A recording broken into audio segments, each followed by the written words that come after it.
Button Press presents I Can't Remember, written by Cindy Gunderson and narrated by Barbara Gehring. Chapter 1. Blood. There's so much blood. Disoriented, I scan the area around me, but my gaze is magnetically drawn back to my hands, covered in what looks like dry, brick-colored paint. I scream when I see him. Phil, lying face down, partially obscured by the bushes. I'd recognize those gray jeans and blue Chuck Taylors anywhere. Maybe it's best if I back up and introduce myself before we get into the blood and the dying. I don't want to think about it, and I'm sure you don't either. We'll get there, I promise. But for now, let's start with this. My name is Mia, and after 9 p.m., I can't remember. I don't mean I can't remember like I'm forgetful. I mean I literally can't remember anything. At least from 9 p.m. until I wake up the next morning. And before you tell me that this isn't possible, let me assure you, it is. I've been living in this reality my whole life. Granted, we didn't begin to suspect that there was a problem until I was 8 years old. Before then, I was usually in bed by 8, so there was never an opportunity to discover my strange and utterly inconvenient memory loss. Every once in a while, when I would stay up late for a celebration of some sort, my parents chalked up my obliviousness the next day to sleep deprivation. I, on the other hand, assumed they were making up things to be funny, which, by the way, it wasn't. Anyway, as I got older, even I started to think there must be something wrong with me.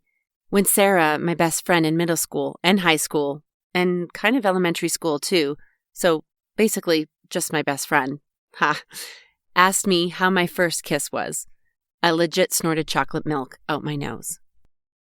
What first kiss? I asked, still sputtering slightly, attempting to wipe the milk from the table with those utterly useless paper towels they have sitting on each table in the cafeteria. Sarah laughed, in my face, and I honestly don't blame her. So you're not acknowledging that it happened? She asked incredulously. Sarah, I seriously have no idea what you're talking about. Last night? With Craig? Craig would never kiss me, but I love your willingness to jump into my daily fantasy, I said, unamused. Unbelievable, she muttered, picking up her tray and stomping less than gracefully away from the table. It's crazy because I can still see that scene in my mind, from up above, like I'm an observer, even though that has to be a fake memory, right?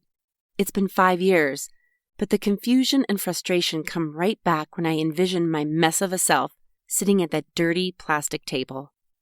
How dare she try to get my hopes up like that and then pretend that I was the one who had issues? I remember taking a bitter bite of my turkey sandwich and then looking up to see Craig staring at me from across the room. My mouth just froze, stopped working completely. I was a deer in headlights as he waved at me. Craig Matthews waved at me, and I could have sworn there was a hint of a blush on his beautiful, beautiful cheeks. That's when I threw up. I mean, not right there in the cafeteria. I at least made it down the hall into the restroom by the office. The paper towels didn't help with that either. And that was the night I finally came to terms with the fact that something was definitely wrong. My parents had suggested that I see a psychologist, neurologist, and plenty of other ologists for years, but I was fine, right? Hearing all this, I know what you're thinking, but I promise I was really ordinary, like impressively average, until I wasn't. Now that you're all caught up, let's start from the beginning, 1 week before Phil's death. Mia, I say, snapping back at the sound of my aunt's voice, almost falling off my stool. Did you want any soup? I strain my neck to see what's in this new concoction. You can never be too careful with Aunt Nita's cooking. What's the green stuff? I ask, wrinkling my nose. Sorrel, from the garden, she answers, giving me an expectant look, her dreamcatcher earrings dangling furiously. That's what I showed you yesterday in the box by the window, she reminds, stirring and rolling her eyes at my lack of recognition. It has a lovely lemony flavor. You'll like it." "I'll try it," I hedge. She laughs, stretching her sun-kissed, toned arms upward and pulling a handmade ceramic dish from the shelf. She carefully ladles the quinoa, broth, and greens into it, catching a drip on the side of the bowl with her finger and quickly licking it off. Setting the steaming soup in front of me, she turns to ladle out her portion. She looks like my mom most when she's cooking. A tendril of curly gray hair escapes from her twist and frames her face. I watch, waiting for her to tuck it behind her ear as I've seen so many times before. She does, and I grin. Ever since I was a kid, I wished I could have light hair like hers when she was younger, but at least I got the curls. "How are your classes?" Nina asks, sitting on the stool next to me and leaning her elbows on the counter. I blow on my soup and the steam prickles the skin on my face. "Good so far. I have midterms in a week, I think." "Wow, that came up fast." "You're telling me," I grin, lifting a spoonful of soup and tentatively testing the temperature with my lips. Nina raises her eyebrows, and they disappear under her bangs. "It's not the worst," I say, taking another bite. "You're welcome." The next morning, I quickly toast a bagel, grab my backpack, and head out the front door. Droplets of moisture from the morning mist cool my face, and I shiver. Unlatching the gate next to the house, I push the weathered wood to the side and reach for my bike. Yanking on the handlebars, I curse under my breath. I don't need my bike to be stuck this morning. I'm already late. Since it refuses to budge, I resign myself to sliding along the fence behind the bike to assess the problem. When I have significantly dirtied the backside of my pants, I crouch down and see that a branch somehow tangled in the back tire. Lifting the tire, I move it forward and then resume my fence shimmy. Finally out on the street, I hop on my bike and begin to ride the 25 minutes to campus. Heading up Sacramento Street, I look longingly at the homemade cafe. This bagel may as well be a crust of stale bread compared to the heavenly smells wafting my direction. Maybe I can convince Aunt Nina to take me there on the weekend. I've got a major hankering for pecan waffles. This street always reminds me of home. Even though my house in Sacramento is only about an hour north of here, it's just far enough that I only saw my parents a few times last semester, and one of those times was over Christmas break, which doesn't count. They were busy with work and I was swamped with homework, a ridiculous amount of homework. Freshman year at UC Berkeley is no joke. My legs burn by the time I'm halfway up university, but I don't have the luxury of taking a break. Stupid branch. Finishing my bagel, I put both hands on the handlebars, and that feels instantaneously more comfortable. Wait, is this why the right side of my body is more toned than my left? I noticed that in the mirror last week. My left side has a much bigger love handle, and that's weird, right? Aren't most people symmetrical? Mind blown. Can I even ride a bike one-handed with my left? Or, I guess an easier solution would be to get up earlier and eat breakfast before I get on my bike. But that seems unlikely, I muse, as I turn along the path that leads to my building. Though my comparative literature class is reasonably small, it's not small enough that my late entrance will go unnoticed. I take a deep breath and pull the door open as quietly as possible, and quickly take a seat in the nearest row. Plastering a, "Wow, that's so interesting" look on my face, I keep my eyes trained on the whiteboard as I reach for my notebook and pen. After erroneously grabbing 3 pencils, I finally find my pen and write the date in the corner of my paper. Copying the words from the board, "The Pilgrim's Progress," I finally tune into what the professor is saying. "Actually written in prison, so you can imagine the physical and mental condition Bunyan was in at the time." Someone taps my shoulder, and I turn in surprise. An adorable boy has leaned over 3 seats to get my attention. I stare at him. "That was smooth," he mouths, grinning. I continue to stare blankly, still in complete shock at seeing such an attractive human. How did he even reach that far? His arms must be long. Is he tall? Does he look tall? When my cheeks begin to blush, I clear my throat and smile before turning back to my notes. Smooth? Like coming in late? Was he watching? I didn't hear anything else during the rest of the lecture. Though looking down at my notes at the end of class, I am happily surprised to see that I at least wrote things down. Take that, Mom. Clearly, I can multitask.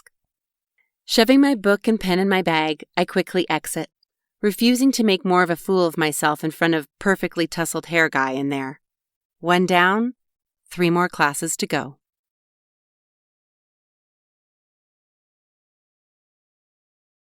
Chapter 2. So at this point, you may think you know where this is headed. And you'd be right. Gorgeous boy in my class is Phil, and yes, he's dead now.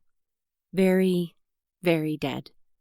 But I need you to pay attention, because if you remember, there's one really important piece of information in all this. I don't remember anything past 9 p.m., and I woke with blood on my hands. I know, you probably have lots of questions about my neurological condition. How do I deal with it? Do I have any social life? Or maybe your questions are more about Phil's death. I hate to disappoint, but you literally know as much as I do at this juncture. About the death part. Well, I guess that's not totally true. I shouldn't have used the word literally, and I apologize. As for the personal stuff, let me give you the basics.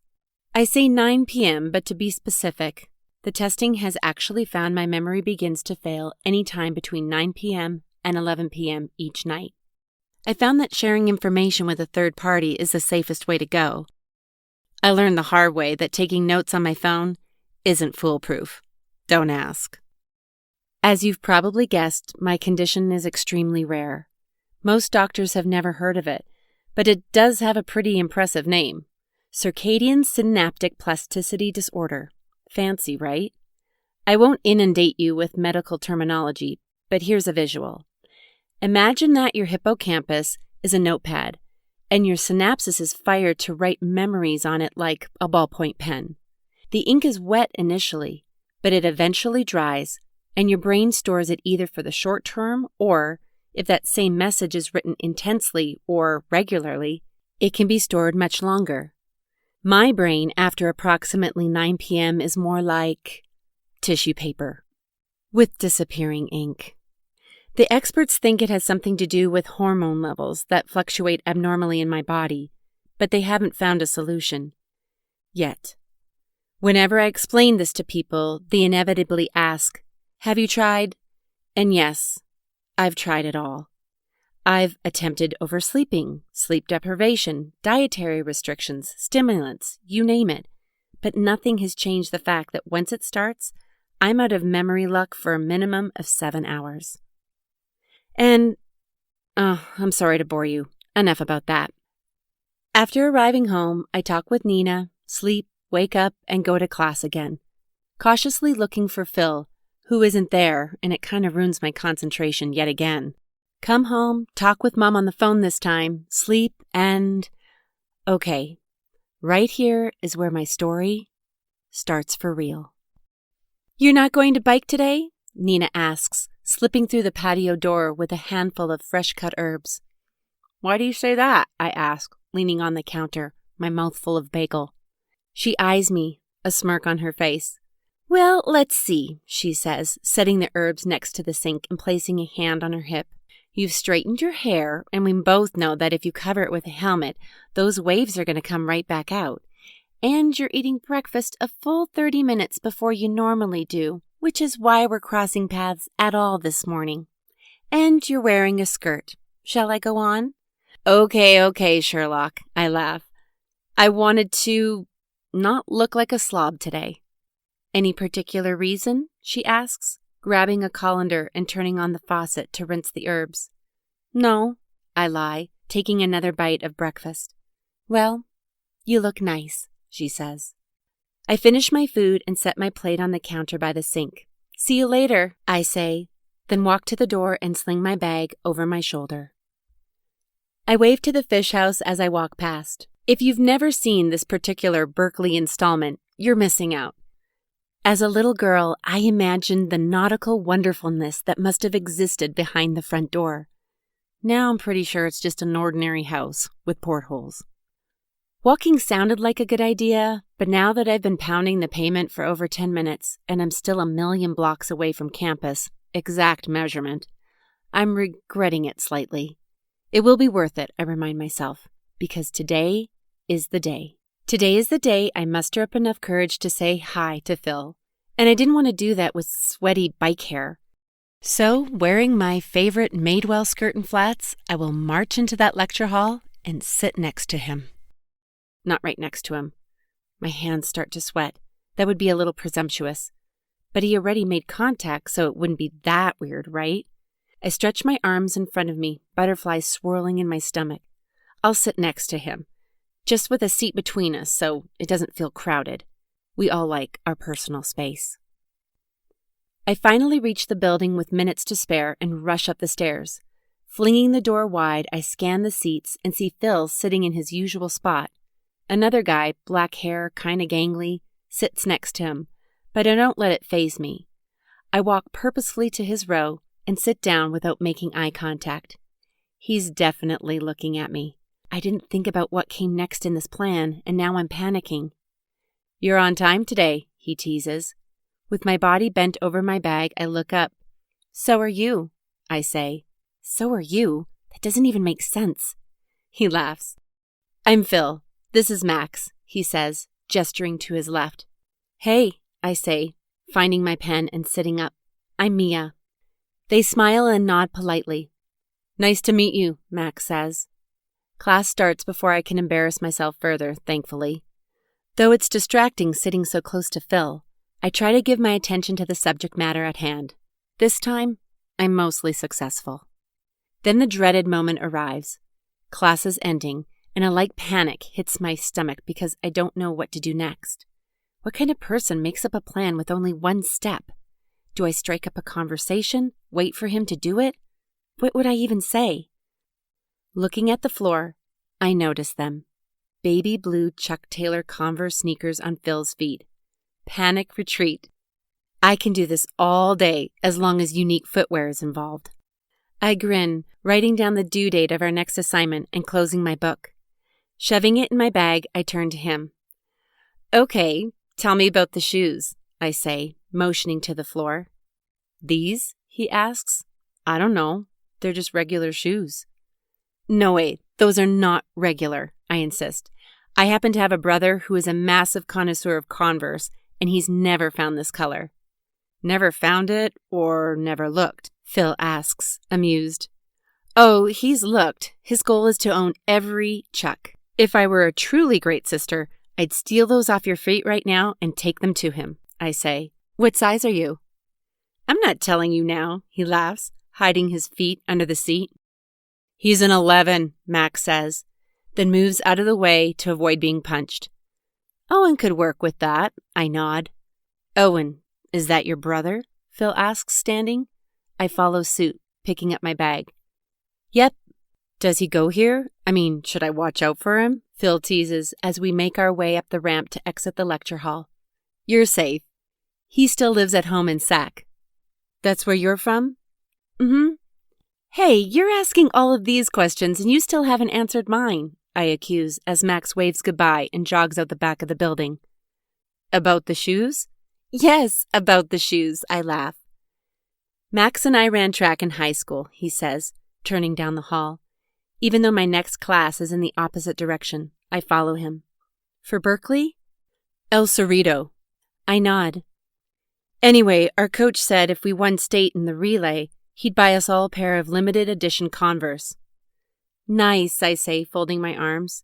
"So you didn't just run track. You guys were really good." He shrugs.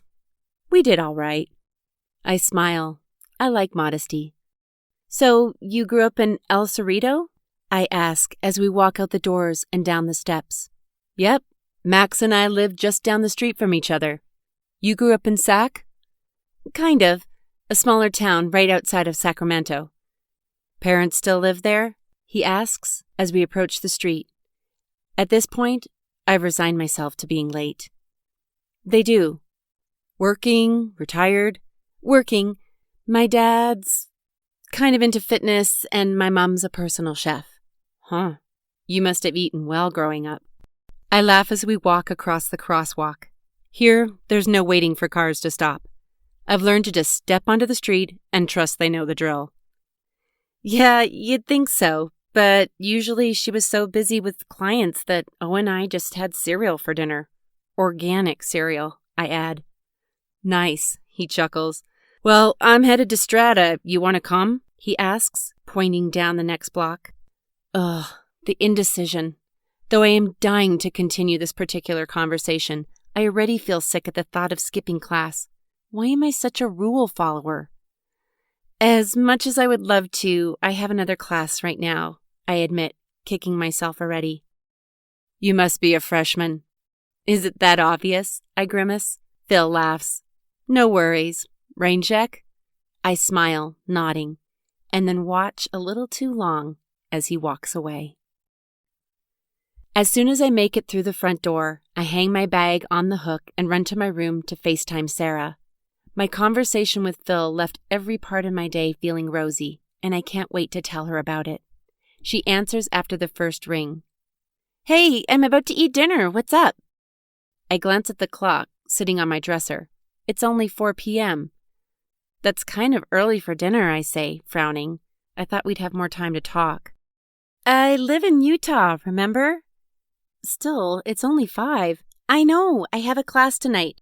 Do I have to justify my eating habits? She laughs, throwing her long blonde hair over her shoulder. Well, you're supposed to approve them through me, and you've been slacking. True, I'll get on that. So, what's up? Sarah asks, settling onto her bed. I met the cutest guy in one of my classes today, I gush, grinning from ear to ear. Really? What does he look like? I'm trying to think of how to describe him. He's kind of got this Noah Centineo thing. Shut up, Sarah says. Like how much of a thing? Like mostly his hair? That's the most important feature. Go on, she says approvingly, pulling the phone closer to her. He's tall, ran track and field in high school. Why? Why did the Noah god smile on you? She wails dramatically, flopping to the bed. I laugh as I stare at her ceiling. We've literally had one conversation. It's not like one conversation leads to another conversation, she says, picking up the phone again. No, but seriously, I'm really happy. She purses her lips. Sorry, I'm going to need some more time before I can say that truthfully. What about you? Did you take his picture? She cuts me off. No, Sarah, I'm not a creepy stalker. Come on, you just pretend you're looking at something and turn the phone. I'm not gonna do that. Ugh. Fine, she sighs. School's good. I'm sick of my roommate, but I'm sure she'll be less annoying once she finishes her diet. What diet? Some juice cleanse. Her breath stinks. I snort. Why are you close enough to smell her breath? Dude, it wafts, she insists, and I laugh until my sides start to ache. Thanks, Sarah. I needed this. I miss you, she says with big puppy dog eyes. I know. Me too. I've got to go eat. Talk to you after the weekend? Done. Have fun in class. I walk to the kitchen and find Nina sitting at her laptop. Hey, I say softly, just in case she's meeting with a pregnant woman remotely. Hey, she says, reaching out and squeezing my hand. That was a lot of laughter in there. How's Sarah? She's good, I grin. Do you have any classes tonight? No, she sighs, closing her computer. The group decided to reschedule for tomorrow afternoon. I'll probably be leading a session right when you get home. That's okay. I'll be quiet. She smiles appreciatively. You'd be welcome to join in the meditation. Yeah, thanks, but I think I'm good. Hypnobirthing isn't solely for pregnancy. It's a practice of training your mind to be stronger and more at peace with all that is. You'd like it, she says, daring me to say otherwise. Maybe we can do a meditation on our own, I laugh.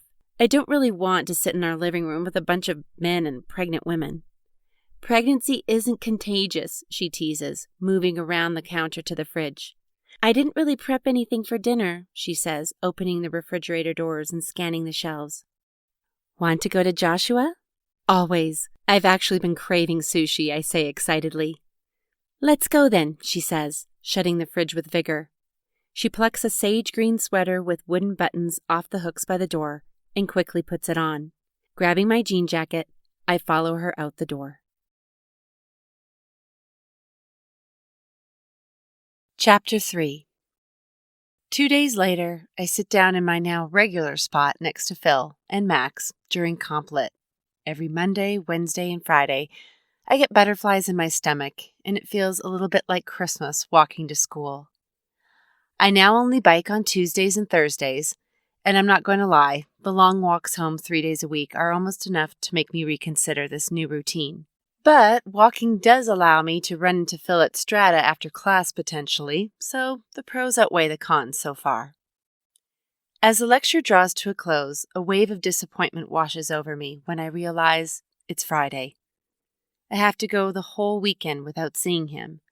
I know that sounds ridiculous considering we've only had a few real conversations and not even an hour together total, unless you count sitting in complete silence. Then we've had almost 4. Yes, thank you. I get it. My feelings are completely irrational. I know hardly anything about him, and everything I do know has to do with his hazel eyes, wavy hair, and athletic body. I have been paying attention to some things. Mia, Phil says, as I put my notebook in my bag. What are you doing tomorrow night? I was thinking about going up to Sacramento this weekend, but I don't say that out loud. I don't think I have plans, I say, lifting my bag off the floor and setting it in my lap. You don't think? He teases. I could say that I am too much of a homebody to have plans ever, really, but instead, I shake my head. Here, give me your phone, he says. My phone? Yes, your phone, he insists, reaching for it as soon as I take it out of my backpack. You keep this in that pocket? He asks, moving his fingers on the screen. It's the perfect size, I say, leaning over to see what he's doing. It's also the perfect place for someone to grab it, he laughs, lifting his arm and holding me off. It's in a zipper pocket, I argue, leaning back in my chair defeated. Seriously, he says, still typing. Zipper pockets at the back of a backpack are so easy to get into. Here, he says, handing the phone back. Do you steal things out of zipper pockets? I accuse with a smile, searching the phone for what he changed. Nope, but Max does, he says, nudging him. I do not, Max says, feigning offense. It's true though, Mia. Don't keep your phone there. What did you do on here? I ask. I don't see anything different. I added my number, Phil says, and my heart stops for a moment. Sure, that's normal. Gorgeous guys add their numbers to my phone all the time. We're going to a party tomorrow in Albany, he continues. Max's sister is throwing a birthday thing for her boyfriend. If you want to come, text me, and we'll pick you up. I open the compartment in my bag closest to my body and let my phone fall inside. Okay, I say, as we stand to leave. But won't that be weird? I don't even know them. You know us, Max says. We're bringing a couple of other people too. It won't be weird, Phil promises. Talk to you later, he says, waving and following Max into the hall. Though I am technically walking out of the building and down the steps to the grass, I feel like I'm floating. Did I just get a guy's number and a party invite? Every flower bud on the trees I pass seems to be from me, personally. The whole campus is bursting with new beginnings. I swing my bag off my shoulder and instantly regret putting my phone in a new spot. After digging into the compartment, I finally feel it and pull it out. Maybe I need to buy that fanny pack I saw at H&M after all. I quickly text Sarah before entering the room for my next class. I'll call Mom later and explain. That is not going to be a short conversation. I can go up next weekend, even though I have midterms the next week. I'll just have to study extra hard in the evenings. I can't pass this up. Relaxing in Aunt Nina's hammock before dinner, I finally make the call, hoping it will just go to voicemail. Hey, so excited to see you this weekend, Mia, Mom answers. Just my luck. Hey, Mom. I'm surprised you answered. I thought you'd be working still. I actually just finished my orders, so I'm cleaning up. What's up? Well, hey, honey, Mom says, moving the phone from her head. Sorry, Dad just got home from a shoot. Oh, do you need to go? I ask, a little too hopefully. No, not at all. He's heading to the shower, she says, and I can hear running water and clanging pans in the background. So, I was really excited to see you guys this weekend too, but are you not coming? She says, and the water stops. Well, I think it might be best for me to just come next weekend. I thought you had midterms next week, and that's why this weekend worked better, she recites. I know, I thought so too, but something came up. Okay, she says, the disappointment in her voice palatable. I was planning to make your favorite chicken pizza tomorrow. I'm sorry, Mom. Could we make it together next weekend? Why are you ditching? I hear Owen yell in the background. I'm not ditching, I argue, just rescheduling. She says she's rescheduling, Mom says. Did you meet a guy? Owen yells, and my cheeks turn red. No, Mom, just tell Owen to shut up. She says shut up, Mom says sweetly. Yep, definitely a guy, Owen says smugly.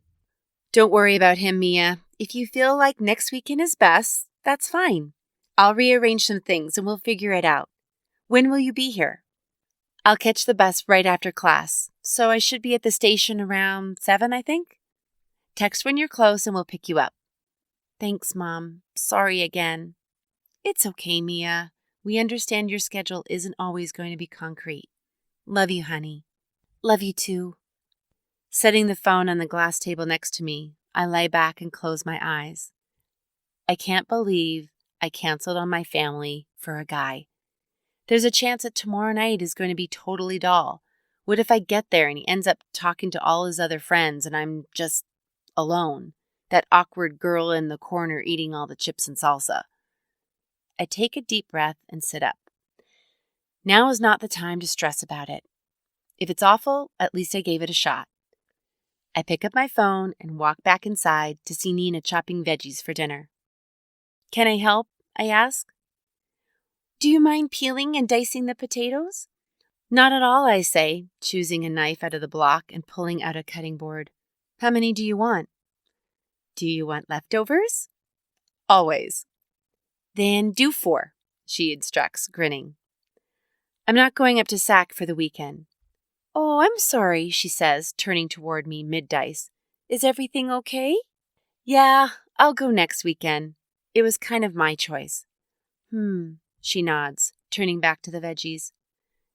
Too much to do with school? No, I surprisingly got invited to a party tomorrow night. Nina's eyes widen and a smile spreads across her face. What kind of party? I laugh. Nothing crazy, just a birthday party for a friend. Well, kind of a friend from one of my classes. Nina turns back to her vegetables. Sounds like fun, she says. I'm kind of nervous about it. Well, it's really the first social thing you've done since moving here, so that's understandable. No, not because of that, but thanks for the judgy comment, I say, and she laughs. No judgment, just fact, she teases. Whatever, I mutter good-humoredly, positioning myself so the peels drop into the sink. I'm going to be out after 9, I say softly. Nina sets her knife down and turns around. We'll do what you and your mom have always done, she says. Are you sure you want to be up that late, I ask. Nina is normally in bed by 9. I doubt I'll be home until after midnight. Well, if it doesn't suck. I'm sure if my niece needs me to stay up late once a year, I think I can handle it. And you're okay if I send you all the details? What kind of details do you think they're going to be? She asks, smirking. No, nothing like that. I just mean things people say or do. These are young adults, Nina. They might be doing things you don't approve of. She waves me off and turns back to the counter. I'm not that old, Mia. It's fine. I slice the potatoes in a careful grid, then slide them off the cutting board into a baking sheet. Thanks, Aunt Nina, I say, rinsing my hands. Don't thank me yet, she laughs. There's always a chance that I'll hold some of this information over your head. I'll take the risk, I say, wrapping my arm around her shoulder and squeezing her tight. Chapter 4. I texted Phil that night, and he texted back, like really soon after I texted, which can only mean one of two things. One, he's addicted to his phone and texts lots of people all the time, which isn't very attractive, and I really hope it's not this. Or two, he was excited to text me back. Or I happened to catch him while he was on the toilet, but I'm choosing to ignore that option. Boys are gross, and I say this from experience. I spend way too much time preparing for this casual party. I try on all of my jeans to find the pair that fits best, then mix and match with my favorite top. Spoiler alert, all I own are t-shirts. Short-sleeved, long-sleeved, all 100% cotton. At least they're in different colors. I settle on a pale green pocket tee that looks particularly good against my olive skin. Right now, I'm thrilled I didn't chop off my hair over Christmas. It's a pain to deal with, but it looks adorable in a messy bun. I loop the elastic around my wrist. I'll pull it up right before they arrive so I don't get a headache. With about 30 minutes to spare, I go to the bathroom and wash my face. After applying moisturizer, I attempt to do a natural look with my bare bones makeup. I've never really been one for dramatic looks, but I at least put on some mascara and lip gloss. I figure Phil liked me enough to invite me after seeing me makeup less in class, so it's not like I need to make a big impression. Back in my room, I pull a small leather purse from the shelf. I throw in some gum, lip balm, and my wallet, then walk down the hall. Nina waits for me, sipping herbal tea in her favorite rocking chair by the window. "You look great," she says. "I haven't even pulled my hair up yet," I tease, looking for my flats. "I like your hair down," she says, and I roll my eyes. "My phone is charged and sitting right here," she says. I laugh, taking in her ancient flip phone on the coffee table. "It's going to take you a year to text back on that thing. But at least all the nude pictures will be tiny and pixelated. Less scarring," she says. I shake my head. "Thanks, Aunt Nina. See you later," I say with a wave, then walk outside and sit on the steps. I'll Snapchat Sarah while I wait. A slightly beat-up Civic pulls up about 15 minutes later, and Phil leans out the backseat window. "Hop in," he says, waving me to the car. He looks fantastic in a white polo shirt and, well, the polo shirt is all I can see. But it's enough. Yum. I smile awkwardly and pick up my purse. He opens the door and scoots to the middle seat so I can get in. The car takes off before I can even fully close the door, let alone put on my seatbelt. "Max, chill, man," Phil laughs. "Mia doesn't know us that well." "You've just been putting on a good face?" I ask. "Definitely. Showing up to class and all that," Max yells over the rush of air from his open window. "Hey, Mia, this is Pete." "Hey," I say, waving at the clean-cut frat boy sitting in the passenger seat. "We're heading to Cactus first, if you're good with that?" Phil asks. I quickly calculate how much I should have in my checking account. $17. Enough for a taco at least. "Sure, I love that place," I nod. "So, Mia, who do you live with? Why aren't you in a sorority or something?" Max asks. There are plenty of reasons why I'm not in a sorority, but I'm living with my Aunt Nina." "Nice to have family in town," Max says. "It really is." "But do you ever get to hang out on campus, go to parties, meet people?" Phil asks, almost pityingly. "That would be reason number one why I'm not in a sorority. I'm not really super social." "But you're cool," Max says. I blush. "That's the nicest thing anyone said to me all month, so thanks," I tease. "Hey, does Pete know everyone at this party? I thought other outsiders were coming too." "Yeah, Pete knows a few people. They just decided to drive separately. We might see them at Cactus, but my bet is they show up to the party late," Max answers. "Just friends from school?" "One of them is a friend from high school, and then she's bringing other friends. I don't even know who will all be there," Phil elaborates. "Cool," I say, my body becoming acutely aware of how close I am to Phil's. "Are any of you dating anyone?" I blurt out. Max laughs. Nope, definitely not. Whatever, Pete jokes, reaching over and punching his shoulder. You and, what's-her-face, Haley? Dude, nothing happened. Something for sure happened, Phil teases. Max is silent and Phil laughs harder. Who's Haley? I ask. We were at this party on college the other night and Max, Pete starts. Wait, you don't get to tell this story, Max cuts in, slowly trolling around the block for street parking. We were at this party and a super hot girl walks in and Phil, it was all you, man, Phil laughs. No, Max says, lifting his hand dramatically. Phil leans over and dares me to go talk to her, so I did. And? Phil eggs him on. And nothing, that's the story, Max insists, looking over his shoulder as he parallel parks. And then they made out in the backyard, Phil whispers to me when he turns to put the car in park. I heard that, Max says. And she hasn't called me back, so I stick to my, no, definitely not. Clearly, I didn't make that big of an impression. Aw, Max, Phil says, following me out the door and into the street. He slings an arm over Max's shoulders, nearly dwarfing him. Max is only a few inches taller than me. She'll call. Max throws his arm off and walks ahead of him. You didn't answer my question, I say, trying to direct the attention away from Max. Am I dating someone? He repeats, walking next to me. No. No cute girls at the party? Cute girls, yes, but nobody I fully clicked with. Sorry about that. Phil looks at me quizzically and laughs as we turn the corner. Max is already at the entrance, holding the door. I ate too many tacos. Phil insisted on paying and bought a platter. I'm not one to turn down free tacos, but I probably should have shown some restraint. Now I'm stuck in the car, attempting to burp quietly and blow it out the window. Fill me in, I say, assuming we're probably getting close to the party since we just went through the tunnel. What's your sister's name? Lomi, Max answers. Brad is her boyfriend. How long have they been together? Almost 2 years, I think, Max asks. How much older is she? I assume she's older? Yep, she's just 2 years older than me. She graduates next year. How do you know these guys? I ask Pete. We met last semester. Can't remember where, though. It was at that football game, Phil says. Oh, right, he says, his face animated. It was because of that chick I was dating. What's her name? Kaylee, Max says. Yeah, Kaylee. She was in that class with you guys.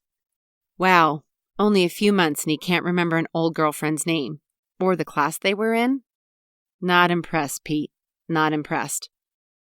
A wave of anxiety hits me.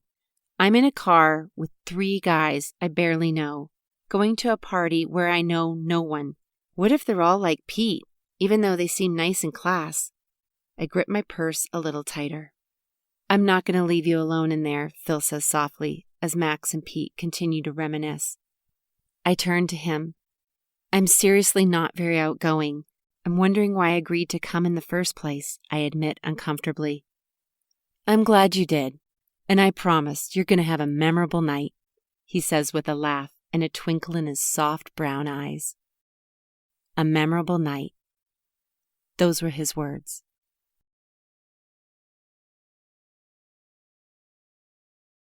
Chapter 5. Energy seems to pulse from the modest home as we approach the front door. Is this Lomi's place? I ask, surprised that someone in college could afford something like this. No, it's mine, he says, then clarifies when he sees the confused expression on my face. Like my childhood home. We grew up here. Oh, gotcha, I say. I turn to Phil as Max opens the door. Why does he pay to live on campus if his parents are right here? Phil laughs. Max doesn't pay for anything. He didn't want to miss the freshman experience.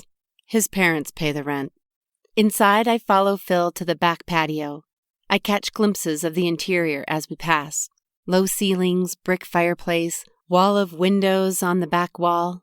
It's a beautiful home, and the backyard is even more stunning. Gorgeous landscaping surrounds a stone patio. Old-fashioned bulbs hanging from the pergola bathe tables. filled with appetizers and desserts in a romantic glow.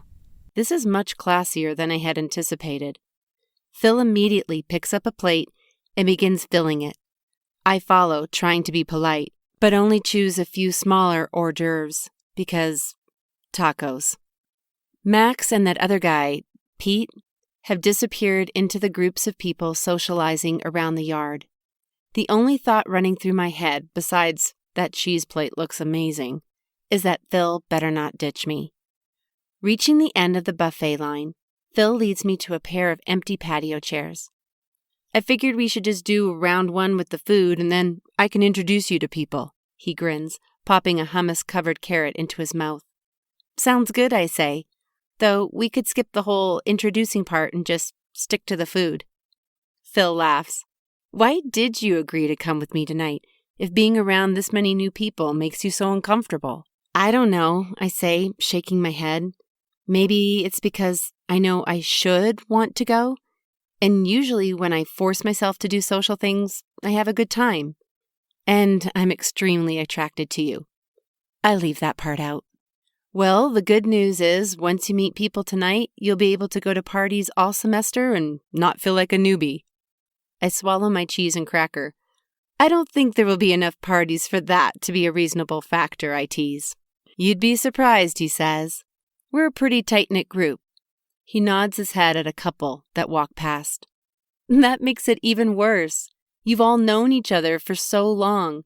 How is someone like me supposed to break in? I laugh. Brad broke in. Lomi's boyfriend? Phil nods. You should talk with him tonight. I'm sure he felt like an outsider at first. I make another cracker cheese sandwich and eye him suspiciously. Does he really have plans for me coming back with him to these parties? Is he just being nice, or could he possibly be interested in me as well? Phil! A girl calls from across the yard, and our heads turn her direction. She jogs over, her perfect long blonde hair swinging around her shoulders. Hey! She breathes, leaning down to embrace him. Then she settles onto his lap, giggling. Who's this? She asks, stealing an olive off of his plate. This is Mia, he says, grinning. Mia, this is Lacey. Hi, I say, keeping my eyes trained on my plate. Where have you been? She asks Phil. Why weren't you at the beach last weekend? I do have homework, you know, he flirts. So do I, she waves him off. We're going to head over there later tonight if you and... She looks at me. What was your name again? She asks sweetly. Mia. Right, if you and Mia want to come. We'll play it by ear, he says, and she bounces to her feet. Nice to meet you, Mia, she says, blowing me a kiss as she walks away. Phil lets out a breath. Sorry, she's pretty intense. She's beautiful. Phil nods, glancing her direction, then lowering his eyes. Do you two have a history? I ask, using a chip to scoop up the last of the spinach artichoke dip on my paper plate. We dated in high school. Honestly, most people here have dated each other at some point. Keeps getting better and better, I mutter. Phil laughs. Come on, here, hand me your plate. He takes it from me and folds it, then grabs my hand and pulls me out of my chair. My palm tingles.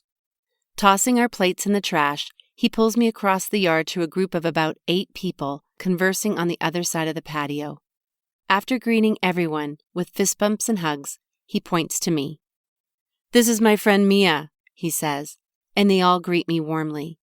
Phil goes through their names for my sake, but I honestly don't take in a single one, except for Lomi and Brad. They stick out to me for obvious reasons. Lomi has long black hair, shiny enough that she could be in a Pantene commercial. Brad is tall and gangly. Is that a word? It becomes quickly apparent why Lomi likes him, despite his somewhat goofy appearance. His smile is infectious, and he exudes warmth and happiness. Mia, Brad says, if you could be any animal, what would you be? My eyes open wide. I don't think I've ever thought about it. I can learn more about a person with this question than anything else, so no pressure, he laughs.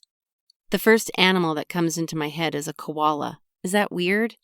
I can't think of anything else that isn't creepy. Platypus or really lame. Sea cucumber. so I go with koala. Brad appraises me. Good answer, he says. Phil, she's a keeper. Phil laughs. Glad you approve. Yeah, Brad grins, winking at him. Phil clears his throat.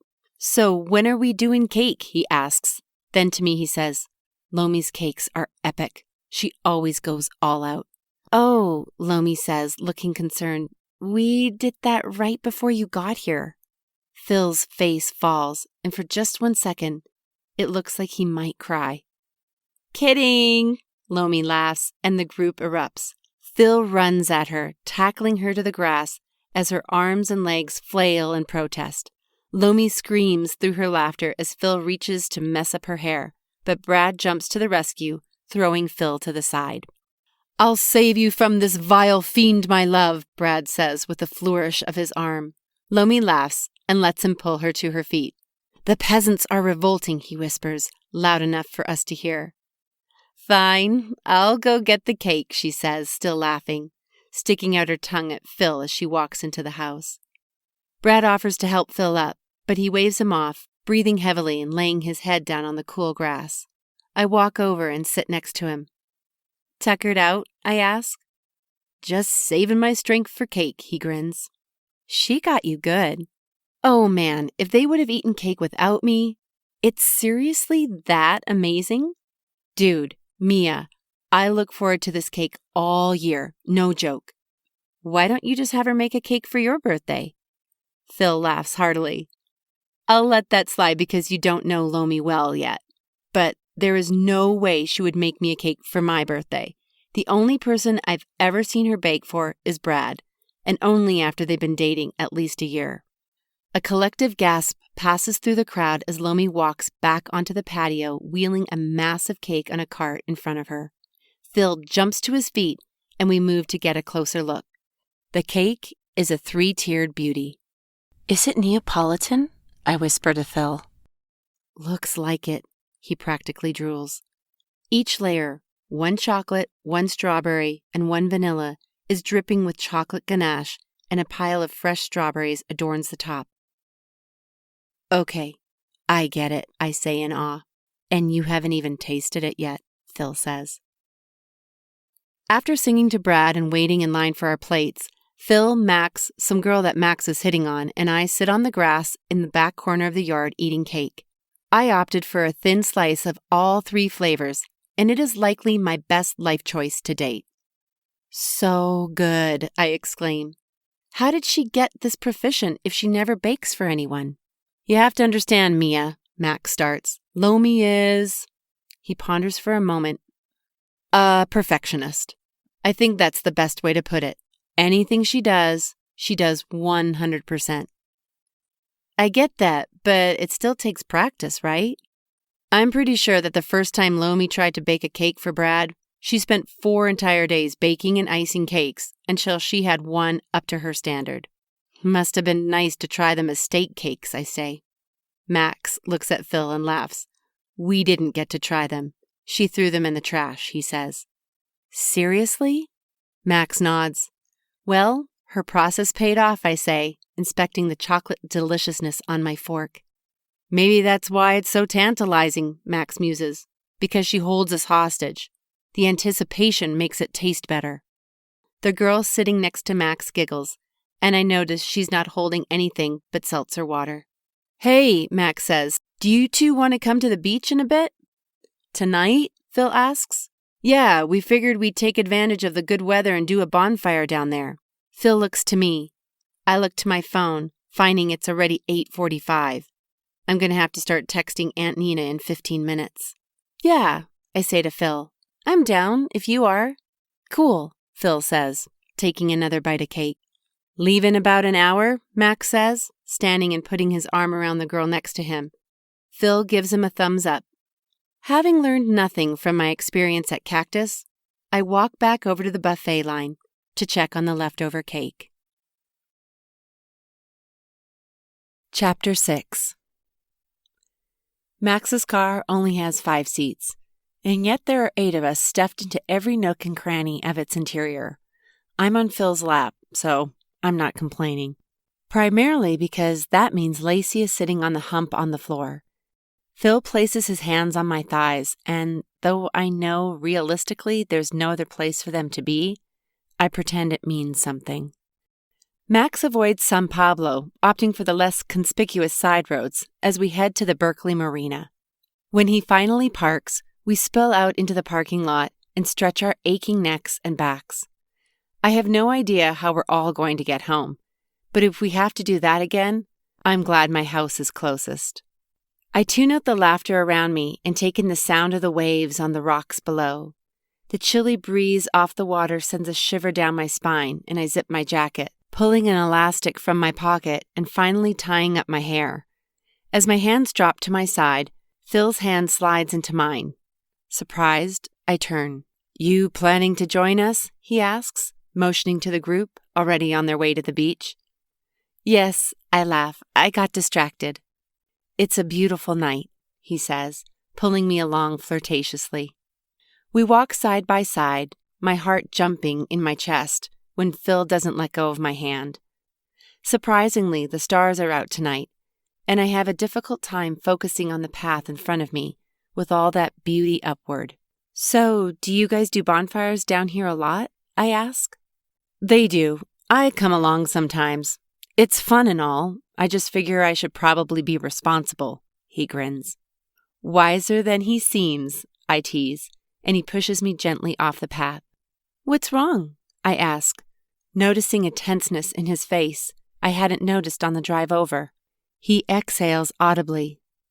"Nothing, I guess I'm kind of nervous about next week." "What's next week?" "You know that Max and I ran track in high school?" I nod.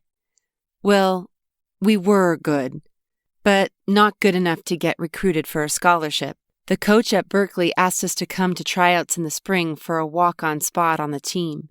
We wouldn't get any perks necessarily, but we'd get to compete." "That's amazing. So I assume tryouts are next week, hence the nervousness?" He nods. "I was lucky enough to get a few academic scholarships. One through my dad's company, but Max, he's dead set on making the team and turning it into a scholarship opportunity." "I thought his parents paid for everything," I scoff. "Yeah, but it turns out he still wants to make them proud, prove himself, and all that." "Are scholarships ever handed out? After tryouts, I mean?" I ask. "Sometimes," Phil shrugs, his skin golden in the moonlight. "He'd have to work really hard and put up some stellar numbers." "So why are you nervous? Are you worried you won't make the team?" He laughs, but hesitates before answering. "Not quite," he says softly as we approach the group. Our group has somehow doubled, and I assume Max must have invited other friends that came separately. They've already piled up some trash from the beach into a short metal cylinder buried in the sand and are stacking firewood on top of it in a log cabin formation. Lacey and her friends strip off their shorts and run wildly toward the water as a couple of guys I don't know hoot and holler. I'm immediately uncomfortable.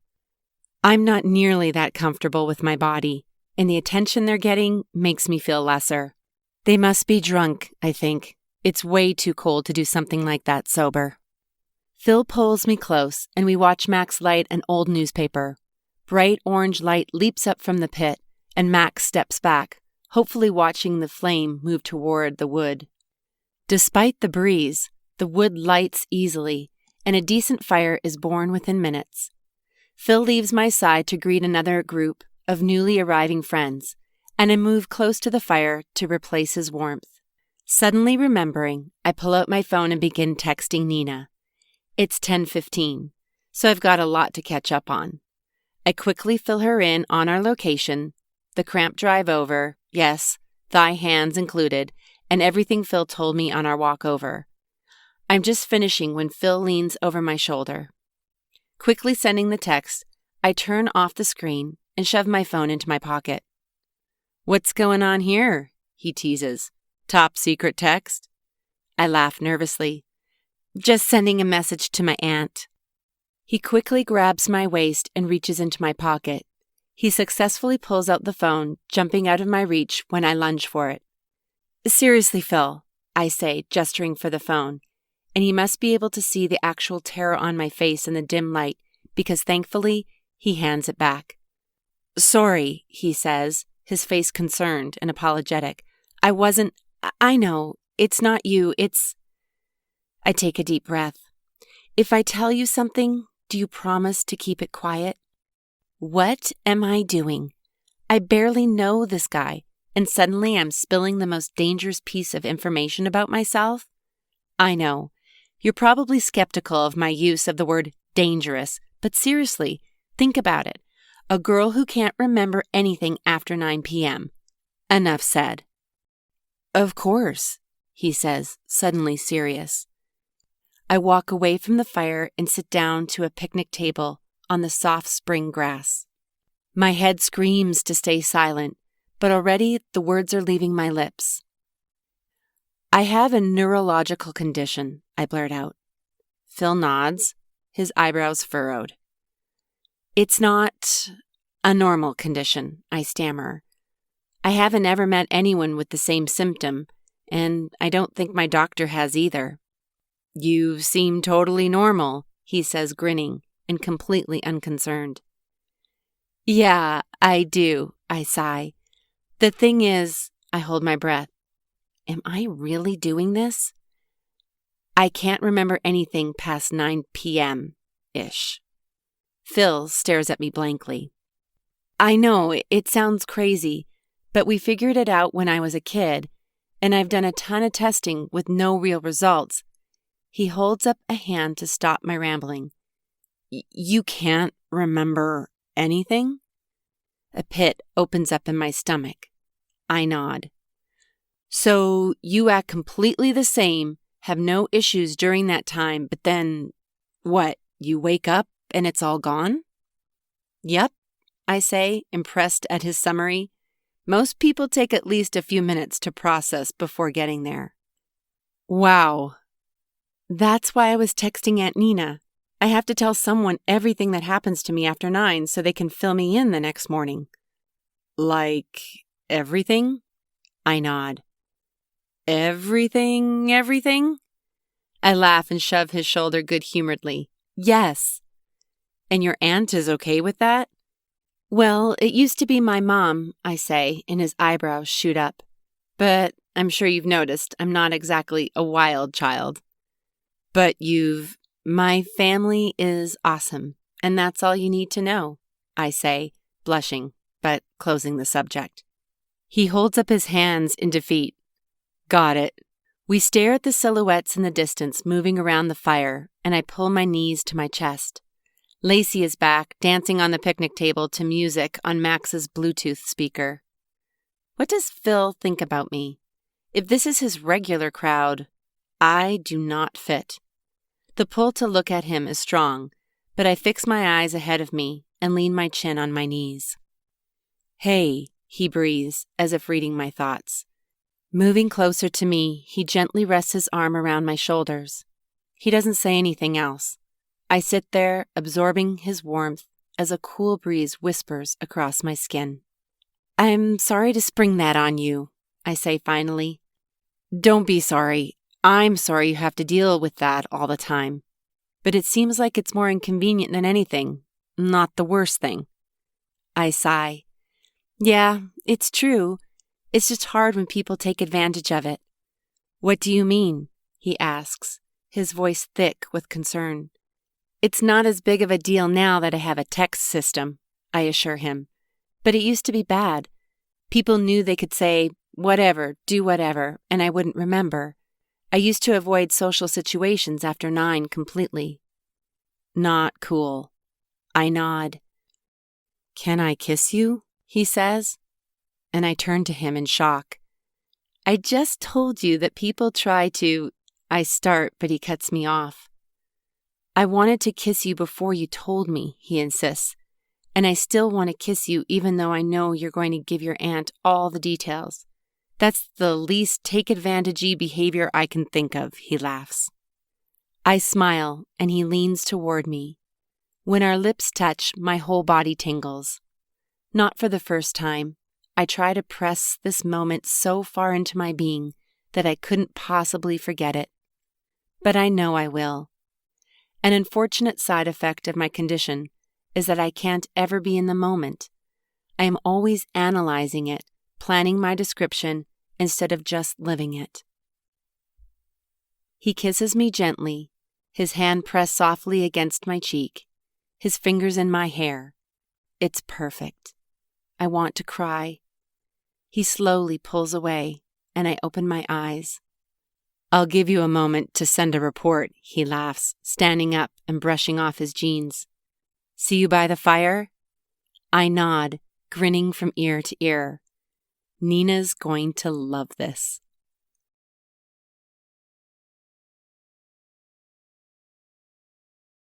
Chapter 7.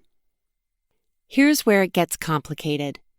I'm guessing I returned to the fire, we probably held hands, maybe we kissed again at some point. But the only thing I know for sure is that Phil offered to walk me home. It's about a 45-minute walk from the marina to Matthews Street, but from what I texted Nina, Max was not planning to leave the beach anytime soon, and Phil didn't want to drive his car. I know I'm probably flattering myself, but it seems like maybe he just wanted more time alone with me. I didn't text Nina anything else. She waited up for me, and when I didn't show, called the police around 2 a.m. Apparently, they were out all night searching for us. I showed up on the doorstep around 8 a.m. covered in Phil's blood, as previously mentioned. Nina didn't even hesitate. She simply ran to me and pulled me close. That's when I started sobbing, and then I passed out.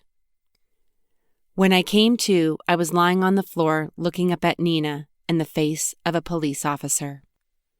"Why didn't she call?" he asks Nina.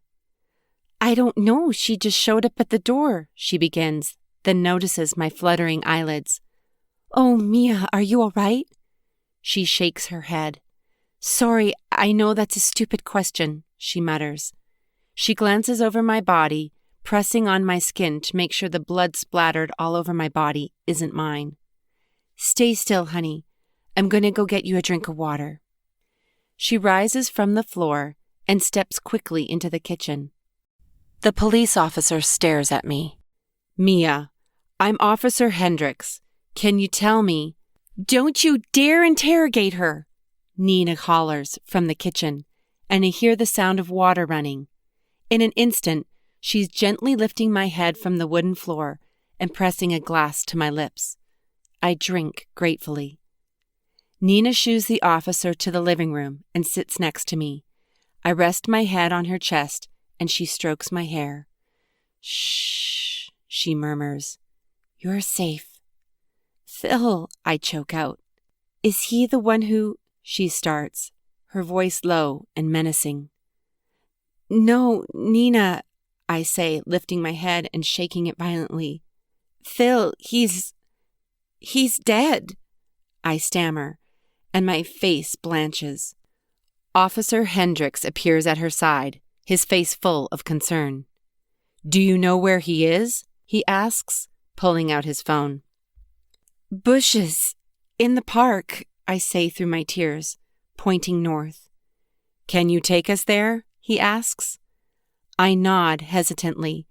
I'm fairly sure I can retrace my steps to where— I hold my breath, vomit rising in my throat. "Are you sure we shouldn't take her to the hospital?" Nina says, watching my face, her voice thick with concern. "I hate pulling her out of here like this, but if there's a dead body, we need to get to it as soon as possible," the officer says seriously. Nina nods. "If both of you could get in my patrol car, I think that will be the best option," he says, standing and walking through the open door. Nina rubs my shoulder. "Mia, I'm going to lift you, and I promise, as soon as we find Phil, I'm going to get you to Elta Bates." I shake my head. "No hospital," I say. "I just want to sleep." Nina's eyebrows furrow. "Let's just get you through this next part," she says softly, scooping her hands under my arms and pulling me from the floor. Once I am buckled in the back seat of the car, the officer looks at me in the rearview mirror. "Where to?" he asks, his tone gentle. "Just turn right on Dwight," I instruct. He obediently drives north on Matthews, through the roundabout, and right on Dwight. We drive straight for a few blocks, and then I motion for him to turn left on Acton. My stomach clenches as we cross Bancroft. I've walked and ridden my bike through these streets countless times, but today... "Here," I say, pointing to the park next to the drop-in women's shelter. The empty play structure sits in a sea of mulch, lonely and forlorn. I stare past it to the bushes near the back fence. A blue sneaker is visible, and, before the car is fully parked, I open my door and throw up on the curb. I must have passed out again, because suddenly I'm lying on the dew-covered grass listening to Nina and the officer. "They're on their way," Officer Hendricks says. "Can you tell?" "Shot," he says, his voice low. "Once in the chest. Didn't hit his heart, but deflated a lung. Best guess is that he died around midnight from loss of blood and oxygen." Nina inhales audibly. "Shot? Why in the world?" "There's a lot of gang activity right now. There wouldn't have needed to be a reason, just being in the wrong place at the wrong time." "Mia would have called. I don't understand. If something like this happened in a drive-by, why in the world would she not have called?" "Maybe she was scared. Maybe that's how they ended up here." "She would have called." Nina raises her voice, and I realize I'm holding my breath. I let it out slowly and carefully reach into the pocket of my jeans. No phone. No purse either. I don't think I was carrying that when I walked to the house this morning. Gingerly, I sit up and scan the ground. Could it be in the bushes with... "Mia, lie down," Nina commands, just as my head starts to swim.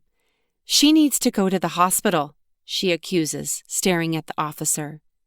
"They're on their way, only a few more minutes," he says, but his voice starts to echo strangely, and I can't make out the rest of what he's saying. "Hold on, Mia," Nina whispers. "Only a few more minutes." Chapter 8. I wake to a fluorescent light shining into my eyes. Blinking, I scan the room. I'm in a hospital bed, still in my clothes, but with a blanket over my legs. There's an IV in my left arm, but other than that, I look relatively normal, except for the blood. That is not very normal. "You're awake," Nina breathes, walking through the door with a styrofoam cup of steaming tea. "Do you want some?" she asks, but I shake my head. She pulls a chair close to my side and sits, blowing on her drink. "Was the IV really necessary?" I ask. "You were dehydrated." "But I didn't lose any blood, right?" "No," she sighs. "They did a thorough check and you're fine, just in shock and dehydrated." "They found," I start, but his name sticks in my throat. Nina nods. Tears well up in my eyes. Nina reaches out and rubs my arm. "What happened to him?" I ask, and at that moment, I remember the officer in the park. "Shot in the chest." "They think it was gang violence." "Mia, someone shot him." I ball up my fists in frustration. I was there, and I should be able to tell everyone what happened, and I can't. My friend is dead, and I can't even... I choke, a sob violently cutting me off. "Shh," Nina says, moving to the bed and holding me close. "It's not your fault." "But it's ridiculous," I whisper. A knock sounds at the door, and a clean-cut doctor walks in. He looks young, and I'm suddenly self-conscious. "Glad to see you're up, Mia," he says with a warm smile. "How are you feeling?" "Pretty normal," I say, shifting up in the bed to be sitting instead of lying down. "Here," he says, reaching over and pressing a button on the side of the bed. The top half of the bed lifts. "Thanks." The doctor takes a seat on the rolling stool near the computer monitor. He checks something, types a few notes, and then swivels toward me. "So, you've had quite a night," he says gently. "As far as we can tell, you're physically okay. I'm happy to keep you here for a few more hours if that would be helpful, but if you'd rather go home—" "I want to go home," I say abruptly. He chuckles. "I don't know why people don't want to stay here and hang out with me. Do I smell?" I can't help but grin as he pretends to sniff his armpits. "Thanks for everything," Nina says. "You're sure she's okay?" "As far as we can tell. I'm having the nurse print off some information on head injuries. Not that I think you have one," he assures me, "but just in case you start seeing any new symptoms. I've also asked her to give you some resources on trauma." He takes a deep breath and leans over, his elbows resting on his knees. "Mia, I'm not familiar with your condition, and I don't know what your experience is going to be, but most people that witness something like this have pretty intense post-traumatic stress. I highly recommend that you get in to talk with someone soon." "Of course," Nina says, placing a hand on my shoulder. "We'll make sure she gets the help she needs." The doctor stands, picking up a clipboard. "Did they find my purse or my phone?" I ask. "I'm sorry," he says, his eyebrows furrowed. "I'm not privy to any of the details. Maybe—" "It's okay," Nina cuts in. "I can call the police department and ask." The doctor nods gratefully. "It was nice meeting you, Mia. I'll have the nurse come in and take that IV out, and then, once the paperwork gets here, you'll be free to go." "Thank you," I say. The world feels wrong and different as we pull out of the hospital parking onto Ashby. I have to think incredibly hard about what day it is. It feels like a year has passed since I was awkwardly eating cake in a stranger's backyard. Tears slip down my cheeks. He was a good guy. Why did he offer to walk me home? We could have just waited, or I could have called Nina. Why didn't I just call her? I stare out the window, my cheek resting on my hand. "Mia, I want you to know I called your parents." This makes the tears begin falling faster. I miss them. "They're hoping you can come back home as soon as possible. Do you want me to drive you up there now? Or we could go home and you could shower and eat something first? Or I could stop and get you something to eat." "It's okay, Nina," I say, interrupting her. She's gripping the wheel fiercely and her jaw is clenched. "I'd love to shower, and I can seriously just have a bowl of cereal." "Well, that's definitely not happening," she scoffs. "You shower. I'll go get you those, what are they again? Pecan pancakes from Homemade?" I grin, gratitude swelling up so strongly that it leaves me speechless. I nod, reaching over to squeeze her hand. We pull up to the house and Nina parks on the street. I feel naked without my purse or backpack to pull out of the car with me. "Just leave your clothes in the hall. I'll treat them and try to get them looking normal. I don't ever want to see those clothes again." "Right. I'll burn them," she says, and I laugh. "Just leave them in the hall," she says more gently. "I'll take care of them." "Thanks, Aunt Nina," I say, walking into the house and down the hall to my room.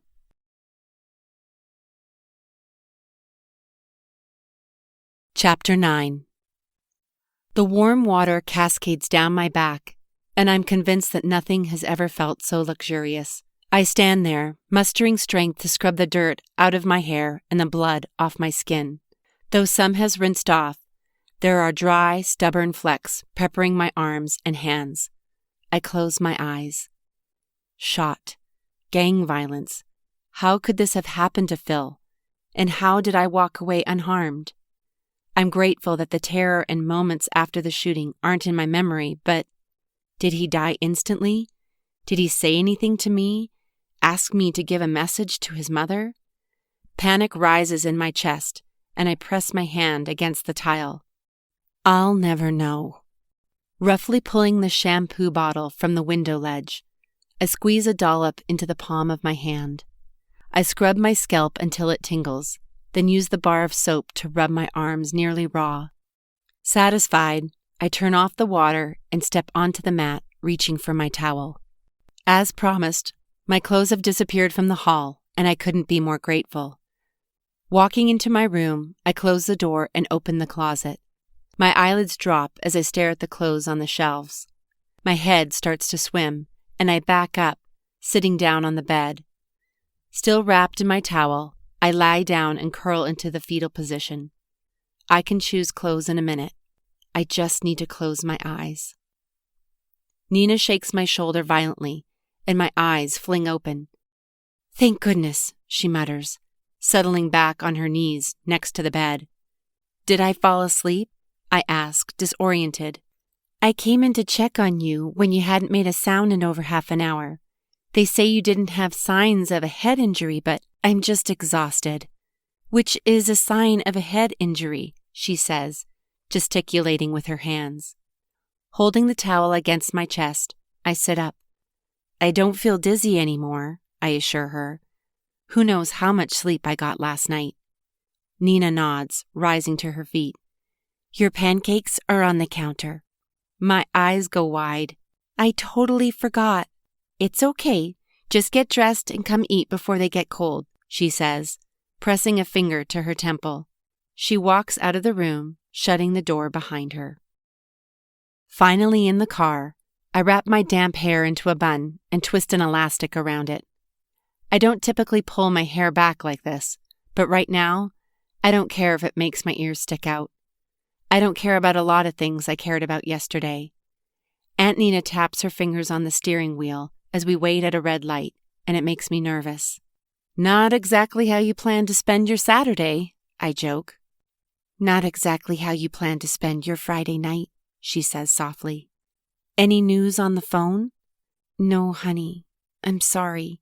They say they searched the area from the marina to the park, including trash cans and under bushes. They think it was likely stolen." I reach into my pocket and laugh. I just tried to grab my phone to call and cancel my credit card. Nina smiles. "Here, use mine." After 30 minutes of sitting on hold and talking with a Visa representative, I am finally successful at canceling my card. Luckily, I only have the one, and I only took the necessities to the party last night. Though I'm sad to lose my favorite lip balm, I won't miss the tampons, and I'm relieved that my driver's license is still safely in my room at Nina's. "Do you think I should email my professors?" I ask. "I think they've likely heard the news." "I just mean to let them know I may need some time." "It might be a good idea. You may feel like going to class next week, or you may not. I can guarantee you nobody is going to fault you for wanting to take the time to rest and settle. I have midterm, I promise, Mia. Your professors will help you figure something out." I nod, looking out the window at shoppers going in and out of a Target, like today is just a normal Saturday. "What did Mom say?" "When you called Mom, what did she say?" "Oh, I don't remember exactly. She just sounded really worried about you."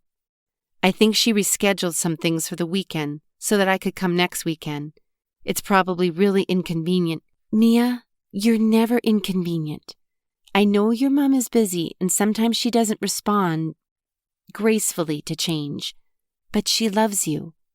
When she talks about things not going smoothly, it's just her way of saying she's stressed. It's not personal." "It feels like it is," I mumble. "I know. I've been there," she says, rubbing my arm. "But I've had 20 years more experience with her than you have. Trust me on this." The front door swings open before Nina even puts the car in park. Mom, dressed in casual joggers, a tank top, and bare feet, runs down the walkway to greet us. She pulls me into a hug as soon as I step out of the car. "Are you all right?" she asks, inspecting my face. "I'm fine, Mom," I answer. "She's tired," Nina says. I reach into the back seat and pull out my backpack, now full of clothes and toiletries instead of textbooks. "Are you working today?" I ask, walking toward the house. "Owen helped me finish up a few orders this morning. I'm off until Monday," she says, beckoning to Nina to join us. "I can't stay long," Nina says. I have a session tonight. Can I at least send you some food? Mom asks. Nina smiles. You know I'll never say no to that. We walk past the perfectly manicured evergreen bushes through the front door. Inside, the house is cool, making the heat outside more obvious by comparison. I walk down the hall to my bedroom, and I set my bag inside the door. When I turn, I almost run directly into Owen. Hey, he says, stepping back. Hey, are you doing okay? I mean, my friend died and I woke up with his blood literally on my hands, so, all things considered. Owen clears his throat. Sorry, I say. I don't know why I said that. It's okay. I'm really sorry that happened. I nod. I'm feeling pretty weird, I say, tears welling up in my eyes. He puts his arm around me, and we walk back into the living room to join Mom and Aunt Nina. They are speaking in hushed voices that, when we enter the room, awkwardly go silent. Can I get you something to eat? My mom asks, her green eyes slightly shimmering as she walks toward me. I'm not really hungry right now, Mom. I'm sorry. No, that's okay. Just know that I can whip something up for you when you are. I smile gratefully, still clinging involuntarily to Owen's waist. I'll go get Nina her food for the road, she says, squeezing my arm and turning toward the kitchen. Nina joins her. Where's Dad? I ask, though I'm fairly sure I know the answer. He's at the gym. Should be back soon, though, she calls as she disappears through the archway. As expected, I say softly. Hey, he's been spending a lot more time at home lately, Owen argues. Yeah? Mm-hmm, he says, dropping his arm and following Mom into the kitchen. Since he's been focused on his coaching, he's working out early and then spending the day here working. My eyes widen in surprise. Isn't he doing protein powder promos and stuff? I ask, reluctantly walking after them. When I enter the kitchen, I pull out a stool and sit, resting my elbows on the countertop. Not in the last couple of weeks, Owen says, opening the pantry and pulling out a bag of trail mix. Owen, I'm making food, Mom says. Can't you wait 2 seconds? I'm a growing boy, he smiles, opening the resealable bag and pulling out a handful. Mom huffs. So wait, I say. I'm still trying to understand what's going on with Dad. Is he seriously not doing promos right now? Just coaching full-time? Mom reaches for the olive oil in the pantry and then turns my direction to face a stovetop in the center of the island. He's not full-time yet because he doesn't have enough clients, but that's the goal. We're getting older, Mia, she sighs. We need something that's not as high intensity. You sure you don't want any of this? She asks. I nod, lean my head on Owen's shoulder, and close my eyes.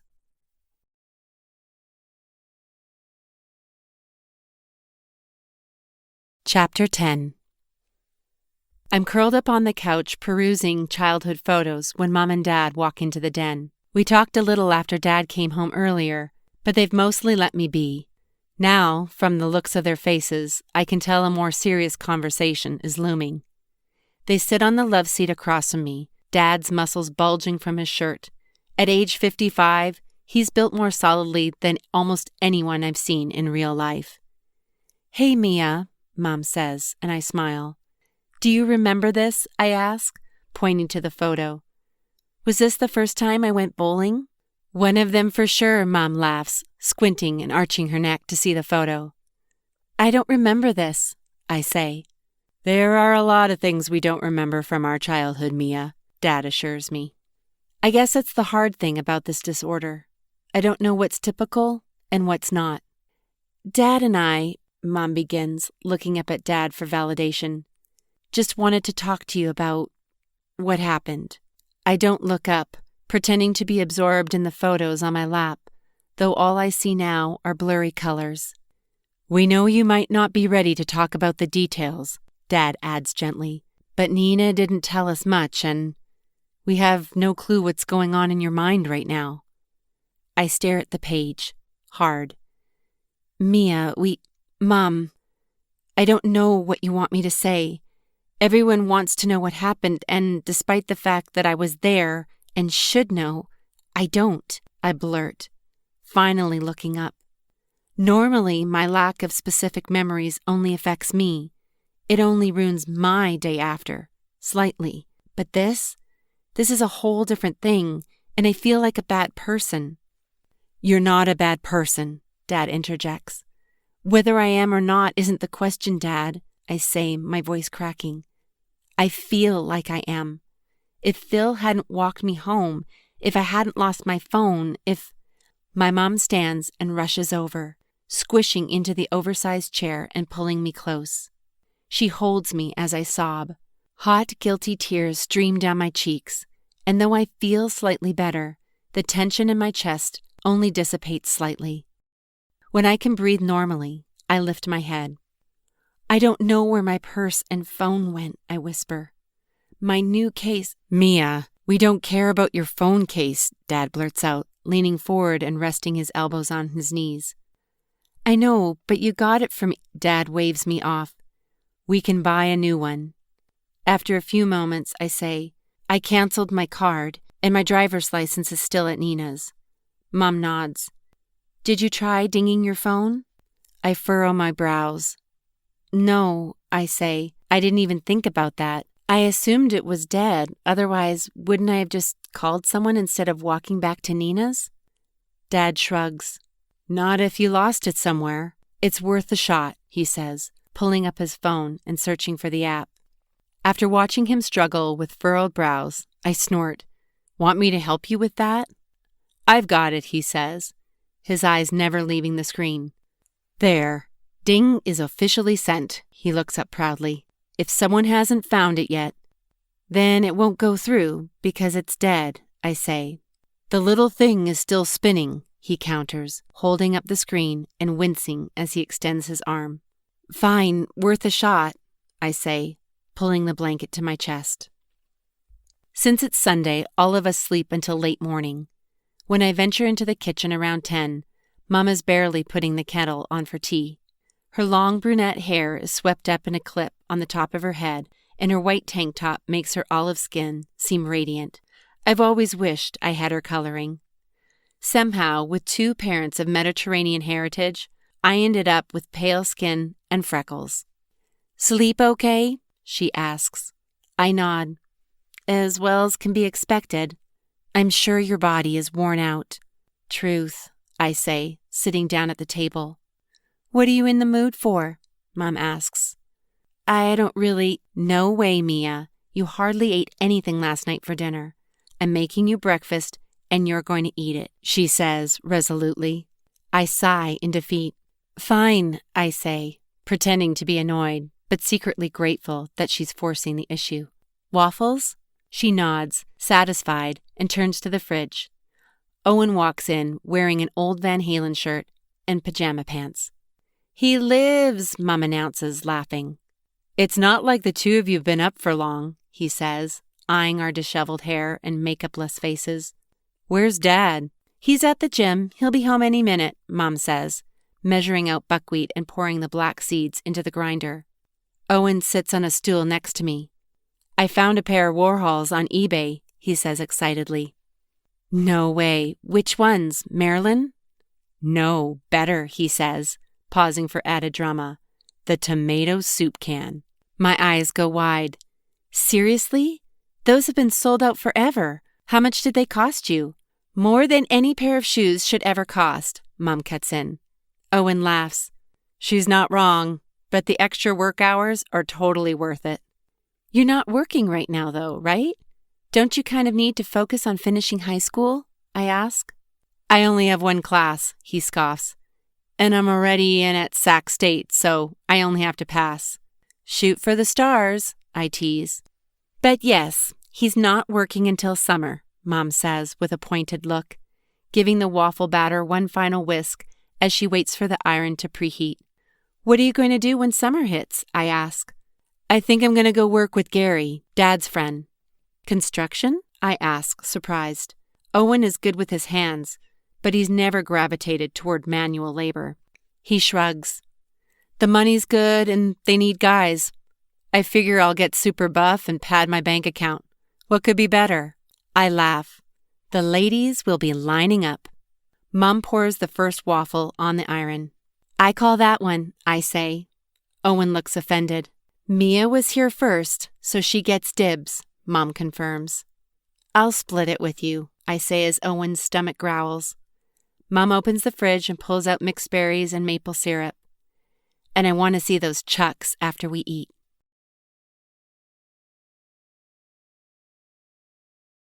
Chapter 11. Mia, Mom says softly, we need to talk. Looking up from my novel, I pull my legs out from underneath the blanket and stand bracing myself against the wall when my head spins a little from the sudden movement. I follow her down the hall into the living room where Dad is already waiting. What's going on? I ask, registering the look of concern on his face. He pats the sofa next to him, and I sit. Nina called, Mom says, looking at Dad in a way that makes my stomach drop. You're wanted for questioning at the police station in Berkeley. I stare at her. What are you talking about? I ask, confused. I already told them everything I know. Didn't they get the faxed medical records showing my... Mia, Dad says, patting my leg. It's not about what you can remember. They understand you don't have the ability to recall specifics. It's about new evidence. My face lights up. They found something? Do they have a lead? My parents exchange a glance, but the gravity of their emotions eludes me. Mia, they found... My mom starts, her voice catching. She covers her mouth with her hand and turns away. Your fingerprints. On a gun in the bushes near where they found your friend, Dad finishes for her. My breath stops. My fingerprints? But that's impossible. I don't own a gun. I don't even know how to hold a gun. I've never held or shot a gun in my life. That's not possible, I say, my face pulled together in shock and confusion. How? That's not possible, I repeat, my hands beginning to shake. Mia, Mom breathes, pulling me close. A sob bursts from my chest, and I cling to her. I'm not a person who could shoot anything, let alone a person, let alone Phil. If they have my fingerprints on a weapon, and I was there, covered in his blood, they must think this can't be happening. And why can't I remember? I hold on to my mom and let the dam break on the flood of thoughts and emotions raging inside my head. Walking into the police station Tuesday morning, assumed guilt washes over me. I know I can't remember what happened that night, but I also know enough about my own character to be sure that I couldn't have been the perpetrator. But that's what they suspect I am, and I'm already internalizing it. I am a survivor, and now I just have to prove it. Mia, thanks for coming in, Officer Hendricks says, but this time he motions for us to follow him past the offices and into an area of the station that seems more sterile, more accusatory. I'd like to talk with Mia on her own, he says, a smile on his face that doesn't reach his eyes. My parents look at each other, and then to me. Don't you think, Dad starts, but Officer Hendricks cuts him off. We'll be out soon, he says. You can have a seat here while you wait, he offers, pointing to a row of chairs near the interrogation room, because clearly, that's what it is. I'm about to be interrogated about Phil's murder. I shudder, feeling like a lamb going to the slaughter. So, Mia, Officer Hendricks says gently, pulling out a metal chair from underneath a metal table and offering it to me. Sterile, accusatory. Can you describe your relationship with Phil? Sure, I stammer, my hands twisting and untwisting in my lap. I met Phil in my comparative literature class at Berkeley. He was nice and funny, I say, clearing my throat. My mouth feels like sandpaper. Would you like a glass of water? Officer Hendricks offers as if reading my thoughts, and I nod gratefully, and yet somehow feel wrong taking it from him, when I can tell from the way he looks at me that he's convinced I'm guilty. We hung out a few times at school, and then he invited me to a birthday party Friday night. The night he died, he clarifies. I nod, setting the paper cup on the table. We went to the beach at the marina after— What time? He interrupts. I'm not sure, I say, but I can check my phone and see what time I texted Nina. I reach for my phone, only to remember halfway to my pocket that I don't have it. It's okay, he says. I've got the transcript from your aunt. He rifles through a small stack of papers in my file. It looks like it was around 9 o'clock, he says. If you already knew, then why— Officer Hendricks holds up a hand, writing something on a pad of paper in front of him. All right, then what happened? My heart pounds. He's looking for inconsistencies. Then we hung out by the fire and we kissed, I say, swallowing at the discomfort of discussing this with a perfect stranger. I really liked him, I reiterate, hoping that this will count for something. I'm sure you did, he said. Were there other girls there? At the party? At the beach. Yes, I say, my brows furrowing. There were a lot of friends, boys and girls, there. Any of them pretty? What do you mean? The girls. Was Phil interested in any of them? I don't know, I say. I only know what I texted to Nina. It seems like we were together the whole time. But that could have been your interpretation, he says. I purse my lips. And then he walked you home? He leads. That's what I texted, I say. And then you don't know what happened after that point. I shake my head. I already told you what I remember. He leans back in his chair, folding his arms across his chest. I didn't think Officer Hendricks was intimidating the last time we spoke. He's stocky with a receding hairline, and though I didn't feel necessarily listened to, I didn't feel threatened. Last time. Mia, don't get me wrong. I understand that you have a legitimate medical condition. I'm not questioning that. The problem I'm having is that now we have physical evidence linking you to the crime. I'm sure your parents told you that your fingerprints are on this gun, he says, setting a bagged revolver on the table. The sound of the metal on metal, even through the plastic, makes me jump. I don't know anything about that, I say in a rush. I've never even touched a gun. That's not the issue, he says. I believe that you're a nice girl, and you obviously don't have a criminal record, but this— Have you proven that it's the weapon that killed him? I blurt. He eyes me intently.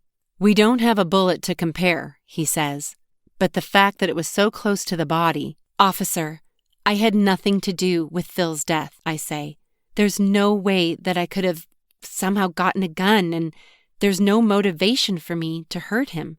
He slams his hand on the table. You don't know that, he asserts. You don't remember anything. What if Phil wasn't as nice as you thought he was? What if he assaulted you that night and you retaliated? I'm not saying you did it out of cold blood, but you have to recognize— I want a lawyer, I say softly, my heart hammering in my chest. That's what they say on TV dramas, right? Aren't I entitled to legal counsel? His jaw flexes and he stands abruptly, moving his chair backward with a sickening screech. Mia Amari, you are under arrest.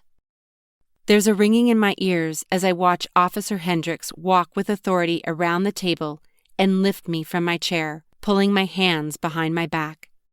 Tears slip down my cheeks and I can't move. Can't think. He leads me out of the room and down the hall, away from my parents. Though I hear my mom screaming at him, I can't make out her words, and I can't force myself to look back.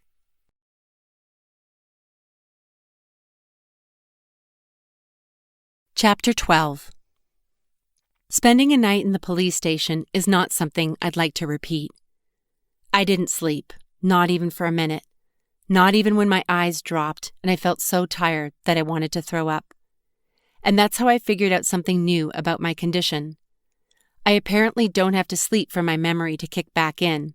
6 a.m. is approximately when my experiences begin to stick, because the first thing I remember seeing was a police officer with a box of donuts, and he looked tired. Also, I could see the clock on the wall. I was surrounded by a handful of people. Some smelled like they had just gotten back from Coachella, but it was the stench of vomit and urine that really got me. One was an obvious meth abuser, given the sores around her mouth and her missing teeth. When I was released later on, she was still curled in a corner on the floor, scratching her forearms and whimpering. Now sitting in the back of my parents' car, I can't get her face out of my mind. I'm sure my own sleep deprivation isn't helping, but the world feels less safe, almost sinister. How could I be in this situation? A college student at Berkeley who happened to go to a party with a cute boy. A harrowing thought enters my mind. What if Officer Hendricks is right? I don't have any proof that I didn't kill Phil. Why am I so sure that I couldn't have been the one to pull the trigger? Because I'm nice? But why? What could have happened that night for me to want to hurt him? And how would I have gotten my hands on a weapon? It makes no sense, and I can't stomach the idea that I would be capable of something like that. I'm not capable of something like that. Are you okay? Mom asks, turning in her seat to look at me. I don't know what to say to that. I'm unharmed, if that's what you're asking, I say meekly, my voice barely louder than a whisper. Mia, Jay is going to take care of this, Dad assures me. He's a phenomenal lawyer and he's taken on cases much tougher than this. He glances at me in the rearview mirror as he drives. I know, I say, but I don't know. My mind had plenty of time to spin through potential options overnight, possible ways that I could prove my innocence, and I came up empty. There was nobody there with us, no witnesses, my word against a dead body. How is Jay going to defend that? I have no doubt that he'll try his best, but regardless of the friendship and loyalty he feels for our family, he's not a miracle worker.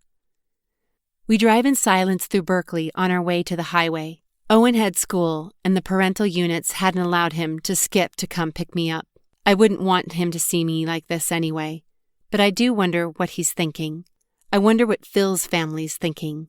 The underlying nausea that has been with me since Officer Hendricks read me my rights suddenly swells, and I close my eyes, taking 3 long, deep breaths. Impossibly, the motion of the car is able to lull my frantic mind to sleep, and I don't wake until we stop in front of the house. We're here, Mom says softly. I try to open my eyes, but they feel like lead. I can't force my body to move, the physical exhaustion too heavy for my mind to override. I'm slightly conscious as my dad opens the back door and slips his arms under me, lifting me to a seated position. He maneuvers his body and hoists me into his arms, taking me back to when he would lift me off the couch after I fell asleep during a family movie night. I wrap my arms around his neck, burrowing my face in his chest. He carries me gingerly into my room, and the familiar smell of the house envelops me, soothing like medicine. I'm out as soon as he lays me on the soft comforter. The creak of the bedroom door wakes me, and I sit up, momentarily disoriented.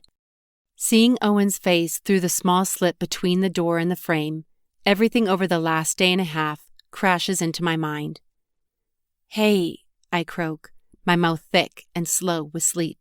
Hey, I'm sorry, he says. I didn't mean to wake you. It's okay. What time is it? I look to the window for some indication, but the blackout blinds are drawn. For all I know, it's tomorrow. It's 3 o'clock, Owen says. That makes sense. He probably just got back from school. How are your classes? I ask, opening the blinds and pulling the elastic out of my hair. I need a shower. Couldn't really concentrate, honestly. Sorry about that, I sigh. This is all fairly overwhelming. I know you didn't do it, Mia. It's crazy that they're pinning this on you. I agree, but honestly, without having any evidence to the contrary, how do I fight it? I ask, my voice unnaturally pleading and desperate. What did Jay say? He was amazing, as usual, I answer. Jay, a longtime friend of my father's and conveniently a trial lawyer, had jumped to my aid as soon as my dad had contacted him. He called and told me that he was going to ask for a waiver of arraignments, I explain. I think that's what it's called, where he waives the meeting with the judge or whatever. He sent the documents over, and by some miracle, They were processed within hours. Otherwise, I'd still be in there. Isn't that a good sign? Owen says, his face hopeful. If they were willing to let you go without having to see a judge, that's just got to mean that they know you're not a flight risk, which means they know you're not the type of person who would normally be involved in something like this. He has a point. Jay said the same thing to me at the station. He told me that I have community ties, I'm enrolled at Berkeley, I have no criminal record, and there's no way I should have to post bail. He was right. I hope so, I say, his words infusing a semblance of hope within me for the first time. How did Dad even get him to do this? It's probably costing them a fortune. He was on it hours after I was arrested. Mia, Dad has done so many favors for Jay. I'm pretty sure he's been looking for opportunities for years to pay him back. You pretty much did Jay a favor. I laugh, imagining Jay excitedly driving down to get Blake's daughter out of jail. That must have been rich. What was it like? Owen asks. Prison? He laughs, embarrassed, but clearly curious. Well, I wasn't in full-on prison, but close, I tease. I'm pretty hardcore at this point. I learned how to make shivs. You did not, Owen laughs, shaking his head. I did not, I admit. I cried in a corner and tried not to get Hep C. Owen's face grimaces as he laughs out loud. Collecting himself, he sighs audibly and he sits next to me on the bed. I'm so sorry, he says, wrapping his long arm around my shoulders and pulling me close. You lost a friend, and now you have to deal with all this crap. It's completely messed up. Unless I actually did it, I whisper. What if I did it, Owen? He turns me to face him and grips my shoulders, appraising me. Serious? He asks, skeptically. There's no way. You be crazy, he teases, ruffling my nasty hair and standing up. Mom's making dinner. Want to come harass her with me? Talk about drinking Red Bulls while she slices vegetables? I grin. I'm going to shower first, but yeah, I'll come in a sec. Right, good call. Get rid of the herpes, he says, feigning disgust. I throw a pillow at him as he turns into the hall, slamming the door shut behind him.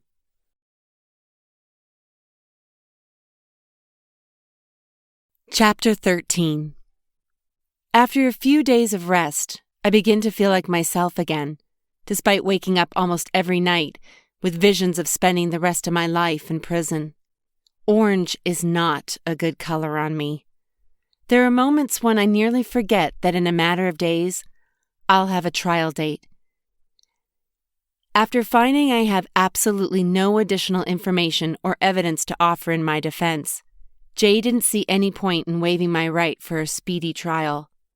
He seems reasonably sure that our best plan of action is to discount the evidence they have. The doorbell rings and Mom rushes to answer it. From my vantage point in the living room, I can't see who it is, but then I hear her voice and jump from the couch to greet her.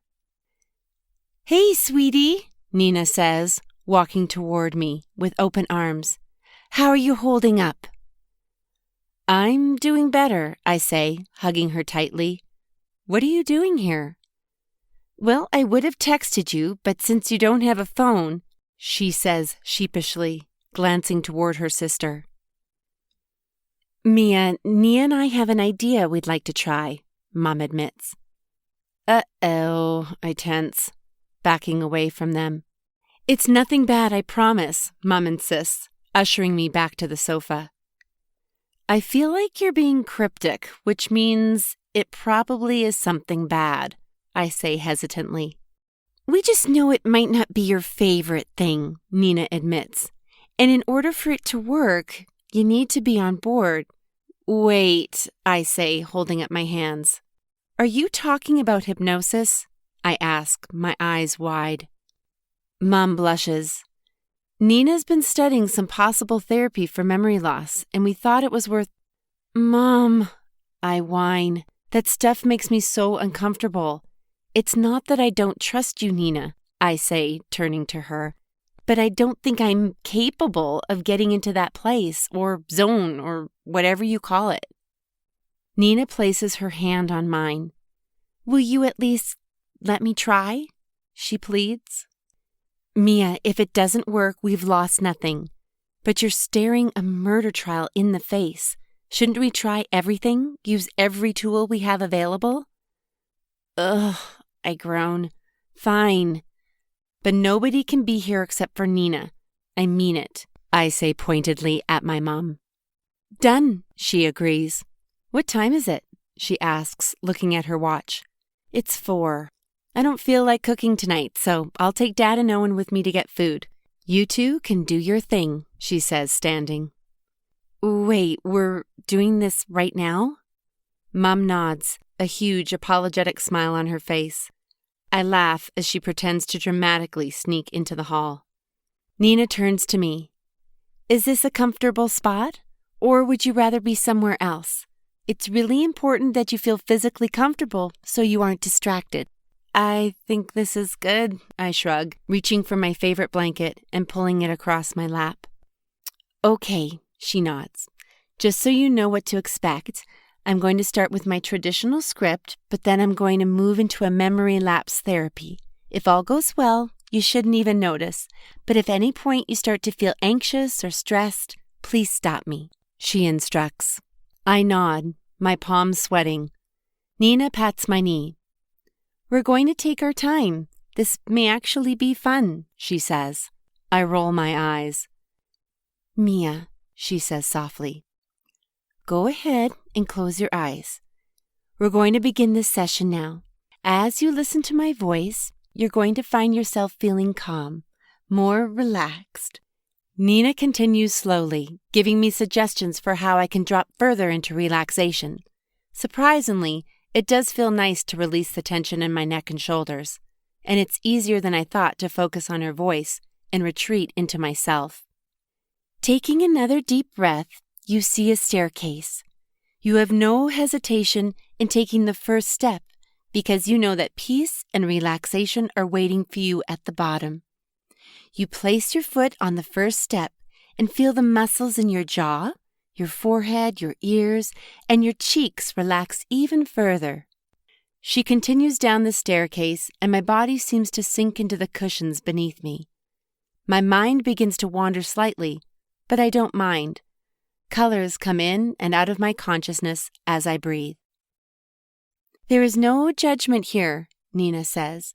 Everything in this room simply is. Glancing around, you see everything beautiful and lovely. Trees, flowers, a bubbling stream. Each view is more breathtaking than the last. You take a moment to enjoy this joyous feeling. Then, walking across the soft grass, you find your favorite object in this place. Something that is so precious and so personal that you have saved it for this moment. It's as if I'm being drawn toward something. This object calls to me, and I search for it. You rub your hands along the smooth wooden box and find the lid. Inside are all your experiences at night, all of the memories that your mind has kept safely stored away for this moment, or any moment when you need them. The box is beautiful. My heart begins to pound as I inspect it. Though I don't remember seeing it before, it seems familiar. In the past, the lid was too heavy to lift, but now you are strong, Nina whispers. Your fingers lift, and it easily opens, sending light into the air around you. These memories are no longer lost to you. You can access them anytime you want. Whenever you are here, all information that you have ever seen, heard, or felt is now totally available to you. And today, there is one story you need. I sift through the golden strands, searching for the one I know I need. My heart races, and my hands become more frantic. Is it here? I start to panic, and then an image slams into my brain. I gasp for breath. Mia! I can't stop hyperventilating, and she rubs my back as I collapse into her. You're safe here. I'm here, she repeats over and over. Eventually, My breathing slows, and I am able to speak. "Nina," I breathe. "I dropped it." She inspects my face. "Dropped what?" she asks, her brows furrowed. "My phone. I dropped it. In front of that shelter. I think it's somewhere near where Phil—" I trail off. "Okay, yes, that's amazing," she says. "I can look. Any other details?" My face contorts, but I can't see much else. "There were bushes. I don't know, Nina. I just know I dropped it. Does that mean this worked?" She laughs nervously, her eyes wide. "I think so." "Mia," Dad says, rushing into the room. "Nina called. She found your phone." "What?" I ask in disbelief. "Seriously?" "She searched the bushes, just like you instructed," he says, incredulous. "No purse?" Dad shakes his head. "No, sorry. She said she'd keep looking." "That's great news," Mom says, rushing into the room. "Can you believe it?" she says, elated. "Mia, this means you could do more sessions and possibly learn more—" "Whoa," Dad says. "Let's take this slowly," he laughs. "I know you're both excited about all of this, but there will be plenty of time to explore this therapy later. Right now, we kind of need to focus on the crisis in front of us." "Do you—" "I want to go get it now. Absolutely," I say, cutting him off. "But I feel bad making you drive back to Berkeley again, especially if I need to be back to classes." Mom looks at Dad, obvious concern in her eyes. "What? Am I not allowed to go back?" They sit in the chairs across from me. "No," Dad sighs. "I'm honestly surprised that you want to go back. Dad, I don't want to lose my tuition." "Mia, the last thing we're worried about is tuition," Mom cuts in. "We want you to take all the time you need. If that means you take the semester off, it is what it is." "Have you told any of your professors what's going on?" Dad asks. "I'm sure they know," I mutter. "But I did send them messages after dinner last night. Who knows if they actually got it? I haven't heard back from any of them," I say. "Truthfully, Mia, we don't have any experience with this. We don't know if your classmates are going to know and if they're going to treat you differently," Mom starts. "I have no way to contact them. Max's number's in my phone.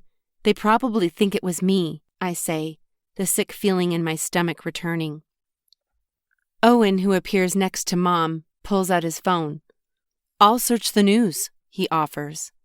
"Maybe it would be best to defer the semester, go to counseling, and just strengthen yourself to get through the next few months. We can check the dates, but you may be within the time period where you can drop your classes without getting an incomplete," Dad suggests. "Do you remember that, Kristen? Was it 6 weeks or something?" Mom shrugs. "Something like that." I stare at the rug. "This is all going to be so expensive," I say softly. "I don't want to waste any more of your money." Dad looks me in the eyes. "Supporting a member of this family will never be a waste. Do you understand?" His eyes sear into mine, and I nod. "What do you think?" Mom asks. It takes me a moment to gather my thoughts. "I don't know," I breathe. "Sometimes I feel completely normal, and then sometimes I want to crawl up in a hole and disappear. I'm worried that I'll feel that way in class, or worse, not be able to get to class and then get a terrible grade, or get kicked out." "Are you open to the idea of therapy? Real therapy, not Nina therapy?" Dad asks, and Mom smacks his arm. "When Terry got back from Iraq, I'm totally open to it," I insist. "Maybe Nina knows someone in town who I could meet with." "My guess is that they have a therapist available to students on campus," Mom says. "I'll make some calls tomorrow and see what I can find." "I'm happy to drive you down to get your phone," Dad says. "Do you want to wait to hear from your professors and then make a decision about school?" I nod, still in shock that I actually remembered something, and that it was right. "So tell me about Phil," Owen says, tossing a ball to himself as he lies on the floor of his bedroom. I'm perched on his bed, inspecting the Campbell's Chuck Taylors, trying to distract myself from only thinking about my phone. There's not much to tell. I only knew him for a week, I guess closer to 2, I mumble.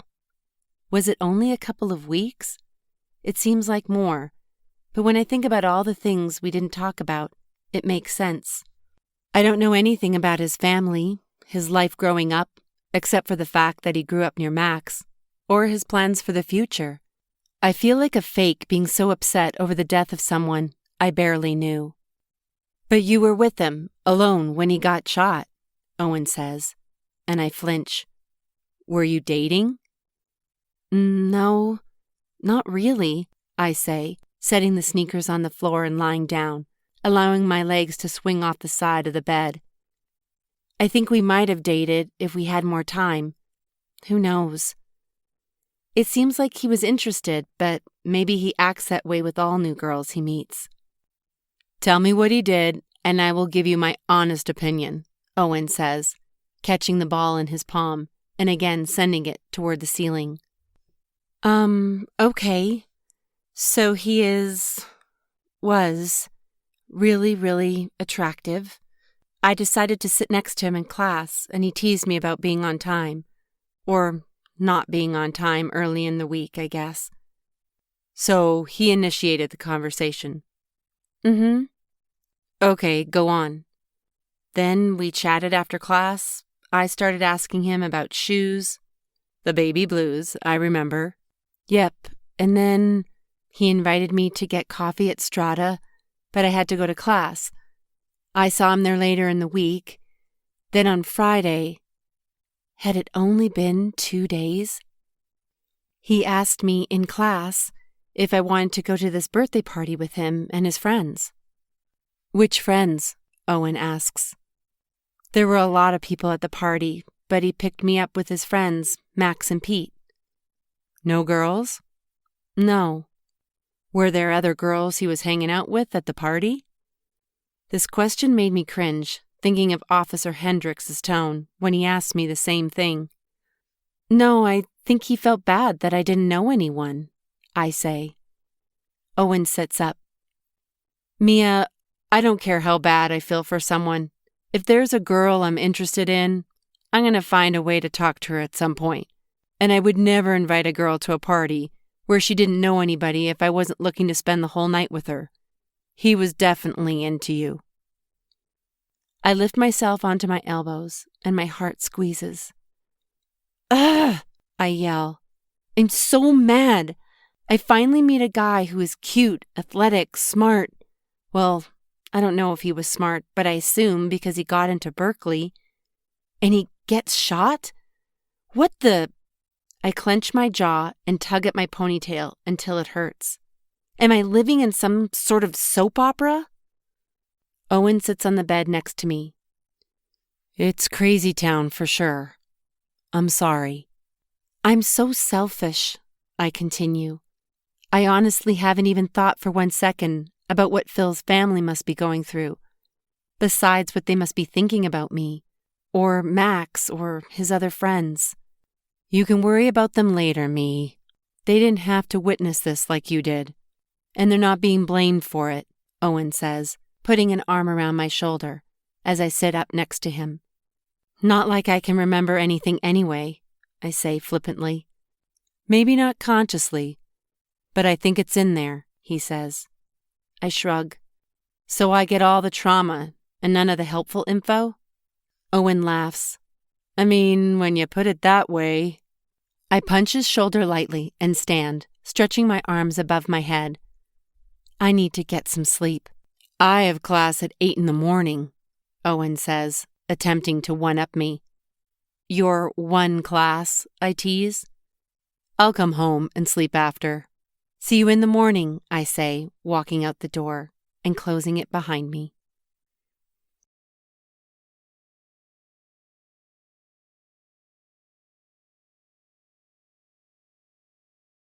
Chapter 14.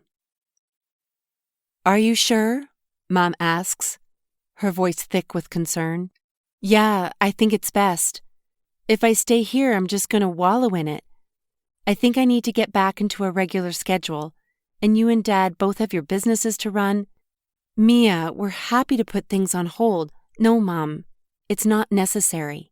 But if you start feeling overwhelmed or depressed, I'll call, I promise. And I know Aunt Nina's going to be all over that. I'm sure she'll be updating you hourly, I laugh. True, Mom grins. And you have your first appointment with that therapist on campus next Thursday. I nod. That will be good. Thanks for setting that up. Mom walks around the counter and pulls me into a hug. Mia, I am so sorry this happened, she whispers. I want to cry. I know I should cry. But right now, I can't feel anything. I stare out the window of the car. Dad offered to drive me, and I was excited at the opportunity to talk with him for an hour or so, but now I can't think of anything to say. Apparently, neither can he, because it's been silent for almost 15 minutes. Are you excited to get your phone back? He says suddenly. I nod, turning toward him. Yeah, maybe just more relieved than anything that some creep doesn't have it? I laugh. I was imagining someone finding a way to get all of my personal information, and it was making me anxious. No nude photos? Dad! I'm kidding, he laughs. But I agree. I hate that feeling. Remember when the gym was broken into? How could I forget? That was awful, and way more dangerous than losing a phone. They could have gotten into all of your clients' information, too. He nods. Don't think that didn't cross my mind. But they didn't, did they? No, our passwords held up. I take a deep breath. I didn't have a password on my phone. Dad's eyes widen. I had passwords on my apps, or Touch ID, I guess, but it's not like someone could have gotten into my bank account, I assure him. But still, live and learn, he says. I'm thrilled you found it. I nod. Now that we're actually going to get the phone, I am weirdly anxious. Nina said there were over 100 messages. Nina talked with the police again, Dad says softly. I turn my head in surprise. Why? I ask. They wanted to ask her a few questions. Why are they pulling her into this? She has nothing to... Hey, Dad says, reaching for my hand. You don't need to worry about it. It's probably just protocol. They're trying to do their job, Mia. It's not personal. We are going to beat this. I take a deep breath. It certainly feels personal. Sorry, I mumble. It stressed me out that I don't have more information. Mia, even if you were able to remember, it's highly unlikely that you'd have anything better. It was dark, and if it was gang violence, like they suspect, you only would have seen a vehicle and heard a gunshot. It's true. I keep thinking that there must have been some crucial piece of information that only I would know. But that's not a given. I lay my head back against the seat and close my eyes. Things will feel more normal when I get back to classes, right?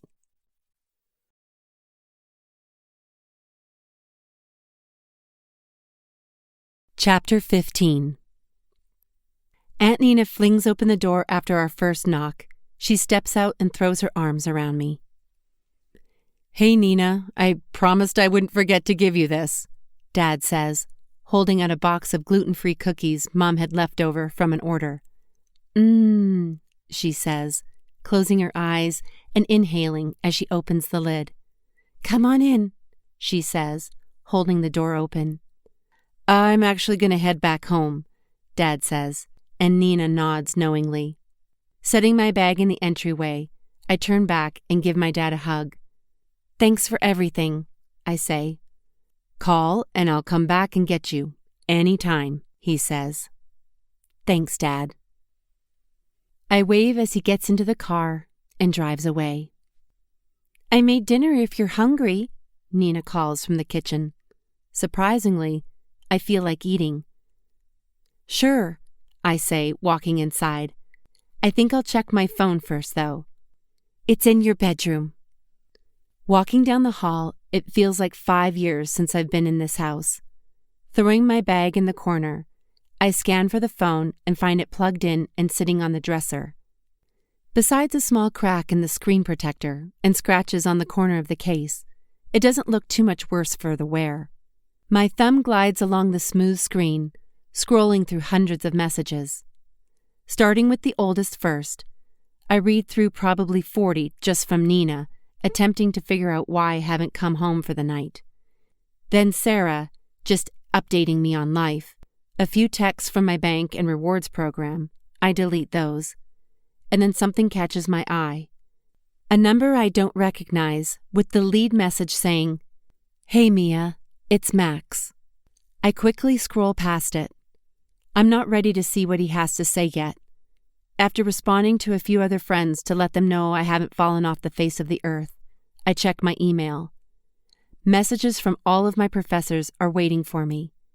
I click through them one by one and see that the sentiments are consistent. I can't believe the events that transpired this weekend. So sorry you lost a friend. We hope it all works out. Come back when you're ready. Grades have been suspended. I sigh. At least I won't fail out of Berkeley, but I hope they don't think I'm crazy when I'm back in class tomorrow. Lying down on the bed, I drop the phone next to me and close my eyes. What is it about this experience that is so life-altering? It's not like I knew Phil for long. Having him gone doesn't really impact my life. This is crazy. I just need to suck it up and get back to real life. I sit up, stuff my phone in my back pocket, and walk down the hall to the kitchen. "Chicken Marbella," Nina says, gesturing at the stove from her position at the sink washing dishes. "And fresh bread. It's wrapped in a towel there if you want to cut some." "It smells amazing," I say, "but you didn't need to cook all this." "You're doing me a favor," she laughs. "I've been eating crisp bread and goat cheese for every meal. When I don't have anyone to cook for, it's hard to want to put in the effort. So, thanks for helping me get some protein." "You're welcome," I laugh, choosing a plate from the cabinet. Nina's plates are all mismatched, but my favorite is light blue with fish scales etched along the uneven edges. And I'm realizing right now that I might have an unhealthy obsession with sea life. Another thing I can add to my list of maladies for the therapist on Thursday. "Are you really going to classes tomorrow?" Nina asks, setting a clean bowl in the drying rack. "Yeah," I say half-heartedly. Sitting around doing nothing seems worse than doing something. "Do you think everyone is going to know?" Owen searched the local news articles online, and it's definitely out there. I'm hoping people won't recognize me. He didn't see a picture of me or anything. It's not like people know me by name, and the ones who do, they may not want to have anything to do with me at this point. "I don't know, Nina," I sigh. I have no idea what to expect. "I hope they're understanding," she says. "But just pay attention to your body. Give yourself permission to make a different choice if it's needed," she advises, turning and drying her hands on her apron. I nod. "I know. If it feels like too much, I'll pull back. But honest." I pause, spooning out a few more olives on top of my chicken. "I don't know what too much would feel like. Isn't this too much already?" "I might be broken," I laugh derisively. "I don't really feel anything right now," I admit, sitting at the counter and staring at my plate. "Oh, honey, you think that's strange? That's completely normal," Nina says, pulling up a stool and sitting next to me. She takes a deep breath. "Trauma is like peeling back the layers of an onion. No, I don't think that's the best metaphor," she says, thinking. "It's more like baking." I raise my eyebrows. "Failed baking," she continues. "Typically we mix the ingredients for cookies, put them in the oven, take them out, and we have a beautiful finished product for our efforts. That's like our average, everyday experiences. We end up with this lovely finished set of memories and neural pathways each day. But with trauma, it's as if we mix all the ingredients, put them on the tray, put the tray in the oven, and then it just never bakes. Or sometimes it takes years to bake. Sometimes you're off doing something else, but even aware that the cookies aren't baking, that's where you are, not feeling. And then, all of a sudden, you remember everything that went into making those cookies and wonder why in the world they're still in the oven, she says in a rush, her hands gesticulating wildly. You'll check them and be so angry that they're not finished. You'll scream at them and then resign yourself to waiting and then cry because you really wanted those cookies. And you'll recognize all of the wasted energy going into baking them and hate every second of it. Then a little bit of hope will sprout that someday they'll be finished and you'll be happy again. All of those emotions will cycle over and over again until one day they'll be done. Or at least you'll see progress, and that will give you enough to trust that they'll be done someday, she finishes, deflating and leaning on the counter. Does that make any sense? I take a bite of chicken and nod. Not really, but it sounds like maybe it's okay if I'm kind of a weird robot right now, I ask, my mouth full. Nina laughs, resting her head in her hands. Robot, raving maniac, it's all totally fine. And know that I'm here to help you through it. I set my fork down and hug her. Chapter 16. I didn't go to class Friday, not because I meant to ditch out, but somehow I turned off my 8 o'clock alarm and slept until noon. Noon! That hasn't happened since the summer after I graduated high school, when I had mono. And the crazy thing is, right now, I still feel tired, like there's a heavy constant pressure behind my eyes. After scaring Nina half to death, because why would she have assumed I'd been sleeping all morning and not at class, I grabbed a sandwich, and I've been lying in my bed watching movies ever since. I know, very cliché, but it's seriously doing the trick. I'm right in the middle of When Harry Met Sally, when Sarah rings through on FaceTime. Terrible timing, I say, turning on my video. Hey, nerd, Sarah says, then squints and moves her head closer to the screen. What are you wearing? Are you still in bed? Back in bed. I did get up at one point. No judgment, she says, setting her phone on the table while she cuts up an apple.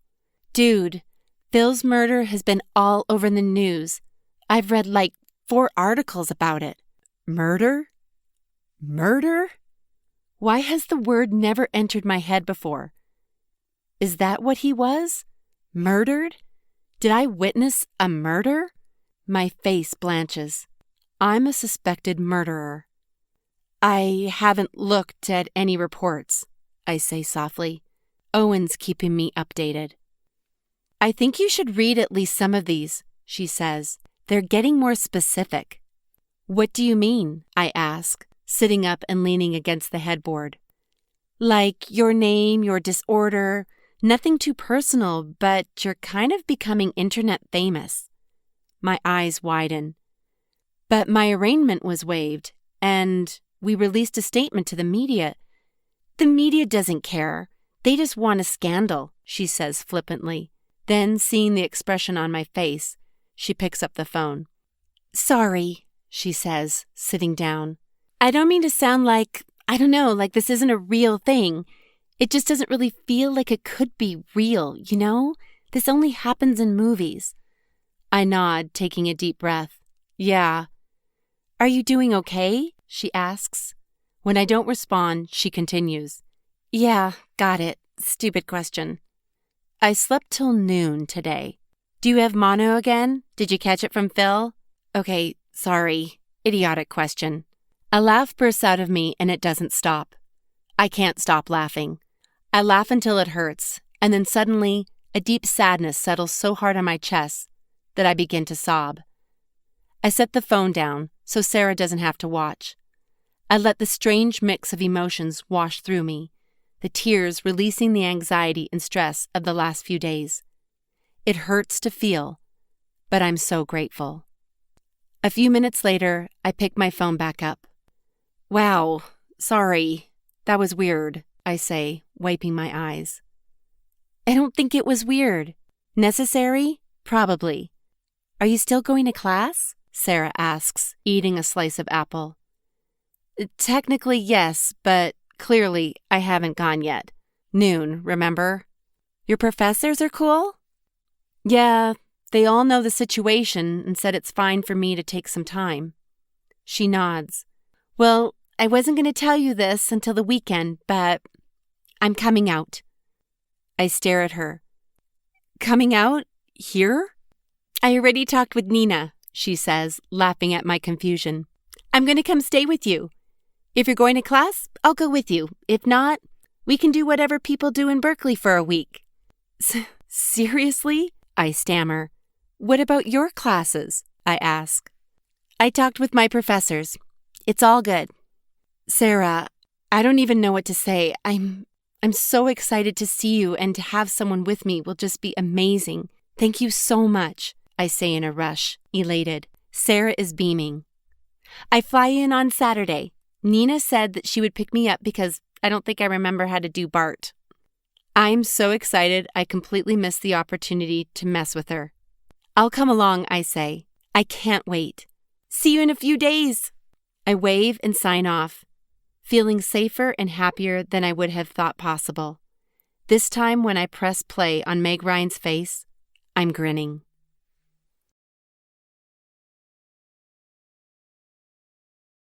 Chapter 17.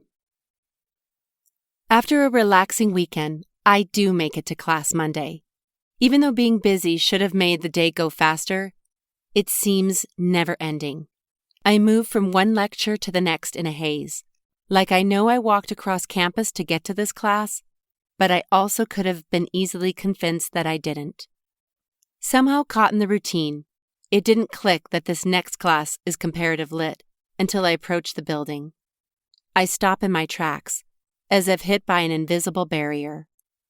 As I stand at the stone facade, blood begins to rush in my ears. Mia? A voice finally breaks through. I turn. Hey, Max says, looking slightly concerned. He moves closer. I didn't think you'd be back so soon, he admits. Are you? I'm trying to be normal, I say, my shoulders slumping. I know how you feel, Max smiles. No, you don't, I think. Nobody's accusing you of murdering someone. And something irks me about the fact that he's so chipper. Why is he back at school? If I wasn't even extremely close to Phil, hadn't been close to him for long, and I'm struggling this hard, how is Max smiling and bouncing into class? My mind jumps back to that conversation with Nina. Robot, raving maniac, it's all totally fine. Okay, I'm being a jerk. How can I judge someone else's grief? This may just be his way of dealing with things. And he approached me. I'm not in a position to turn away friends right now. Do you want to go in? He asks. I shake my head. Yeah, me neither. Last week was pretty miserable, to be honest. He shoves his hands in his pockets and rocks on his feet. Strata? I nod and turn toward the street without a second thought. I opt for a milk steamer. Caffeine in me in the late afternoon is no bueno. Max, however, has a double espresso, and I'm scared for him. As we pull out metal chairs at a corner table on the patio, I suddenly feel self-conscious. I don't know Max well, and what I do know about him doesn't necessarily inspire confidence in us having anything worthwhile to talk about, except, of course, the one thing we have in common, the elephant in the room. It's kind of chilly today, I say, opting for small talk instead, and that's saying something because I hate small talk. He muses. I think it feels pretty normal, he says, scanning the environment around us, because looking around can tell you the temperature. I'm already annoyed, and accidentally take a large sip of my boiling hot milk, burning my tongue. I guess I kind of deserve it. "So, you went to classes last week?" I ask, my rubbery tongue muddling through the syllables. Though I know full well where this is going to lead us, it's like word vomit. I can't stop myself, and if I'm being honest, there's a medium-sized part of me that's curious to know what he knows. "Yep," he says, leaning back and stretching one leg out under the table. I pull my legs closer to my chair to avoid accidentally touching his foot. "I guess I needed to find normalcy too." "What do you think happened?" I ask, unable to avoid it any longer. I have to know what he's thinking. Max's eyebrows furrow. "What do you mean?" he asks. "With Phil?" "Yeah, dummy. Who else would I be talking about? Ugh, what has gotten into me?" I remedy my less than compassionate thoughts with another dose of piping hot milk. "I honestly... Mia, I don't think you did it." Max stumbles through his words. "How could you have done that? It doesn't make sense." I nod. Something about his body language makes me doubt his commitment to that sentiment. "Thanks," I say. "But what do you think actually happened that night?" He looks at me with sudden realization. "Oh, man," he says, leaning on the table. "I completely forgot. I read about your condition in a couple of articles, but it seemed kind of overblown," he says, looking at me intently. "You seriously can't remember anything?" I can physically feel myself shrinking, my throat closing up. I shake my head, gripping my styrofoam cup with both hands. "Wow, yeah, okay," he starts. I think you two were walking home. I don't really remember when you left because we were all hanging out by the fire, but then I looked over and you were gone, so..." He hesitates, looking down at his lap. Does he feel guilty for not giving us a ride? "I texted my aunt when we left. That's my system," I explain. "After 9, I text details to someone so I can remember what happened." "Did you text anything after you left?" he asks abruptly, and his sudden intensity takes me aback. "Like what? We were just walking home," I start, annoyance evidence in my tone despite my best efforts. "No, I didn't mean... I know you gave everything you knew to the police," he backtracks. "I just wondered if there was anything else that was more fun, I guess." "So I knew more about his last moments," he says, his voice a whisper. My heart softens. "Sorry, I'm a little defensive. Since I was there and yet have nothing to offer, and they said my prints are on the gun, I begin to shiver." "No, I'm sorry," Max says, reaching out and brushing my shoulder. "I'm beating myself up about not being there. I know nothing about how he died. I can't imagine what you're going through, considering." I take another sip of my drink, finally the correct temperature, and clear my throat. To answer your question, no. After we started our walk, I didn't text anything to Nina. That's my aunt. Which is honestly kind of strange because why?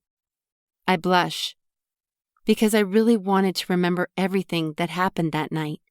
"Wait," Max said suspiciously. "Did you and Phil..." "No," I blurt out. "Nothing like that. It just seemed like maybe we were hitting it off." Max grins. "I knew he liked you." I blush harder. "You did?" I know I'm pandering, but I can't help myself. "Yeah," he says playfully. "He kept bringing it up casually that we should invite you to my sister's party." I look at him questioningly. "He never does that," Max laughs. "If he thought a girl was hot, he'd straight up flirt and make it happen. Suddenly, he was unsure, like he needed us to back the decision because it was more important than just a hot girl." "Thank you," I say, not sure whether to take that as a compliment or a major dig. Max groans. "Not that you're not hot," he says, then clears his throat. "I'm just saying, I think he thought you were more than hot." "I'm just messing with you," I assure him, and he looks relieved. Setting my cup on the table, I take a deep breath. I thought he was more than hot, too, I admit, surprised that I'm being vulnerable with Max. I was really nervous about coming to that party. Really? Max asks. I couldn't tell. Good, I laugh. I guess I'm better at faking it than I thought. He finishes his drink and takes a shot with his cup at the nearest trash can. He misses, abysmally, and stands to pick it up. I guess you should stick with track, I tease. Max stiffens, and I avert my eyes, wondering if I said something wrong. Note to self, we are apparently not at the point where friendly teasing is okay. Returning to his seat, he says, "It's too bad your phone and purse were lost." Yeah, it was a nice purse. I don't know why I avoid telling him that I got my phone back, but I do. Maybe I don't have the energy to explain yet another strange scenario. No, actually I lied, I say, an unexpected laugh bubbling out of me. It was a crappy purse. Max laughs, whether at my statement or because I'm clearly hysterical. I'm not sure, but after a minute, both of us are clutching our stomachs. This is so weird, I whisper, wiping a tear from my cheek. So weird, he echoes. I should get home, I say, standing and pushing in my chair. Maybe I'll see you? Yeah, hurry up and get a new phone so we can keep in touch, he teases. I smile sheepishly, knowing full well that my phone is in my backpack, in a pocket he would approve of, no less, and give a small wave as I walk through the patio gate.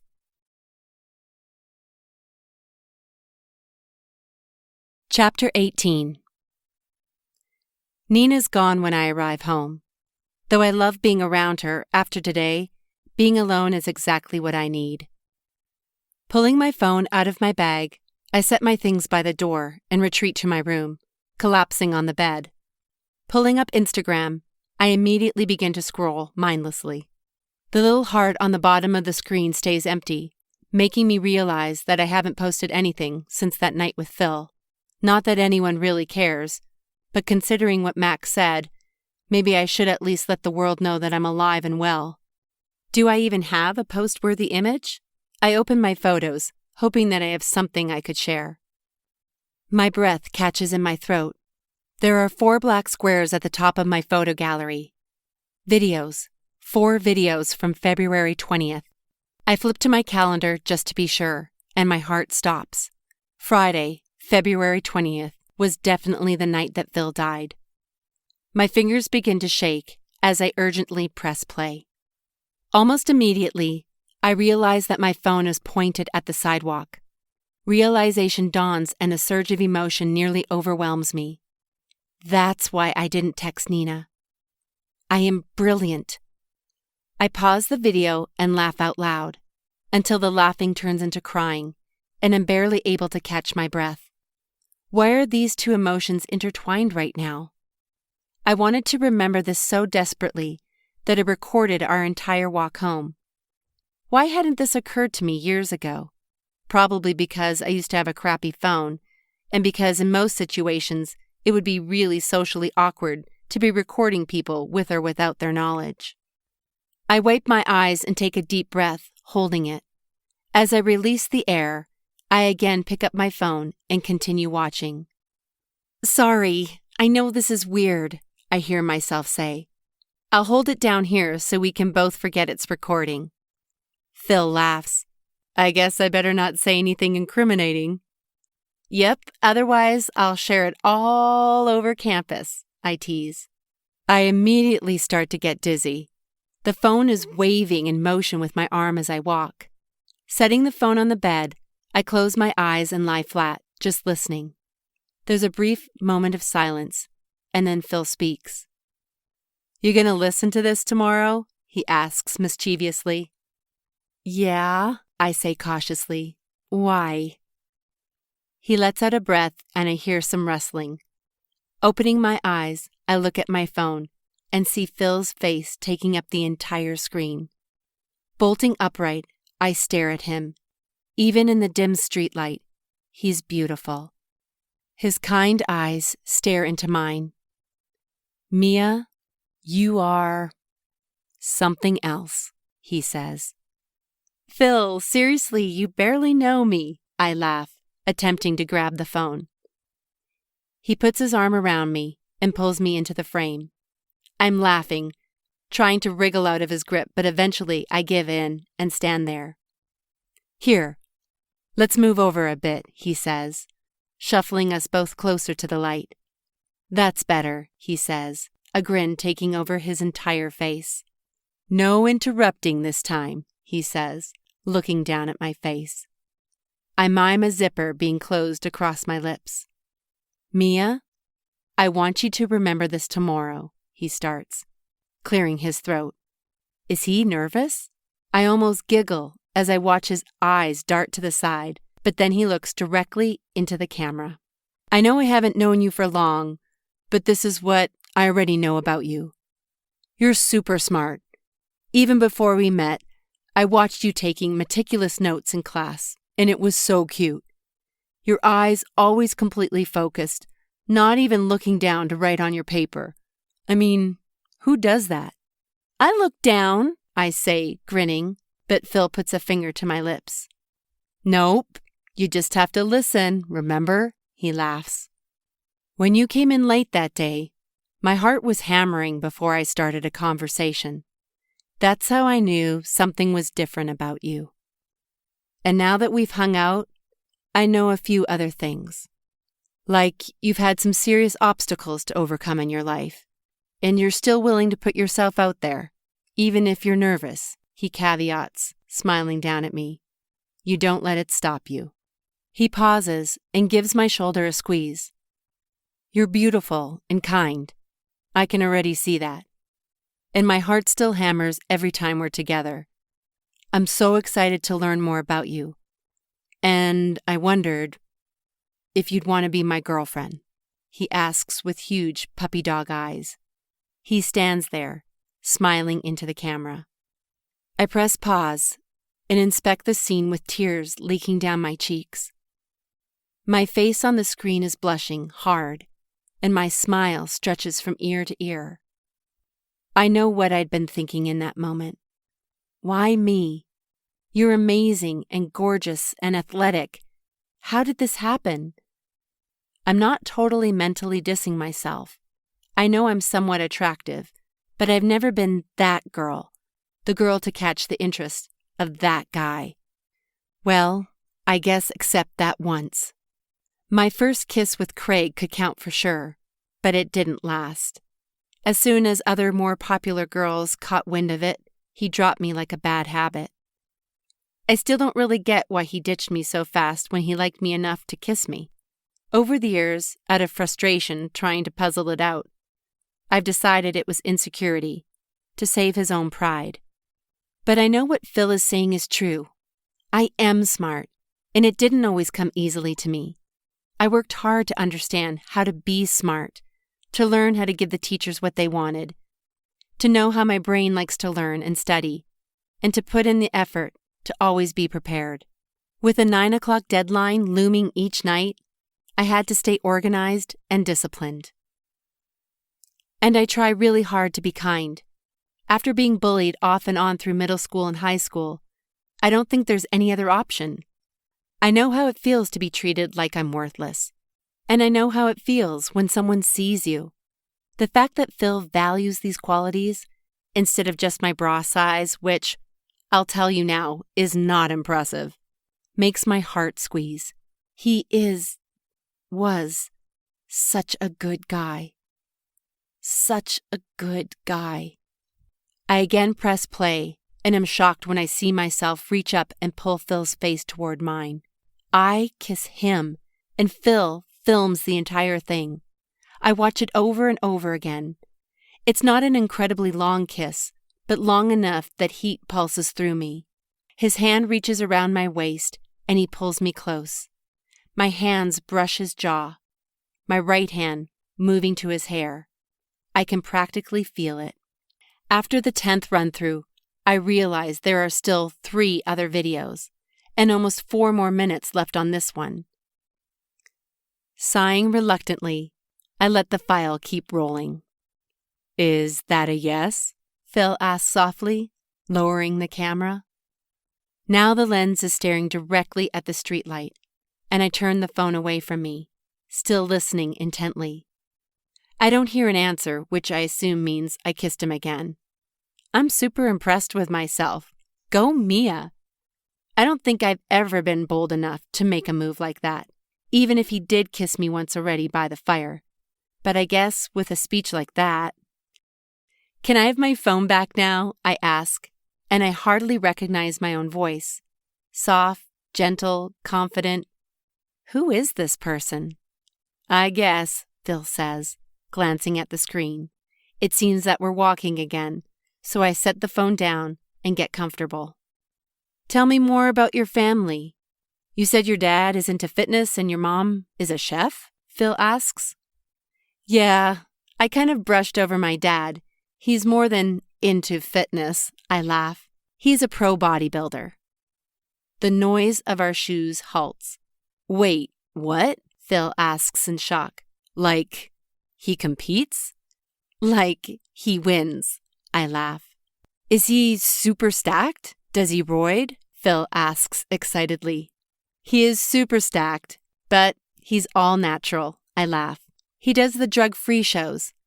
He won Battle of the Bay 4 years in a row, back in the day. Wait, he doesn't compete anymore? No, he mostly coaches now. He used to do a lot of workout videos, and he still does product promos. He actually branched out this year with his own business, but I don't think he's busy enough to do that full time. As for competitions, he injured his shoulder a year or so ago and decided he was getting too old to push his body that hard anymore. But he's still totally swole, I say, and Phil laughs. Wait, should I be worried? He could kick my... He's seriously the nicest guy ever. A total gentle giant, I assure him. And your mom? Yeah, she runs a home chef business. So she cooks for people out of your home? It's kind of out of our home. She has a commercial kitchen on site. What does that mean? We had this guest house on the property when we moved in, pretty small and kind of run down. She transformed it into a commercial kitchen, and that's where she stores ingredients and does all her cooking. Wow, that's awesome. So she literally just walks outside to go to work. I wish it were that simple, I sigh. She cooks there, but a lot of her job is purchasing specialty ingredients and meeting with clients. She's hired out the delivery part, so that's nice. But I don't remember the last time I've seen her on a Saturday. She's always at the farmer's market. You're about to see her on a Saturday, I think, and shudder. Listening to all of this is incredible.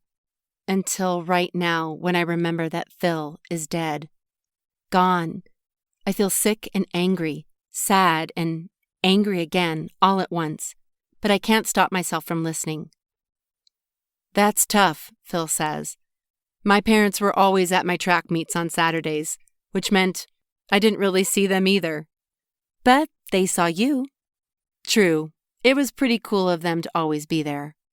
I didn't really have much going on, so it wasn't a big deal. I don't believe that, Phil says. What are your skills and hobbies? There's a long pause.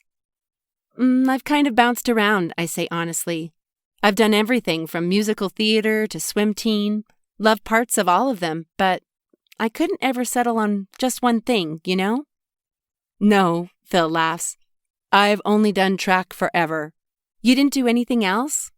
I guess I did, he concedes, but nothing that I loved more than track. I'm fast, so soccer was pretty fun, until I pulled a calf muscle and missed out on a meet a few weeks later. That's when I decided it wasn't worth it. Huh, yeah. I guess once you're competing at that level, you kind of have to commit. What do you love to do now? Phil asks. School. That's all I do now. Phil laughs. Yeah, I know that's all you do right now. But what would you choose to do if you were done with classes and had unlimited money? There's silence, and when it stretches out long enough, I check the phone and realize the first video ended. I swipe to the next one and press play. Okay, sorry, it's going again, I say. So, unlimited money and finished with school. Listening, I'm as interested as anyone to hear what Friday Night Mia is going to say. Thinking of an answer now, I could go in about 15 different directions. I think I'd travel first. Where? Anywhere. I've never really been off the West Coast, except for bodybuilding competitions, and that doesn't count. We didn't get more than a day to sightsee. But first, I think I'd go to Paris. I know that's super cliche, and it's way cooler to do Thailand or something in Asia these days, but I don't know. There's something so romantic about that city. Or I guess how I imagine that city. And I've heard it's changing so much culturally. I just want to see it before I miss the chance forever. You might just want to wait a bit until they restore Notre Dame, Phil says. Well, I'm still in school and I don't have unlimited money, so... Phil laughs. A trip to Paris isn't that expensive, he says. Flights are what, like $400 to London if you go off season? There's a silence and I check the phone, but it's still rolling. What? He asks finally. I must be staring at him. Do you regularly track flights to London? I ask. Do you travel a lot? No, he scoffs. I don't regularly track flights, but yes, my family does travel a lot. I'm the youngest, so I get to tag along with my parents on their trips. Well, used to. Now they just go without me. Lucky, I tease. I think we should go to Paris, Phil says. That's a little extra, don't you think? No, I mean a group of us. We should... I know what you meant, I laugh. And suddenly there's a scuffing on the audio, then silence, except for small noises that clue me into the fact that we're kissing again.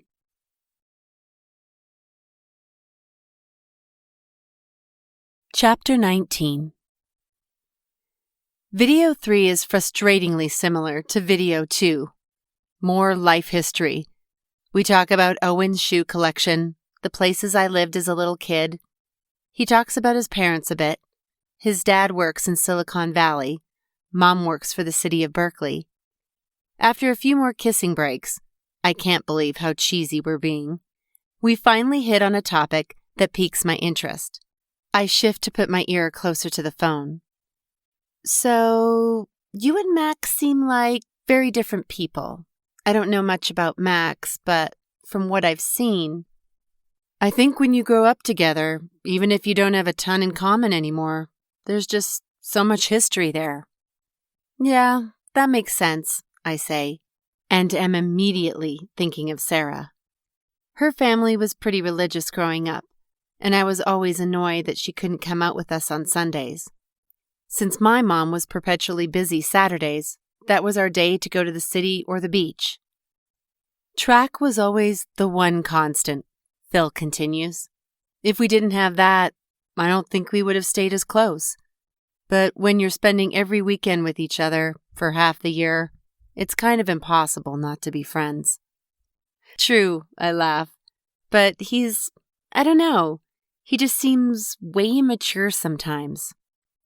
We're sophomores. Aren't we all supposed to be immature still? Phil teases. Well, you're not, and I'm just lame, I laugh. My mom always used to say that I was an old soul. Too serious for my own good, I mimic a motherly tone. Serious isn't a bad thing, as long as you know when to let loose, he says. But Max, he had it rough growing up. How so? I ask. We're almost at your street, Phil says. Do you want to take the long way? Always, I say. My heart drops. Why didn't we just go home? We were so close. Let's just say, I think being gone at track meets saved Max a lot of grief at home on the weekends. Strict parents, or... I pause, hoping I'm wrong. Worse? I ask in shock. But we were just at his parents' house. That's not where his biological dad lives, Phil corrects. His mom finally divorced that douchebag when we were in 7th grade. He's in prison. I can practically hear the shock in my face. No way, I breathe. What for? Honestly, I don't know all the details. Max never wanted to talk about it, so I left it alone. I have no clue how long he's been in the clink or when he gets out. So, his mom remarried? Yep. About 2 years later, she met this super sweet guy and they've been together ever since. Wow, I had no idea. I pause, unsure of where to go from here. What else is there to say when you hear a friend's dad is in prison? I opt for a change of subject. So, tell me about your siblings. Phil proceeds to fill me in on his oldest sister, Carrie, living in Walnut Creek and married with 3 kids. The cutest kids ever, his words. Then about his middle sister, Shay, who is almost finished with her chemical engineering degree at Stanford. Impressive, I say. I bet your parents are proud. I hope so, he says, but really, it's just a lot to live up to. They have these perfect lives and I'm just starting out. What if I screw up our perfect record? He jokes, but the tone in his voice belies actual anxiety surrounding the topic. Seriously, Phil? You're not going to screw it up. You're pretty much the first guy I've met after graduation who isn't just focused on partying and getting with as many girls as possible. I see I have you fooled, he laughs. Yeah, whatever. You're a good guy. No fooling necessary. A long pause denotes the end of video 3, which means there's only one left. My pulse rushes in my ears. I'm well aware that there could be evidence in this next video. The time says 3:52, only a third as long as the other 2 videos. What if there's nothing? What if it's just more talking, which I'd love to hear, but at the same time, I can't decide whether I'd be more agitated over actual evidence or the opposite. Not having to witness it. Currently, I don't have to live with those memories, but pressing play could change all of that. This is why I wanted the phone, right? To hopefully find something that would clear my name? There has to be a reason that this is the memory that came to me during that session. This phone must hold something of importance. Mia? Nina's voice calls as the front door opens. I start, smacking my ankle on the side of my dresser. Hey, Nina! I yell through gritted teeth as I lift my foot to inspect the damage. No broken skin. Hey, she says, poking her head into my room. Sorry I'm so late. Did you already eat dinner? I glance at my phone. No, wow, it's already 6 o'clock. I was just catching up on things and lost track of time, I guess. She pokes her head into my room. That's fine, sweetie. I'll whip something up, she smiles. How was it today? As good as could be expected, I say truthfully. She nods, closing my door as she retreats to the kitchen. The mere mention of food sends my stomach grumbling, and I really have to pee, I realize. I should probably take care of that before watching video 4. I'm embarrassed for myself in this moment, fully recognizing that I'm avoiding whatever's waiting for me in those 3 minutes, but I just can't bring myself to do it. Not yet, at least. I hop off the bed, setting my phone on the dresser, and walk down the hall to the bathroom.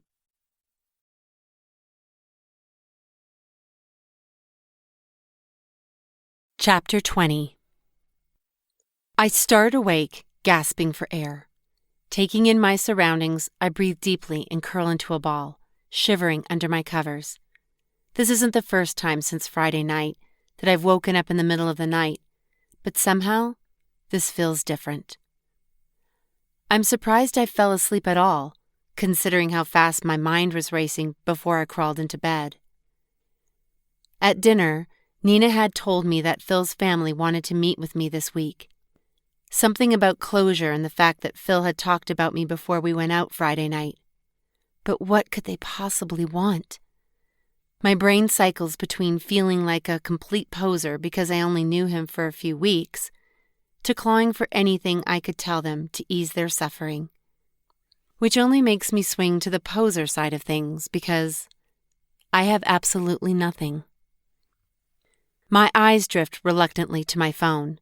Pressing the home button, 4:07 glares up at me. 6 hours of sleep. That's decent. and I don't have to be up until 8. I may feel like I just got hit by a truck, but at least I got some rest.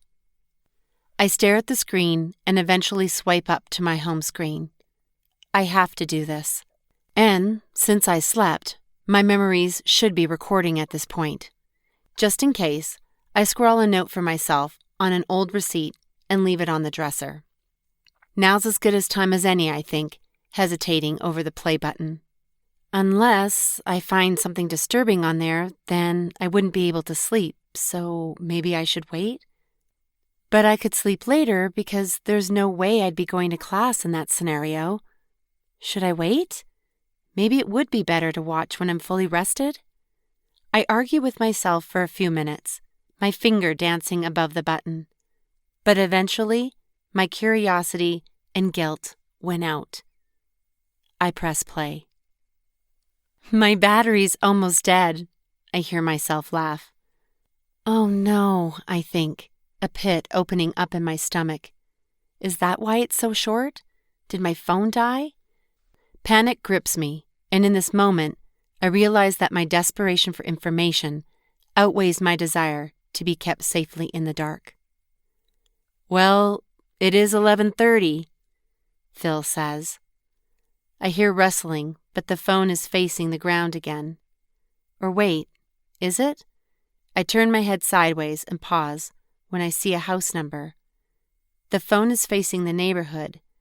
I sit up and flick on my reading light and flip over the receipt. If I write down the numbers I can see, maybe I can at least figure out the path we took on our detour. Sorry I didn't bring my pocket juice. I thought I had it. In your pocket? I searched all 4, Phil laughs, and I giggle like a schoolgirl. We're laughing at everything at this point, fully punch drunk. It's kind of magical walking through these neighborhoods at night, I say. It's so quiet and peaceful. That's kind of why I wanted to walk, besides being alone with you, of course, he teases. There's not a lot of quiet time at the house. At your house? I thought you lived on campus. Yeah, no, I mean, at our house. We're Pikes. He grins at the confusion on my face. Pi Kappa Alpha? He clarifies. Wait, what? You're in a fraternity? You didn't know that? Phil says, laughing so hard that he can barely get the words out. We rushed last spring. I swear we talked about this at Lomi's party, about Max's parents paying for his housing. Yeah, housing. The word fraternity never came up. You never told me, I accuse, good-humoredly. Maybe you do have me fooled. When he catches his breath, he says, Not all fraternities are just party houses. Yeah, okay. Seriously, my brothers are good guys. Does Max live with you? Yep, and Pete? I rest my case, I say dramatically. I can't believe that never came up, Phil says, laughing. Maybe I was avoiding it because, deep down, you know I'm right. No, he hedges. Because maybe I'm worried you'd see me that way. All right, I'm biased, I admit. I have zero experience with fraternities except what I've seen on TV, and that's... Suddenly a screech of tires sounds behind us, and I hear an audible gasp. From Phil or me, I can't tell. The phone waves wildly, likely because we are whipping our bodies around to see what the commotion is. The phone suddenly drops to the ground, hitting the sidewalk hard. The crack against the concrete explains the scratches on my new case. The phone is face up, and there's just enough light that I see Phil lean down to pick it up. Then I hear it. A gunshot. My scream echoes through the bedroom, and Phil drops on top of the phone. For a moment, everything is black, and the audio is complete chaos. Then the light hits the camera again, and I lift the phone from the sidewalk. As it scans upward, the video catches a set of red taillights in the distance. I pause the video and zoom in. It's a black sedan, or at least a dark color that looks black in this lighting. My heart stops when I realize I'm staring at the faint outline of a license plate. I take a screenshot and click edit, then apply a filter that brightens the image. Though it's pixelated, I can just make out a string of letters and numbers. Is that a T or an I? My heart begins to race. This is the vehicle that was carrying the person that shot Phil. It has to be. Elated and with adrenaline flooding my veins, I flip back to the video and press play. The phone seems to be in my hand. The picture is shaky, and I can just make out my shoulder and neck. "Phil!" I scream, shaking my arms. "Phil, look at me!" He groans, and I sob in relief. "Phil, you've got to stay with me," I say, my panicked face framed in the screen. "No, don't try to get up," I command. I can only imagine that I'm trying to switch to the call screen to dial 911. "It's not working," I whisper to myself, my eyes darting around the screen wildly. "Stop the video!" I scream at the phone, but the battery is too low and it's not responding. Suddenly I hear a vehicle in the background. It seems to be a few blocks away from the sound of it. I watch myself look down the street in complete terror.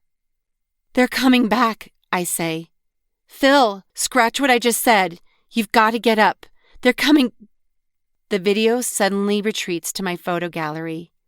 I stare at the black square, not able to process what I just watched. That was me. I experienced that in real life. And Phil was shot. Phil is dead. But I 100% wasn't the one who shot him. I can only assume that I helped him get to safety in the park. But how in the world did that gun get to us? How are my prints on it? Phil must have been lucid at that point because there's no way I could have pulled him behind those bushes by myself. I must have dropped my phone during the struggle, with my purse likely still out in the open on the sidewalk. Guess I'm never getting that back. Did Phil say anything else to me before he died? Was he in pain? Did he suffer? Tears begin to stream down my cheeks as I roll over and press my face into the pillow to keep my screams from reaching Nina.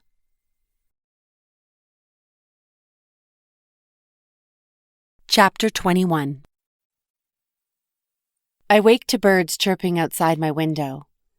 Yawning, I stretch my arms luxuriously above my head when suddenly everything crashes into my mind from the night before. Memories are intact, so I crumple the note. That few seconds of peace wasn't enough, and I bolt upright, making myself dizzy. Judging by the light, it's got to be at least 10 o'clock.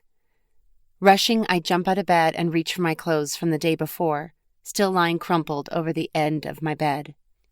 In the early morning hours, after nearly crying myself to sleep, I was barely able to restrain myself from running directly into Nina's room and waking her, at which point I was tempted to call the police station, but thankfully was rational enough to recognize there was no chance that Officer Hendricks would be available, even if he were on the night shift again.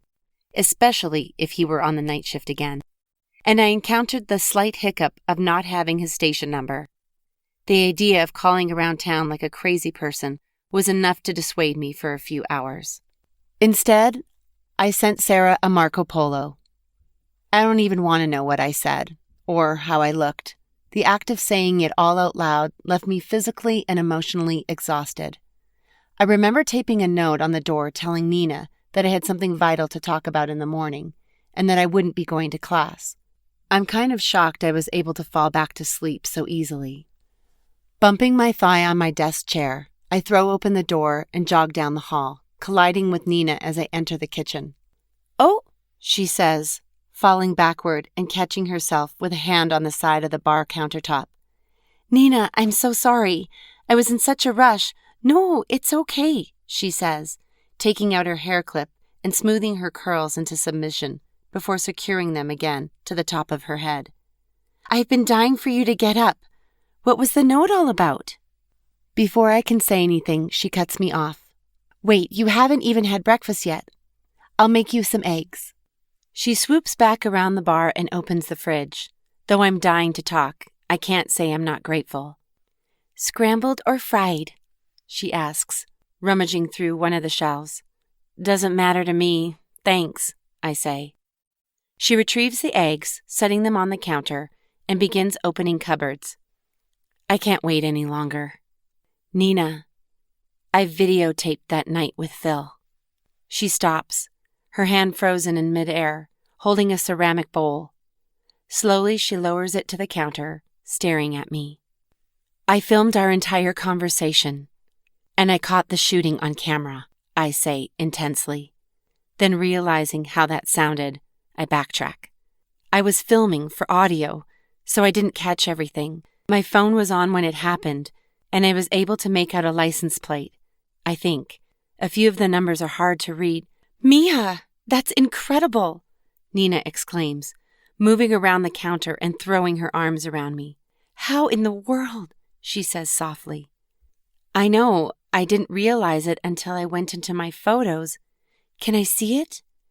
I hesitate, and she notices. "No, it's okay, I don't need to see them," she says, walking back to the stove. "I didn't mean to pry." She turns it on, pouring oil into a frying pan and setting it on her favorite burner. "No, Nina, it's not that.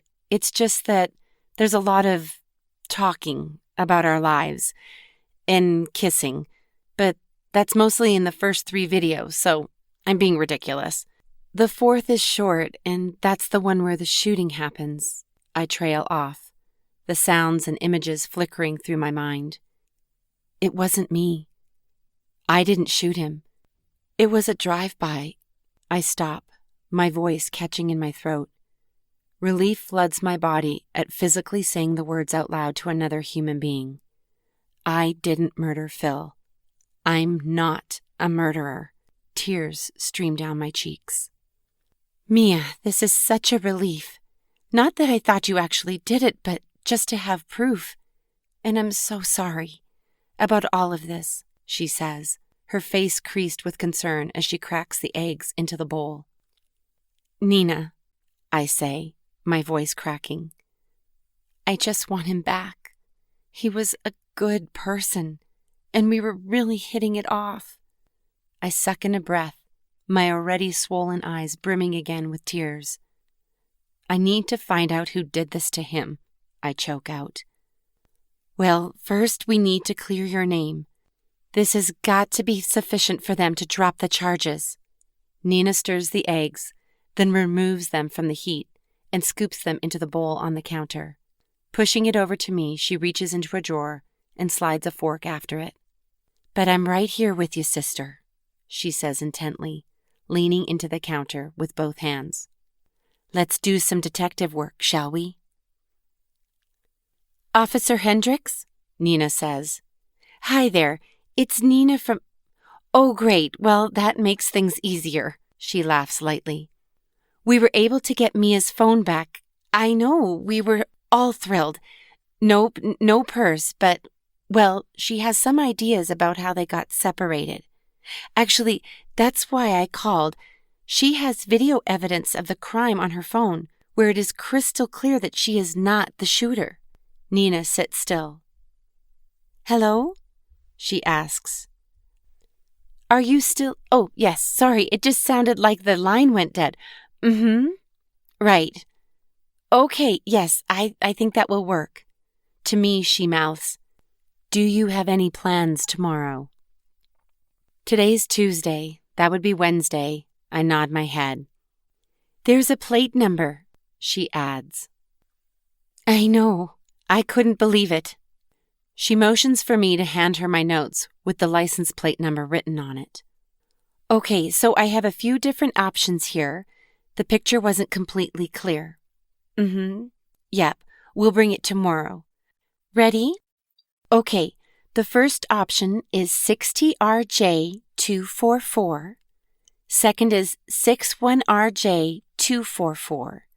And then try both of those combinations with P's instead of R's." "Right. Got it. See you then." She lowers the phone from her ear and ends the call. "Tomorrow?" I ask. "Sounded like it went well?" "I think so," Nina says. "He says he'll run the plates, but he did say that it's likely a stolen vehicle." My shoulders slump. Why had I not even considered that? Did I get my hopes up for nothing? "Until then, we just need to wait. I don't think there's anything else we can do." "Do you think anyone in that neighborhood saw anything?" I ask. grasping for any other shred of potential information. I'm pretty sure the police questioned everyone they could, Nina shrugs. I'll call Jay and fill him in. I can't wait for Sarah to get here. This week has felt like a year, I complain, leaning my head against the chair and closing my eyes. Chapter 22. Welcome, Officer Hendricks greets us, eyeing me judgmentally and ushering us into an open office. Slightly different than my last experience here, and I find myself becoming distracted by the ringing phones and movement of staff and officers down the hallway. Do they know that I have charges against me? One wall of the office is almost wholly windows, and I feel exposed, naked. I place my back toward the glass and sit nervously, facing the desk. Thank you for meeting with us, Nina says graciously. This whole thing has been— I wish I had better news for you, he says, cutting her off as he shuffles brusquely behind the desk and lowers himself into the rolling chair, slapping a manila folder on the wooden surface in front of him. Nina visibly deflates, and I reach out to squeeze her hand. I ran those plates, and this is what I came up with, he continues, tossing a notepad carelessly across the desk. Nina and I lean in. The first option matched a silver Prius in Rockridge, so obviously not.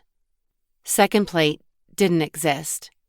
Third matched a minivan in Albany, and fourth, a match. This description fits the car I saw in the video perfectly. But this is good news, I say. You found it. Keep reading, he says, his voice flat. I look again at the notepad to see the words, rental, fake ID, under the original note. It was a rental, I say, disappointment written all over my face. Yep. From where? Nina asks. Zipcar, he says. The one down on Cedar. Kind of close to you, actually. I've never been, Nina admits. I talked with the owners there, and they were extremely cooperative. They provided me with all the paperwork. He reaches into the file and pulls out a few sheets, stapled at the corner. This guy, Howard Mees, he doesn't exist. How did they not catch that when they took his information? Don't they check that sort of thing? They should, but who knows whether an untrained employee was working or their computer system was down? Shouldn't those all be questions you are asking? I say, attempting to keep my tone polite. Mia, listen. I know this is frustrating, but we see things like this all the time. A rented or stolen car used to commit a crime. I'm not just going to run those poor people through the ringer just because they got hoodwinked, Officer Hendricks says.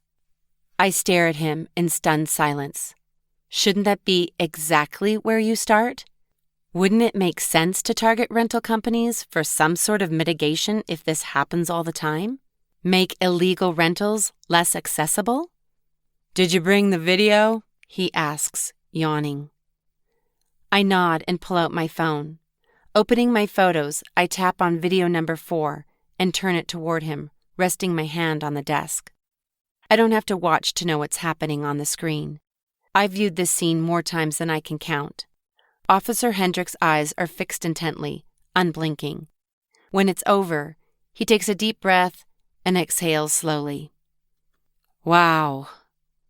Mia, I'm so sorry, he says sincerely. My heart soars. I knew he'd be floored by this footage, but I don't think this is conclusive enough to drop the investigation, he finishes. What do you mean? Nina asks icily. Well, he says, putting his hands behind his head, we don't physically see the shooter, and we can't see Mia. For all we know, she's got the gun behind. She's the one filming, Nina explodes. You can see the motion of the camera. But the phone dropped. How do you think she could drop the phone, shoot him, then successfully film it, all while somehow making it look chaotic and orchestrating a vehicle screeching down the street at the exact moment? I'm not saying it isn't helpful. It's just not conclusive, Officer Hendricks argues, holding up his hands in defense. There's a chance that shot could have come from the vehicle. Nina takes a deep breath, straightening her hair and relaxing slightly. If it did come from the vehicle, which I'm not saying it did, but if, Officer Hendricks reaches for the phone and replays that section of the movie. Well, it's just unfortunate he leaned down to pick up that phone, he says softly.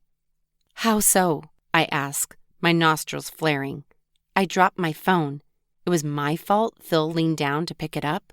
With the timing of that shot, it was at exactly the wrong moment. The bullet went through Phil's chest, he says, authoritatively, sitting up and indicating a shot in the ribs on the right side of his body. With the trajectory of the bullet, had he not been leaning down at that exact second, the bullet would have hit his thigh.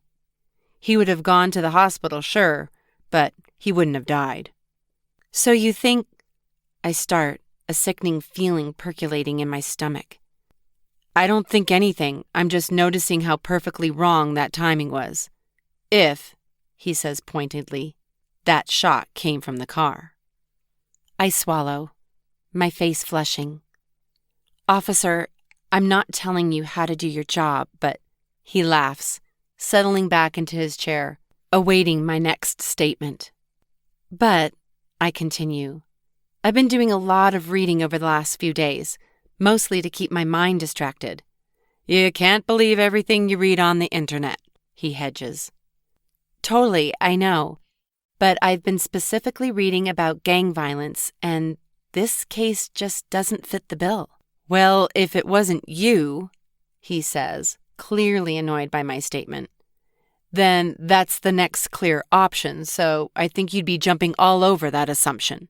After reading a few articles online, you presume to understand gang violence in the Bay Area? He scoffs, leaning forward on the desk, confrontationally. No, I respond, flustered. I'm after the truth, not just the next clear option. And it wasn't just a few articles. I read Oakland's anti-violence proposal they put out this year, and it had a lot of statistics. First, if you aren't a person of color, aged 18 to 35, a member of a local gang or crew, if you haven't had extensive justice system involvement or a family member or close friend victimized by a shooting in the last 12 months, the likelihood of you being involved in a gang drive-by shooting is virtually zero. Especially one that wasn't open fire in a public area where you just happened to be in the wrong place at the wrong time. We were the only people on the street that night. We were in a middle-class Berkeley neighborhood, not West Oakland. And, I add, my voice rising energetically, the fact that they weren't trying to necessarily kill him or were just terrible shots doesn't fit with that either, I assert finally. Nothing about that makes sense. Officer Hendricks is silent a moment, then meets my eyes. So, if it's not gang violence, what is it? He asks, his voice soft but accusatory. Mia, you're the primary suspect in this case. Besides your prints, I've got nothing to go on here, and a list of files a mile high, he continues, slapping a pile of folders on his desk that, while not a mile high, is impressively tall. I can't waste my time on a case that's going nowhere. We've got no ballistics, the car's a dead end, and even this video, while interesting and informative, gives me nothing else to go on. So what do you recommend I do? Maybe, I stammer, my cheeks flushing, entirely at a loss. I don't know, I admit, exasperated. Just do something. Nina leans over, putting her arm around my shoulder as tears sting the corner of my eyes. I promise, if anything comes to light, I'll let you know. But right now, there's nothing more we can do. We should know your trial date within the week, and you'll need... Thank you, officer, Nina nods, staring at him with intensity. I'll take it from here, she says, standing and pulling me up out of my chair. Gripping my arm, she leads me quickly out of the office and down the hall to the exit. I realized Friday morning that I completely ditched my first therapy appointment. Mom even sent me a reminder, but it got lost in the hundreds of texts I still haven't checked. Chalk up that appointment fee as yet another way I'm costing my parents through all of this. After lunch, Nina and I sit in the living room. I find myself doing this a lot these days, sitting, staring out the window. It's impossible for me to clear my thoughts. No matter what distraction I have in front of me, there's always the sickening truth that I'm a suspect in a murder case, and that I have no memory or proof to defend myself. Before Nina can say anything, a knock on the door makes me jump. Nina's eyebrows furrow. "Who could that be?" she mutters. "I'm not expecting any packages." She peers through the peephole. "Probably some kid selling something," she says. I'll humor him. Opening the door, she begins her spiel. "I'm not going to buy anything, but you're welcome to practice." She shifts her weight as a man's voice cuts her off. "Oh," she laughs heartily. "Mia, this is one of your friends," she calls to me then. Turning her attention back to the door, she flings it open wide. "I'm so sorry. Come on in." Still sitting in the living room, I stare at the entry. I don't have friends, and certainly no friends that would A, know where I live, or B, care enough to come over. "Hey, Mia," Max says, stepping through the doorway, his hands shoved into his front pockets. "I hope it's okay that I stopped by. You weren't in class, and since I picked you up here, I just wanted to check on you and make sure you're okay," he explains. "Yeah," I say. "I'm just really surprised, and I was up late last night." "I'm still not sleeping great either," he says. "Do you want to sit out back?" I ask. Nina's garden is pretty spectacular. Though she's pretending to ignore us, I see a smile lift the corners of Nina's lips as she places my plate and fork in the sink. I should have cleared those, I realize. "Sure, if I'm not interrupting anything." "Just wallowing in self-pity, but I could use a break," I say, and he laughs. Motioning for him to follow, I lead him through the kitchen and out the patio door. Just feeling the sun on my face lifts my mood. We sit on the bench under Nina's pergola, the grapevines giving us partial shade from the surprisingly intense sunshine. "Here," Max says, passing me a card. "I told Phil's mom that I'd get this to you." I stare at the loopy letters. "I can't believe she wants me to come," I whisper. "Doesn't she think—" "She heard about the videos," he says, his jaw clenching. "I thought you lost your phone." "Max, I didn't get it back until the other day. Someone found it, and I didn't know about the videos when we talked. Otherwise, I would have told you." "It's fine," he says, but he won't meet my eyes. Great. Now I've disappointed Max, too. "I think Phil's mom's been getting details from the officers on the case, and honestly, she's a sweetheart. When I told her about you, she really couldn't believe that you could have. I met with the officer earlier this week. I must have been more convincing than I thought," I say. Max shifts his weight, not meeting my eyes. "What did the video show? There must have been a lead or something." "No," I shake my head. "I thought there was, but it turned out to be nothing." "What was it?" he asks. "A license plate, but the car was a rental." He nods. "Well, that's no good," he says, wiping his forehead with his sleeve. The bench bounces slightly with repetitive bouncing of his leg. I place my hand on his knee, and it immediately quiets. Lifting my eyes, I inspect his face while he inspects his feet. "Max, I'm so sorry. I only knew Phil for a few weeks, but you—" "Yeah," he nods. "Thanks."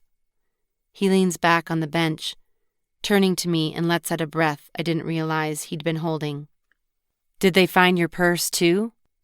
"My purse is still missing," I sigh, but it's not like I had anything valuable in there anyway. "Still lame," Max comments. "So, are you going to come back to classes tomorrow? Next week?" I sigh. "I'm honestly not sure," I say. "With everything, I'm just overwhelmed." "My friend Sarah's coming to visit me, though," I say, smiling.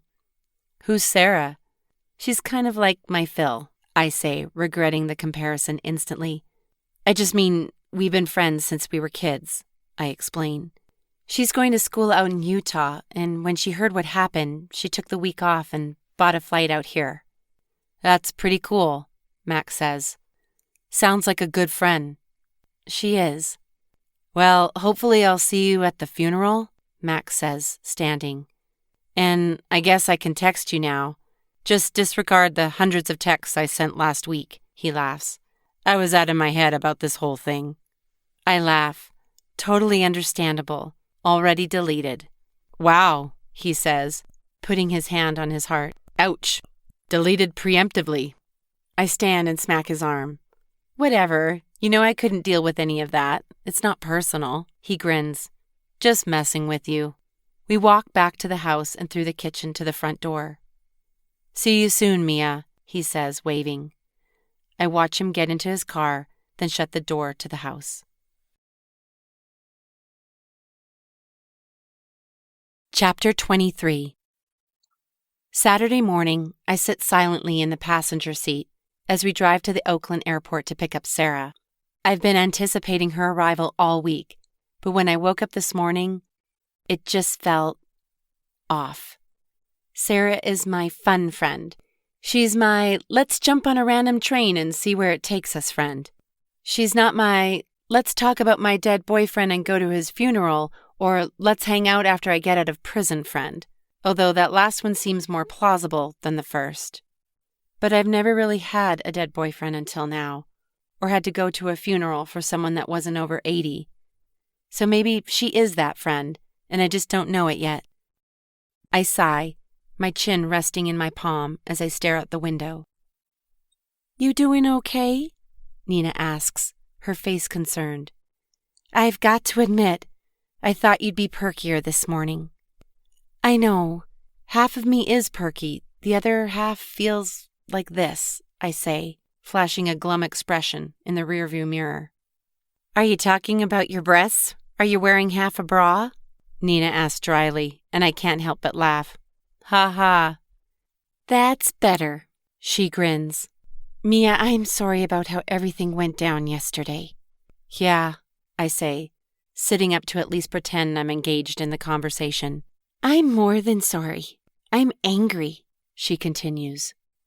You had some excellent points. Officer Hendricks was completely dismissive, unfairly dismissive. And I agree with you, by the way. The categorization of gang violence doesn't sit right with me either. Somehow hearing her express that she sees the inconsistency too adds a sliver of light into my stormy soul. Not much, but a little. It doesn't matter, though, I say. He was right. We have nothing to go on, which makes me nervous that they're going to somehow pin it on me. Maybe so, she admits. They might try. But my experience has been that when we seek, we find. What does that even mean? I mumble. It means that if something is supposed to be found, you'll find it. Didn't our session prove that? I don't think that means you'll necessarily figure the whole thing out immediately just because you want to, but maybe you're meant to find something else. There's always meaning in loss. We just have to go through a lot of muck to find it. I think I'm still too confused and angry to seek anything, except maybe ice cream. Nina laughs, full-bodied and free. Well, that's why we have girlfriends. And Fentons, she says, winking. I think Sarah is just what you need right now. Sarah insisted that we not pay for parking and instead pick her up curbside. Pulling into the airport turned my half-perky self into more like 3/4. And when I see Sarah standing on the curb with a neon orange suitcase, the last of the negativity seeps out of me. Flinging the door open, I jump out of the car and throw my arms around her. Sarah drops her phone as she leans down to pick it up. I nearly have a panic attack. No, I yell, and Sarah stops halfway to the ground, eyeing me warily. Sorry, you'll understand after I tell you everything, I say apologetically, heat rising to my face. Can I pick it up now? She asks, laughing nervously. Yes, sorry, I laugh. You've always been a little quirky, but that was new, she teases, brushing her phone on her pant leg. I don't know what's wrong with me, Sarah, I say, grabbing her suitcase and rolling it to the back of the car. Full service. I like it, she says, jumping into the back seat. I load the fluorescent suitcase quickly, slam the trunk, and return to my seat. I am so happy to be here, Sarah says, leaning her head on the seat and throwing her arms wide. Last week kicked my butt. Classes? I ask. Classes, roommates, you name it. Not cool that this whole circumstance is what prompted my visit, but I am so grateful to have a break. I hope it feels like a break, I say. Going to a funeral wouldn't necessarily be my first choice when playing hooky for a week. Whatever, you can find hot guys at funerals, she teases, but reaches up and rubs my shoulder. Can I take you girls out for lunch? Nina asks. Are you sure? I say, grateful for the offer, but not wanting to impose. I've been planning it all week, she says, smiling. I won't say no to lunch, Sarah says. Any preference? Nina asks me. I shake my head. I'm good with whatever you want.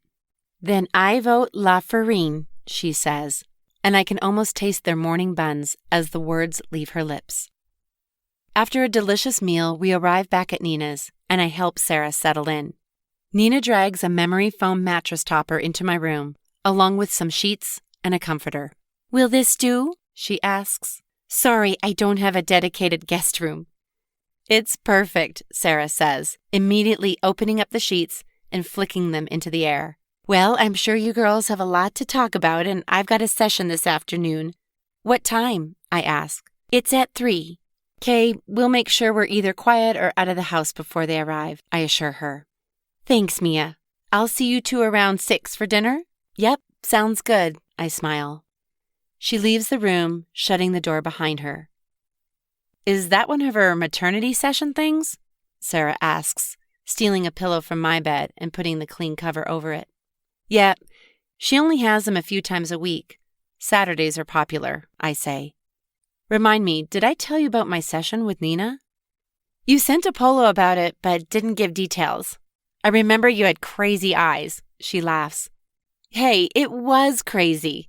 Nina helped me bring back a memory, I say in awe. Sarah, that means those memories are there. I just can't access them.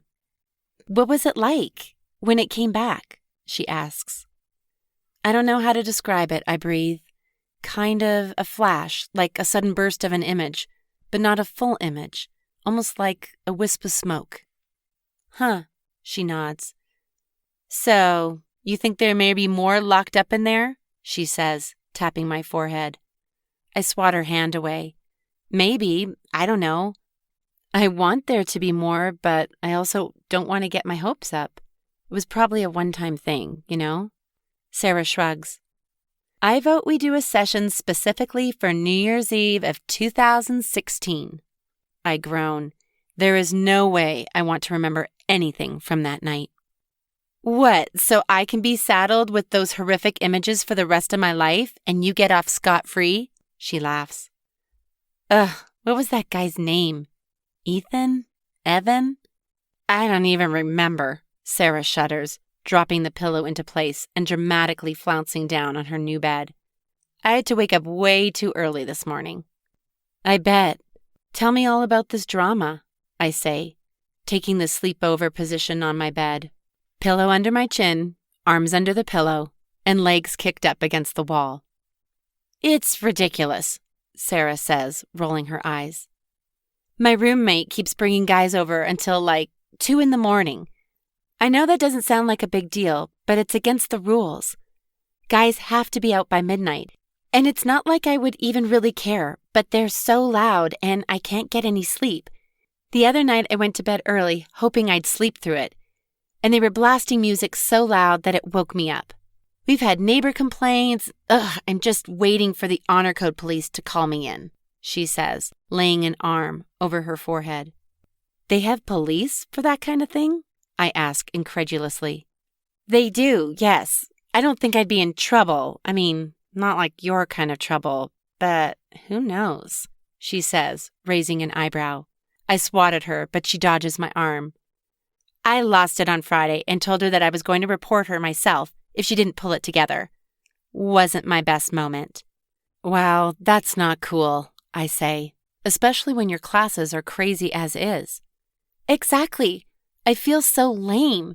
She's a cool girl, but just doesn't really think about consequences or other people's feelings. You're not lame. I'd be dying in that situation. Me and no sleep is a bad combination, even without school. Sarah sits up and crosses her legs. Are we getting old? She asks, wide-eyed.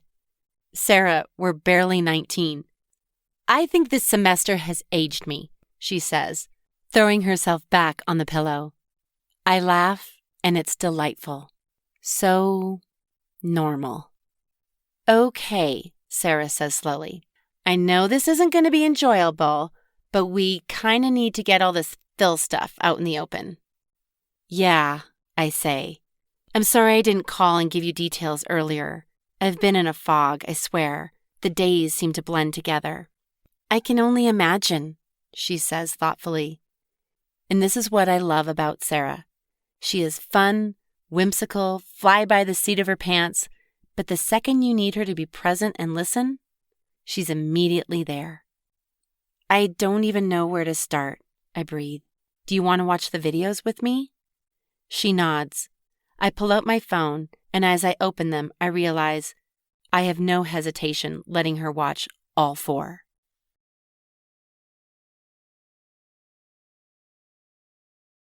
Chapter 24. Sarah stares at the phone. Yeah, that was my reaction too, I say, sleeping the screen and setting it on the dresser. Mia, what the actual... I know.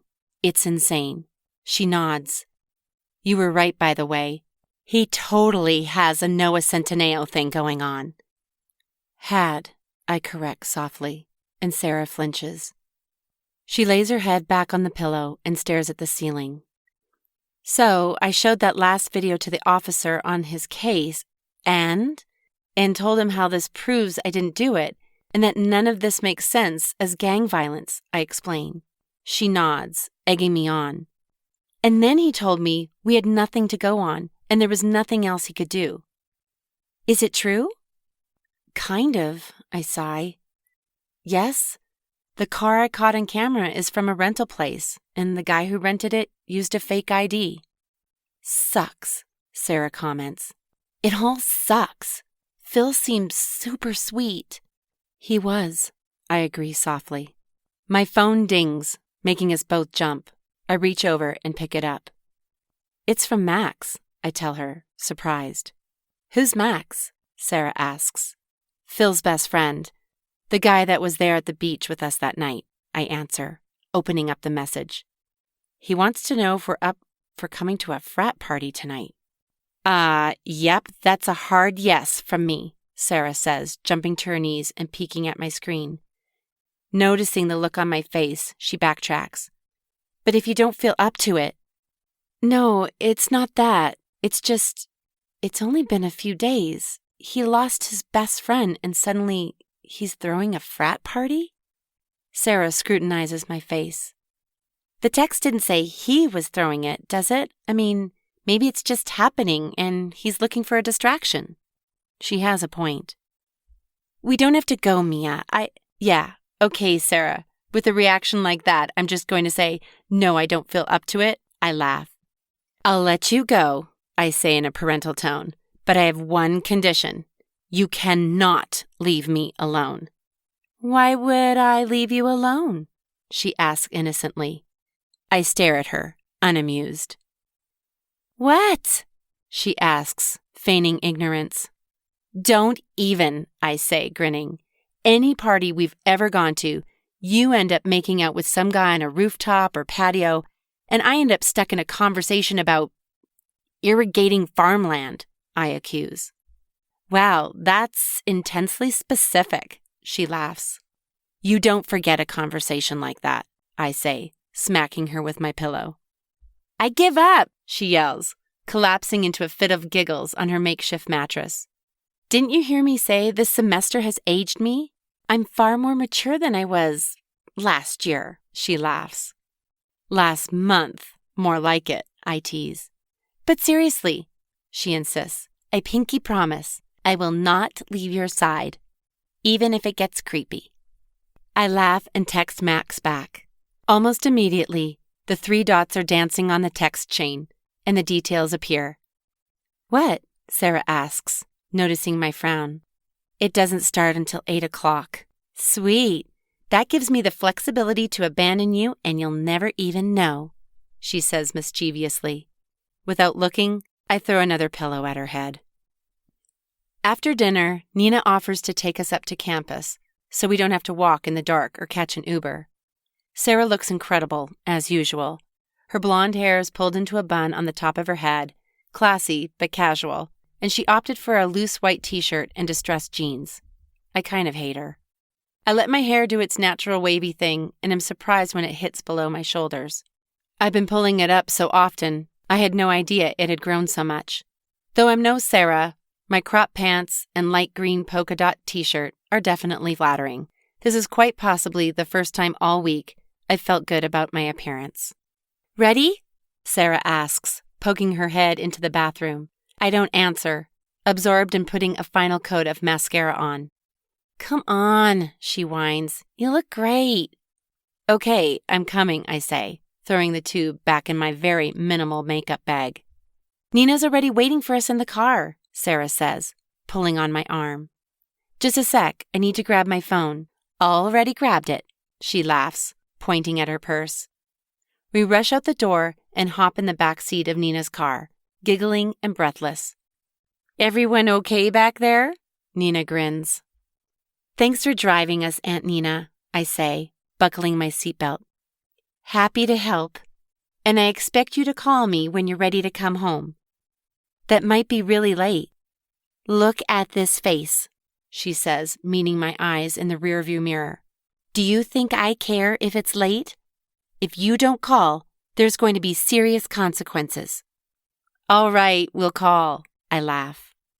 Nina takes a left off of Dwight onto Piedmont Avenue, and we approach the roundabout. My map is showing that it's only a block away. As we approach Durant, I see it, a gray 2-story house with white trim and a huge American flag, waving from a pole protruding off the top balcony. Music fills the yard, and students mill in and out of the front door, laughing and chatting with each other. This is amazing, Sarah says, in awe of the scene before her. There aren't any frat houses at BYU. It's like I'm stepping into a teen movie from the 90s. Nina snorts. Have fun, girls. And Mia, she says, stopping me before I leave the vehicle. Be careful.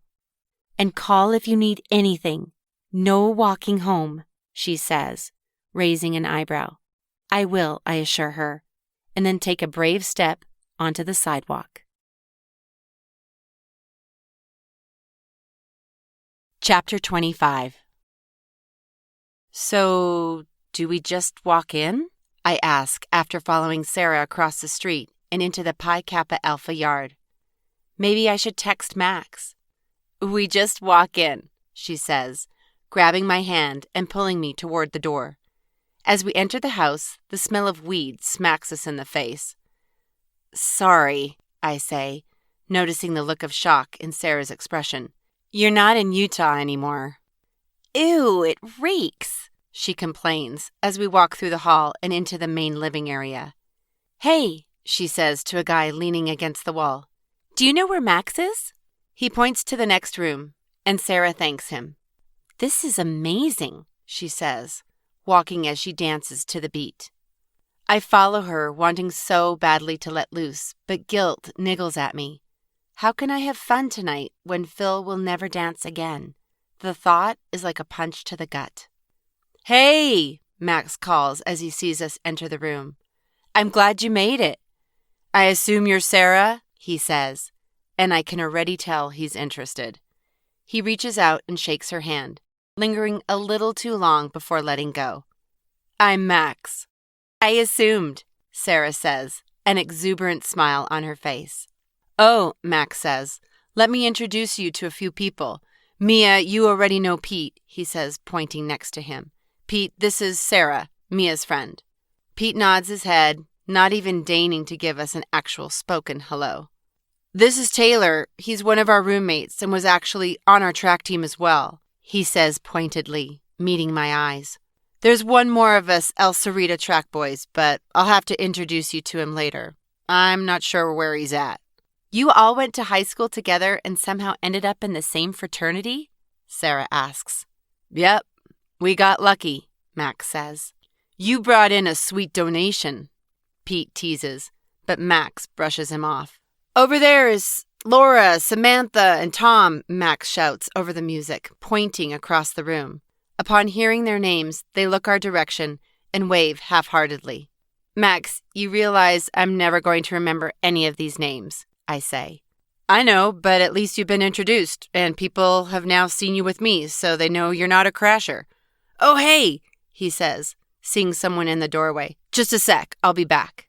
Max rushes out to greet this new friend, leaving us alone with people we barely met. And Pete. "Sarah," Pete says, and just by his movements, I can tell he's already drunk. "Where are you from?" "Just up north," she answers, being purposefully vague. "Hey, Mia, let's go check out the backyard." I nod as she grabs my arm, grateful for the escape. "Sarah," I say, moving close to her ear so that she can hear me over the pumping bass. "I don't know if I can do this. This is so not my scene, and it feels really wrong being here without Phil." Sarah stops me and turns to me. "Okay," she says as quietly as possible. "I didn't want to say this before because I wasn't sure how you'd take it. Don't get me wrong. I love a good party, but drugs and alcohol are not my scene either. Obs. There was a part of me that wanted to meet cute boys, but what I truly wanted," she pauses, pulling me close, "was for you to get a chance to talk to some of these frat boys about Phil," she whispers. "What?" I ask. "Why?" She waits for me to make a connection that I'm obviously not making. "Come here," she says, pulling me through the back door and into the slightly quieter yard. "You said yourself that you don't believe Phil died randomly, right?" I nod. "Okay then, this is the best place to start looking for answers." "Sarah, you honestly think that somebody here will know anything about this? These are his fraternity brothers. They're supposed to be loyal." "Exactly, which is why they would likely know if Phil had an enemy or if he was involved in something." "Phil was not involved in anything," I insist. She places her arms gently on my shoulders. "Mia, I know Phil was a good guy, but even good guys can make mistakes or get involved with the wrong crowd." Though I don't want to believe it, I know she has a point. "So let's just talk to people. Maybe nothing will come of it, but at least working on it will feel better than just being here to party, yeah?" I nod gratefully. "Thanks," I mouth. Sarah winks conspiratorially and then turns to scan the yard. Almost 2 hours later, Sarah and I find ourselves sitting in a group of people near a tall oak tree in the back corner of the yard. From somewhere inside the house, we can hear "Pikes, Pikes, Pikes" being chanted incessantly as some poor soul is most likely chugging way more alcohol than they can handle. I'm grateful to be sitting in the cool grass, having a somewhat enlightened conversation with our new friends. "No," Matthew argues, "there's no way that protest is going to accomplish anything. Every year someone straps themselves to those trees and every year they get arrested." "There's always a first," Leah counters. Matthew waves her off. "But what other options are there?" Meg asks. "I mean, really. There have been countless community sit-ins and town hall meetings, but when it comes down to it, whatever company or special interest group has the highest bid, that makes the decision." "You think that's all there is to it?" Matthew asks. "I'm sure of it," Meg insists. Sarah and I, knowing nothing of this particular topic besides what I've seen on flyers stapled to light poles, listen and enjoy the banter. There's something entertaining about watching people argue when you have no vested interest. "Meg," Leah complains, "we need to get going or we're not going to make it to that other party." "Wait," Sarah says, "you're going to another party after this?" "Of course," Leah says. "Pikes are cool, but..." She looks at Matthew, realizing too late that she's creating an awkward moment. I mean, Matthew, you get it. You're cool, but some of your bros... Matthew laughs. You don't have to justify it to me. Get out of here, he says congenially, waving them off. See you tomorrow. The girls stand gratefully and run toward the house. Guess it's just you two and me, he says, wiggling his eyebrows at us. Kidding, he says, when he sees me grimace. I'm not a skis. Sarah leans back against the tree and stretches her legs. So, what are you, Matthew? She asks. What am I? Yeah, like, how did you join this fraternity? What are you studying? Where'd you go to high school? Okay, where to start? I went to high school in Palo Alto. Always wanted to come to Cal. I decided I wanted to pledge here before I even knew that I was officially accepted. My dad was a Pike. Not here at Cal, in Virginia. 2 generations. That's pretty cool, Sarah says. And you're studying law. Well, pre-law. My dad's a lawyer. So you have daddy issues, Sarah says, and Matthew's eyes go wide. I don't have daddy issues, he scoffs. You're following his exact path. He didn't go to Cal. That doesn't matter, Sarah laughs.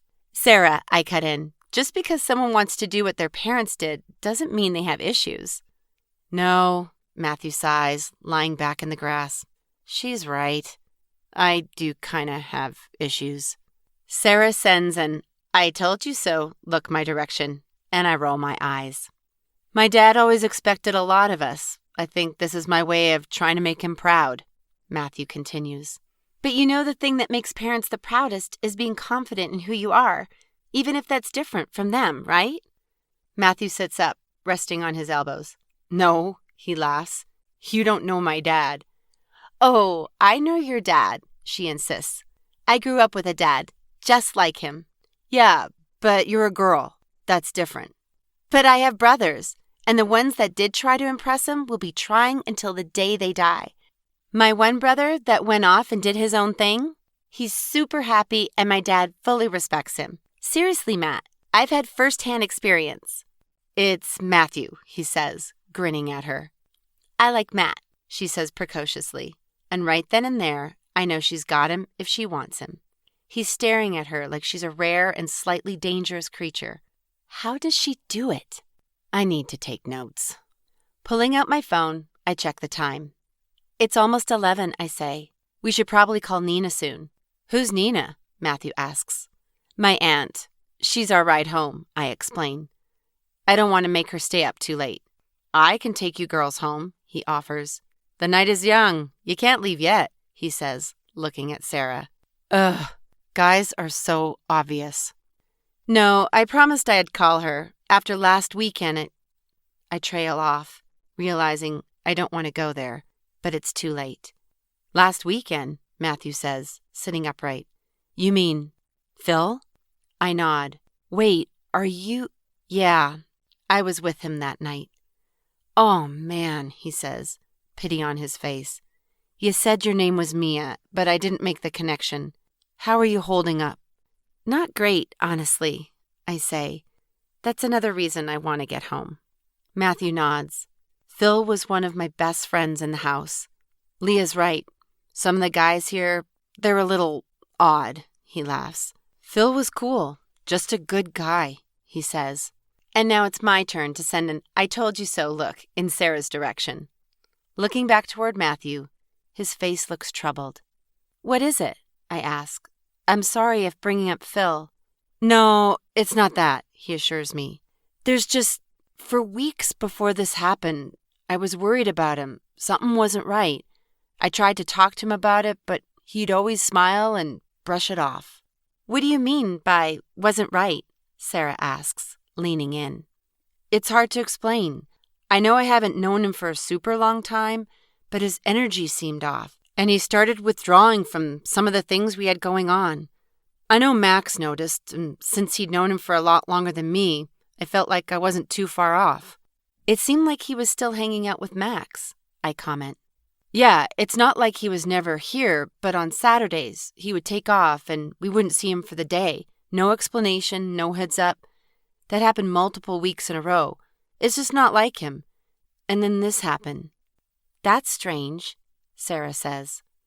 Yeah, I don't know what to think about it, Matthew says. But anyway, I've got the car all weekend, so if you two need anything. What do you mean, you've got it all weekend? Sarah asks. Do you share it with someone? Matthew laughs. No, it's a rental. Immediately, I stiffen, and Sarah notices. There's no parking up here, so we rotate who gets the parking spots. None of us really need cars, but on our weeks we rent one and then take off, maybe go out to Sausalito or down to Monterey. Break up the monotony. Max has a car, I say. Yeah, but even he has to abide by the parking rotation. The other weeks, he parks it at his parents'. How do you guys have the money to do that? I ask. Is everyone here loaded? My mind goes back to Phil's comments on Max. Am I the only one who had to save up and work to get a scholarship? Matthew laughs. Definitely not loaded. We only have to pay like $15 for the week. Don't you know about Zipcar? Again, I stiffen as that name leaves his lips. I can't form a coherent response. What's Zipcar? Sarah asks, thankfully covering the silence. There are a lot of them around here, but the one in North Berkeley, near San Pablo, Max's parents own it, or I guess his mom does. He looks down awkwardly. I know Max's biological dad is in prison, I say, and Matthew looks relieved. His dad owned it before all that happened, he says, trying to be politically correct. And then his mom took over. I don't think she ever goes in, just manages it. But Lomi works there, and so do a few of her friends. They let us rent the beater cars for cheap. Max has kind of been king around here since that offer hit the table. My heart beats in my chest so intensely that I worry I might pass out. Pressing my hands into the grass, I ground myself. Where did you say it was? We may just look into it, Sarah says. Out another street, kind of by the beach park there. Just Google it and you'll find it. Most of the other ones are near campus or down south, but call me if you want to go. It's only the fraternity that gets the discount, he says, reaching into his pocket. Here, give me your number. I'll text you. Smooth, I think, before lying back on the grass and closing my eyes to clear my spinning head.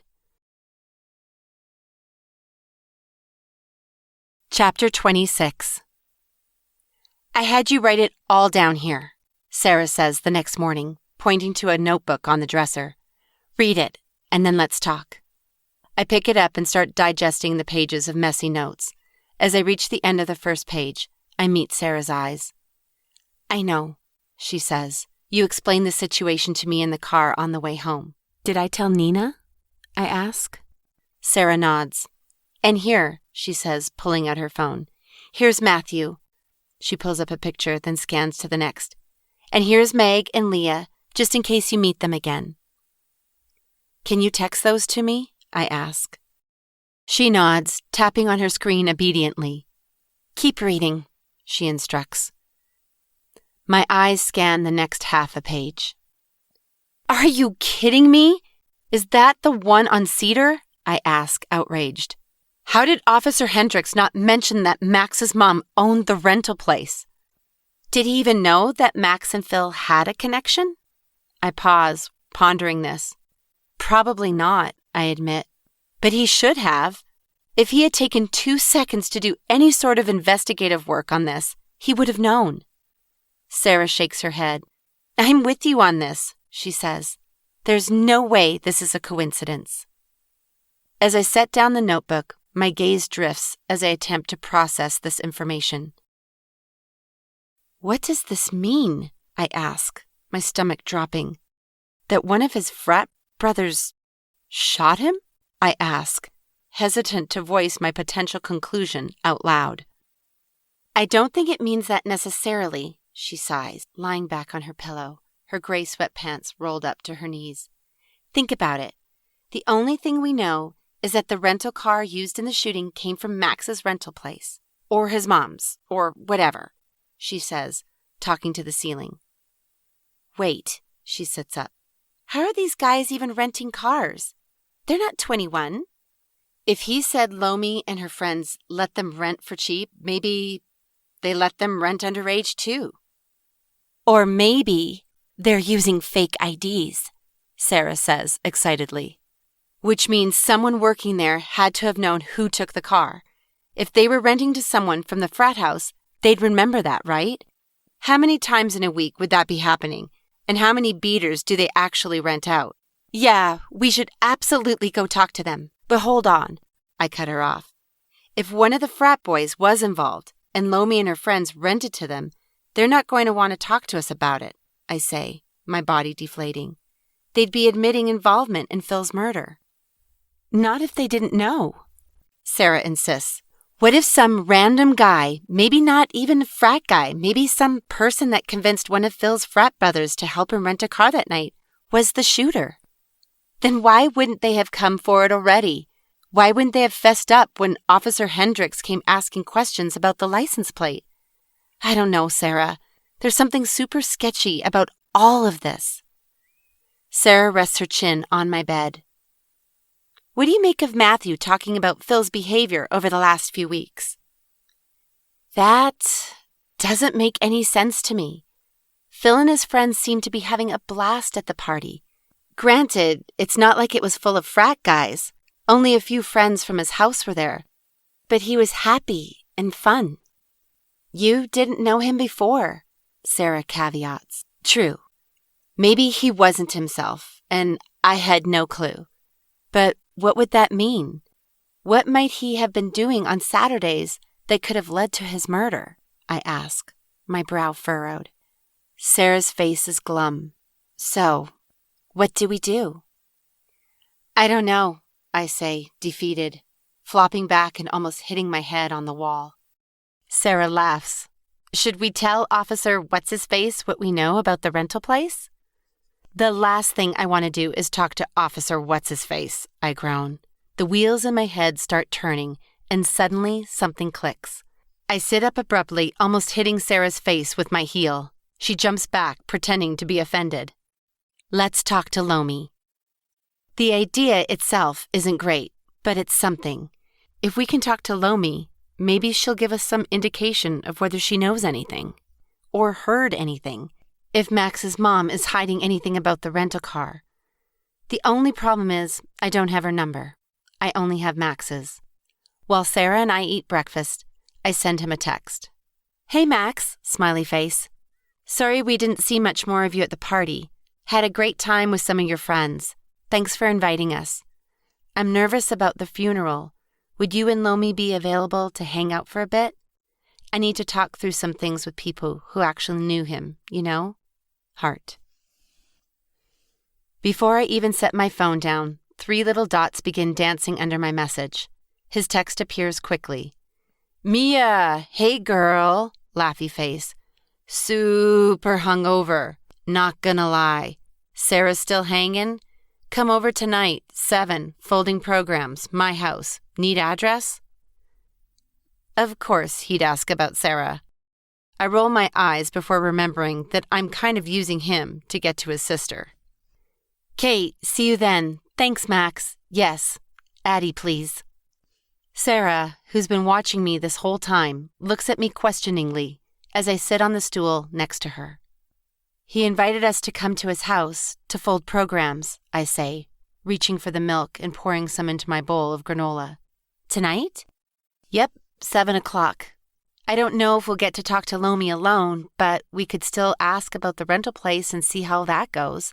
Pass it off as asking about her job, I muse, scooping oat clusters onto my spoon and taking a bite. Sounds fun, Sarah says. I eye her suspiciously. What? She asks, filling her mouth with granola. Sounds fun? We're going to spy on someone I barely know to find information about a murder. Sarah shrugs. You like Max, I say, dropping my spoon. Did something happen last night that you conveniently left off the list? I laugh, shaking my head. No, Sarah counters. We only talked with Max for like 2 seconds.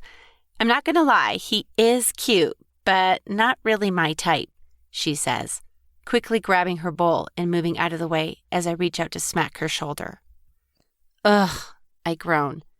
Now I'm going to have to watch you flirting? Sarah laughs, sitting back down. No flirting, I promise. Unless you say it's okay, she winks. We have to do something to lighten things up. I grin. You're the worst. You love me, she says, dribbling milk down her chin. Pulling up to Max's house makes me nauseous. Sarah notices the change in my demeanor, but doesn't call me out on it. She does, however, call me out on my attempt at parallel parking Nina's car. This car is tiny, Mia. Seriously? She laughs as I move forward a few more inches. I never drive, I shoot back, looking over my shoulder and finally making it past the curb. Ha! Done, I say proudly. Only took like a 12-point turn, Sarah teases. From the girl who lives in Utah, population 5,000. Whatever, she says, rolling her eyes. For a moment, our banter eases my nerves, but as soon as we walk up the steps, all I can think about is Phil under the sparkling patio lights. Sarah grips my hand and squeezes. We're on a mission, she says resolutely. For Phil.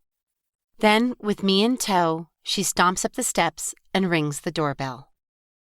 Hey, Max greets us, squinting slightly at the sunlight as he opens the door. Glad you can make it, he says, his gaze lingering on Sarah. We have a lot of programs to finish. He ushers us into the entry. How can he be so chipper at a time like this is beyond me. This is my mom, stepdad, he says, pointing across the room. And of course, you already know Lomi and Brad, or I guess Mia does. Sarah, this is Lomi and Brad, he says, and everyone chuckles. This is Mia and Sarah. The room seems to go still. Hey, I say, giving a small wave. You ladies can sit here if you want, Max's mom offers, motioning to an open space next to her. We've got an assembly line going, Lomi adds.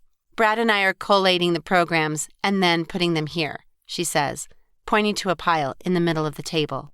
And everyone else is grabbing from that pile and folding, Max says. Then we're putting the finished ones in these boxes. Cool, Sarah says. Let's get to work. We move around the table and take a seat. I watch the others for a moment before picking up my first set of pages. Immediately, as I fold them over, my eyes land on Phil's senior photo, and I can't move. Feeling tears sting my eyes, I quickly use my nail to crease the fold and set it in the box, then escape through the kitchen and out the back door. Sitting on one of the patio benches, I allow the hot tears to spill onto my cheeks, knowing that if I hold them in, they're only going to come out in front of everyone later. The back door opens and Lomi steps out. Not even attempting to hide my emotions, I acknowledge her. Hey, she says gently, sitting next to me. I'm sorry. When Max said you wanted to come, I didn't quite know what to think. I know we only met briefly, but I'd heard about you before that party, she admits. I look at her, surprised. You heard about me? Smiling, she leans back against the bench, flipping her long black hair across her shoulder. Phil spent a lot of time here, she says. Even after he and Max started this semester, they were both still here for family dinner at least twice a week. He really liked you, you know, she says, nudging my leg with her knee. He actually asked my permission to bring you to Brad's party, she laughs. He was so serious about it. He really wanted you to have a good time. I did have a good time. And your cake was amazing, I smile, remembering Phil's face as he talked about it, lying in the grass, his chest rising and falling. They are a labor of love, Lomi says, snapping me back. Brad lost his mom when he was 7, and he swore that she made the best cakes ever. Since she's not here, I figure I need to do his cake justice. That's so sad and so sweet all at once, I say. Death sucks, Mia. It just does. We're all devastated by what happened to Phil, so don't feel embarrassed by your grief. We get it, she says kindly. Thanks, I nod, a fresh pool of tears forming. For a moment, I expect her to get up and go back to join the group, but she doesn't. She sits next to me, her gaze on a beautiful patch of wildflowers across from us. So, tell me about yourself, I say, wiping my eyes. I think the weirdest part about all of this is that I was barely brought into Phil's life, and your lives. I feel like I don't belong with all of you who knew him for years. But he still meant something to me. Makes sense, Lomi nods. Phil was really like a younger brother to me. He and Max have been friends since elementary school. I honestly thought they were both annoying for years, but then they got older and turned into pretty cool guys. Phil, she pauses, sucking in a breath, helped me when things were tough with my dad, she says, inspecting her fingers, pushing the cuticle on her index finger back toward the nail bed. I'm sure you've heard about him. Phil told me that he was in prison, but I don't know much more than that. That's pretty much all there is to know, she says, her voice hard.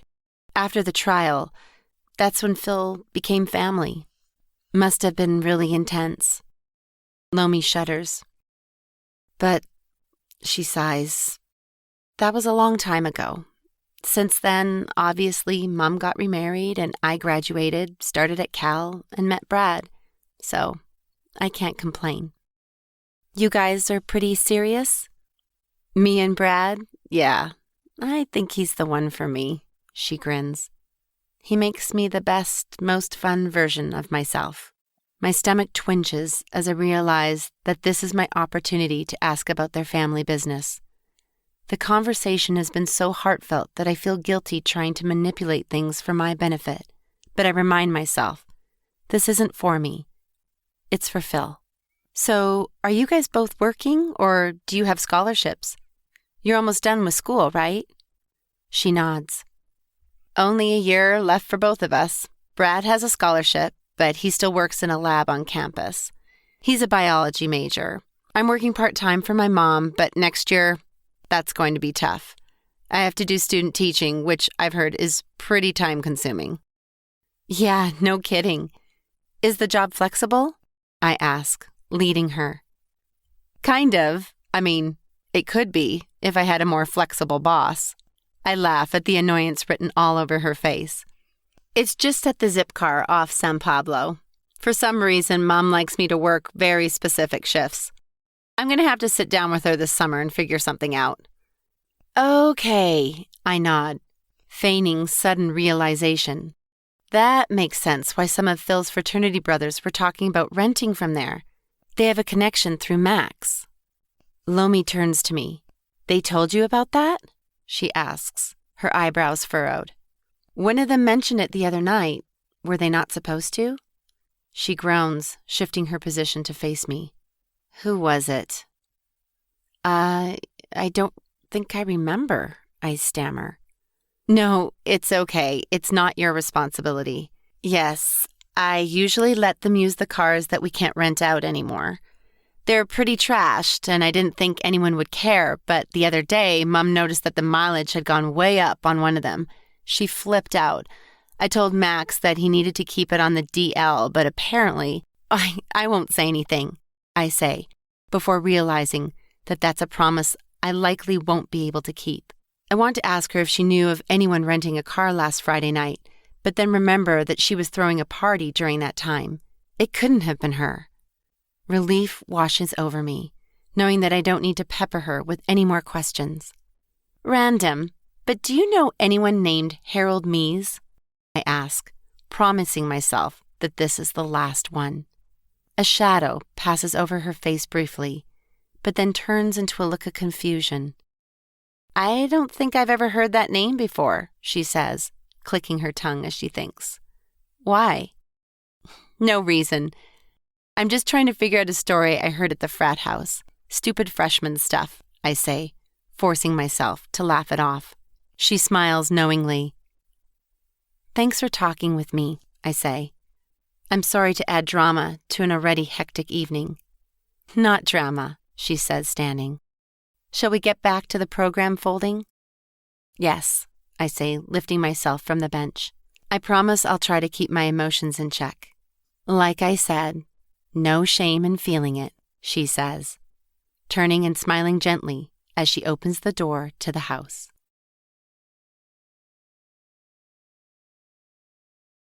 Chapter 27. The good news is that I'm fairly sure Lomi doesn't know anything about the car rental. I even asked her if she knew the guy on the fake ID, I explained to Sarah, now that we're back at Nina's. She was annoyed that Matthew told us about the rental deal in the first place. Apparently, they've been doing that without her mom's knowledge, I say, turning to the sink and splashing water on my face. Oh, wow, Sarah says, squeezing a dab of toothpaste onto her brush. That's ballsy. It sounds like they thought those old cars weren't good for anything anyway. Probably didn't seem like a big deal in the moment. Sarah brushes her teeth, nodding instead of speaking, to avoid spilling toothpaste down her chin. She eventually spits and rinses her mouth. So, if Lomi doesn't know anything, where does that leave us? Well, that's the bad news. I've got nothing, I say, pulling my hair up into a loose bun. I could probably work on Matthew a little bit, if you think he'd know if anyone from the house rented that night. You could work on Matthew, I ask skeptically. What happened while I was out on the patio? Sarah laughs. Nothing much, but let's just say I think he's definitely interested. He's been texting me nonstop. And I'm only here for a week, so that adds an element of time sensitivity. Unbelievable, I say, wiping my mascara off with a microfiber cloth. And oh so convenient, she teases. Is it bad that right now I'm okay with doing nothing? I'm so tired, Sarah. His funeral is tomorrow, and part of me doesn't even want to go, I say, setting the cloth on the counter and leaning against the wall for support. I'm so drained. She pulls me up and hugs me, supporting my weight with strong, steady arms. Of course it's okay, but with the funeral, that's not optional. I know you'll regret not going, she says, and I'll be there with you the whole time. She's right. Even though I want to sleep and never have to face it, I know she's got a point. Thank you for being here, I whisper.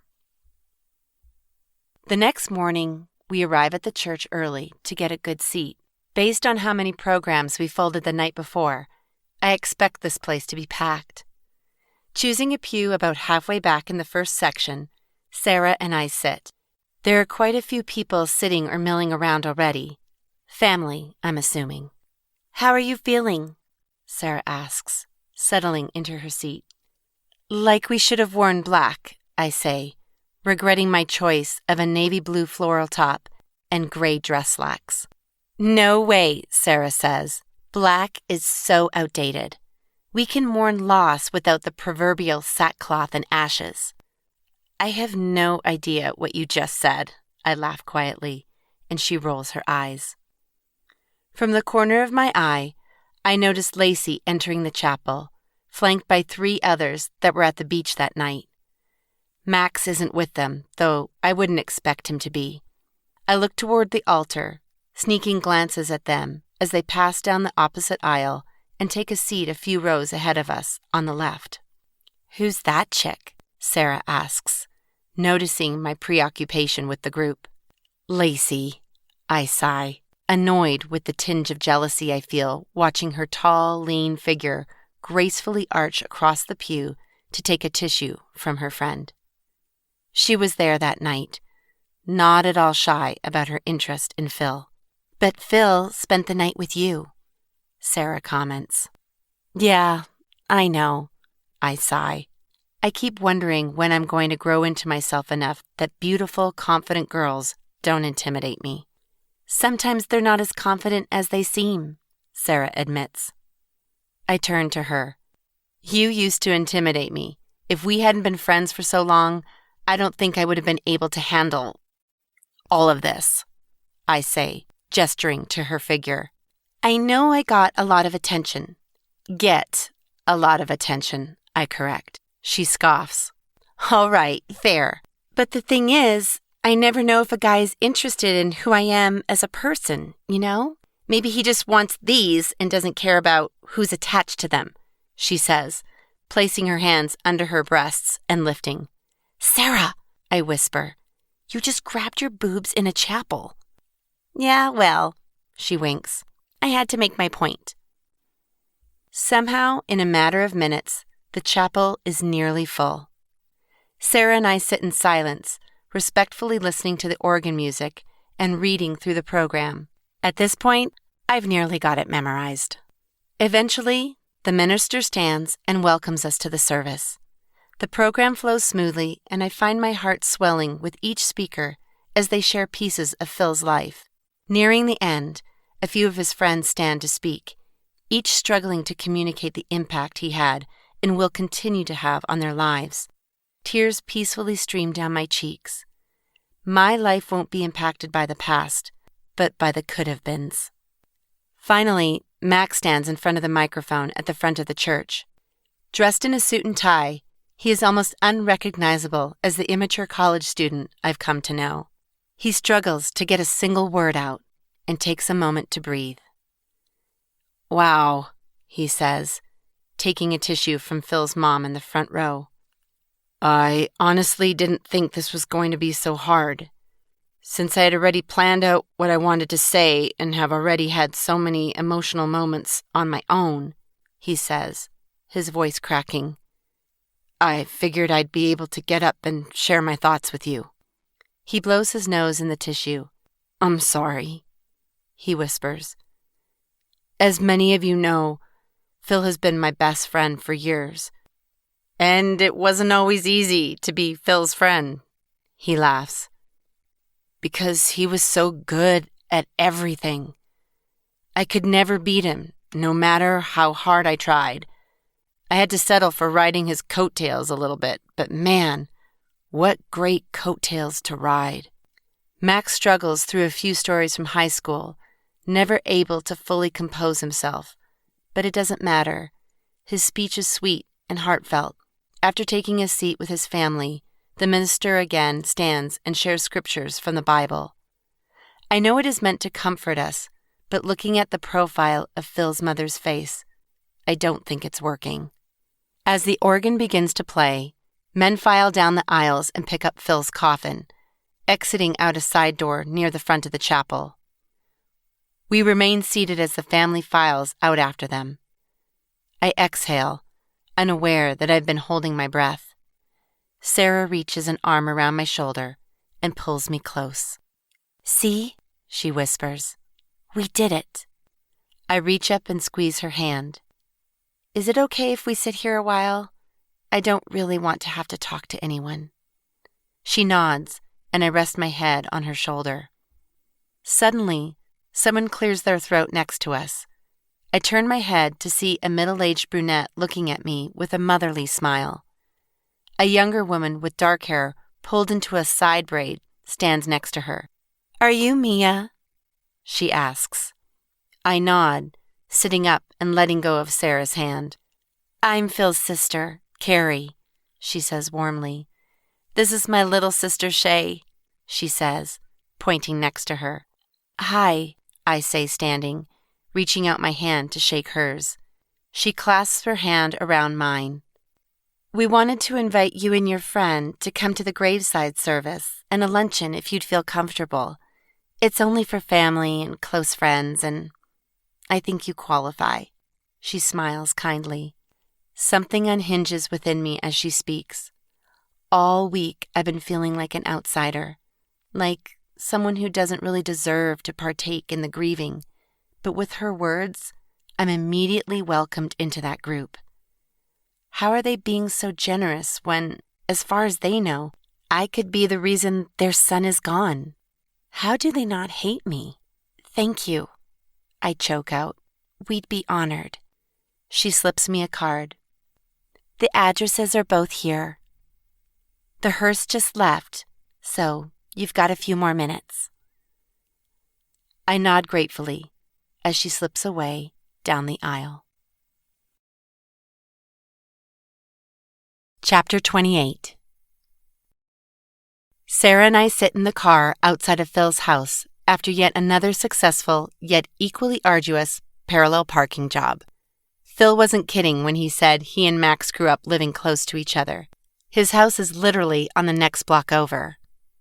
I stare out the window at the brick facade and the well-tended planters near the front door.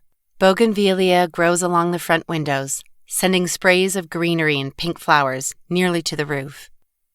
"I'm all for chilling in the car," Sarah says, tapping her fingers on the dash. "But I hear they have food. We don't have any food in here, Mia." I can't help but grin. "I just need a moment," I say. "That service was wonderful," she acknowledges. I nod. It really was. Sarah allows me a few more moments of silence, but eventually I take the keys out of the ignition. "Okay," I sigh. "I think I'm ready." "Thank goodness," Sarah groans. My stomach was beginning to digest itself. The door opens before we can even get to it, and Phil's mom greets us. "Mia," she says, her eyes glassy with tears. "We're so glad you could join us." She pulls me into a warm hug. "I'm sorry we didn't ever meet before." She trails off, then clears her throat. "I know you meant a lot to Phil, and I'm glad you're here." I don't know how it's possible, but my eyes fill with tears for the 1,000th time today. "Thank you," I whisper. "And who's your friend?" she asks, working hard to put on an air of sociality. "This is Sarah," I say, wiping my eyes. "She's kind of like my Max," I laugh. "Well, welcome. I'm Mrs. Cates, but you can call me Peggy," she says, herding us inside to mingle with the rest of the group. We see Max and a few of Phil's fraternity brothers, including Matthew, right away, and begin to gravitate toward them, but Carrie intercepts us. "The luncheon line starts here," she says, handing us each a plate and cutlery wrapped in a napkin. "Help yourselves." Sarah nods appreciatively as we step into the line, dishing up croissant sandwiches, fruit salad, and vegetables with dip. After picking up a drink on the opposite table, I turn and take in the desserts. The display is piled high with gorgeously decorated cupcakes, swirls of caramel, whipped cream, and berries, chocolate ganache. I'd bet anything that Lomi made these. It's a cruel irony that Phil isn't here to enjoy them. "Hey, are you okay?" Sarah asks, picking up a drink next to me. "Wow," she says, following my gaze. "Those look incredible." "They really do," I sigh. Max waves for us to join them, so we carefully navigate with our plates over to their side of the room. Matthew pulls over a couple of chairs, and we sit in the sunroom, just off of the kitchen. I'm grateful that Sarah took such detailed notes from the party the other night, so I can at least pretend to remember these people and our past interactions. "We loved your speech at the service today," Sarah says to Max, picking up her sandwich. "Thanks," he says, a hesitant smile curving the edge of his mouth. "It wasn't easy to get through." "Today isn't easy for anyone, man," Matthew offers, unwrapping a chocolate cupcake. "Though these make it easier," he teases, wagging an eyebrow at Sarah. "Tell your sister I want to marry her." Max punches his arm jokingly. It becomes quickly apparent that Phil's friends are dealing with their loss through humor, which, honestly, I don't mind. Their banter back and forth provides a lighthearted distraction as I enjoy my lunch. We chat about superficial topics for what seems like hours, our plates long empty. I'm in a trance of passive enjoyment when a voice behind me breaks the spell. "Mia?" It takes me a moment to register my name. I answer finally, turning toward the kitchen. Shockingly, the room is nearly empty. Phil's mom stands in the doorway to the sunroom, smiling softly. "Sorry to interrupt," she says, "but could we borrow you for a moment?" I nod, hesitating to grab my plate and cup. Dropping it in the trash as I pass the buffet line, I follow Peggy into the main living area. The chairs are mostly unfilled, but Phil's sisters and a few other people sit close together along the front window. "Mia, we'd love to talk with you for a moment if you don't mind," his mother says, gesturing to a chair next to her. "Sure," I say, butterflies in my stomach as I sit. "We won't torture you too badly," Phil's dad teases, and I smile. "I'm Frank. We just wanted to get to know you a little better," he continues. "You were the last person with our Phil, and since none of us felt like we got any closure, we thought it could help to hear about your interactions with him, if you'd be willing to do us that kindness." His eyes are gentle, and my nerves ease as I recognize they don't want to interrogate me. "I'd love to share what I can," I say. "But how are you not angry with me?" I blurt out. "The only physical evidence the police have links me to the crime," I recite, my face flushing. I don't understand." "Mia, I'm going to be honest," Frank says. "I was furious when I got that first phone call, when they told us they found the gun," he says, his voice cracking. "But even then, it didn't make sense to us. Why would a girl he just met shoot him?" Peggy nods.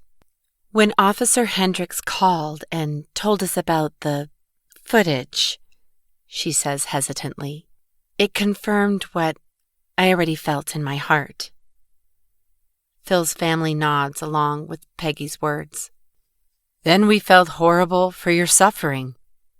Here you are, a freshman who just witnessed a horrific crime, and you couldn't even grieve or have any closure." Frank shakes his head. "That's why I asked Max to bring you that invitation, and why we wanted you here," Peggy says. Tears threaten to brim over my lower eyelids as I take this all in. "Thank you," I say softly, sniffing.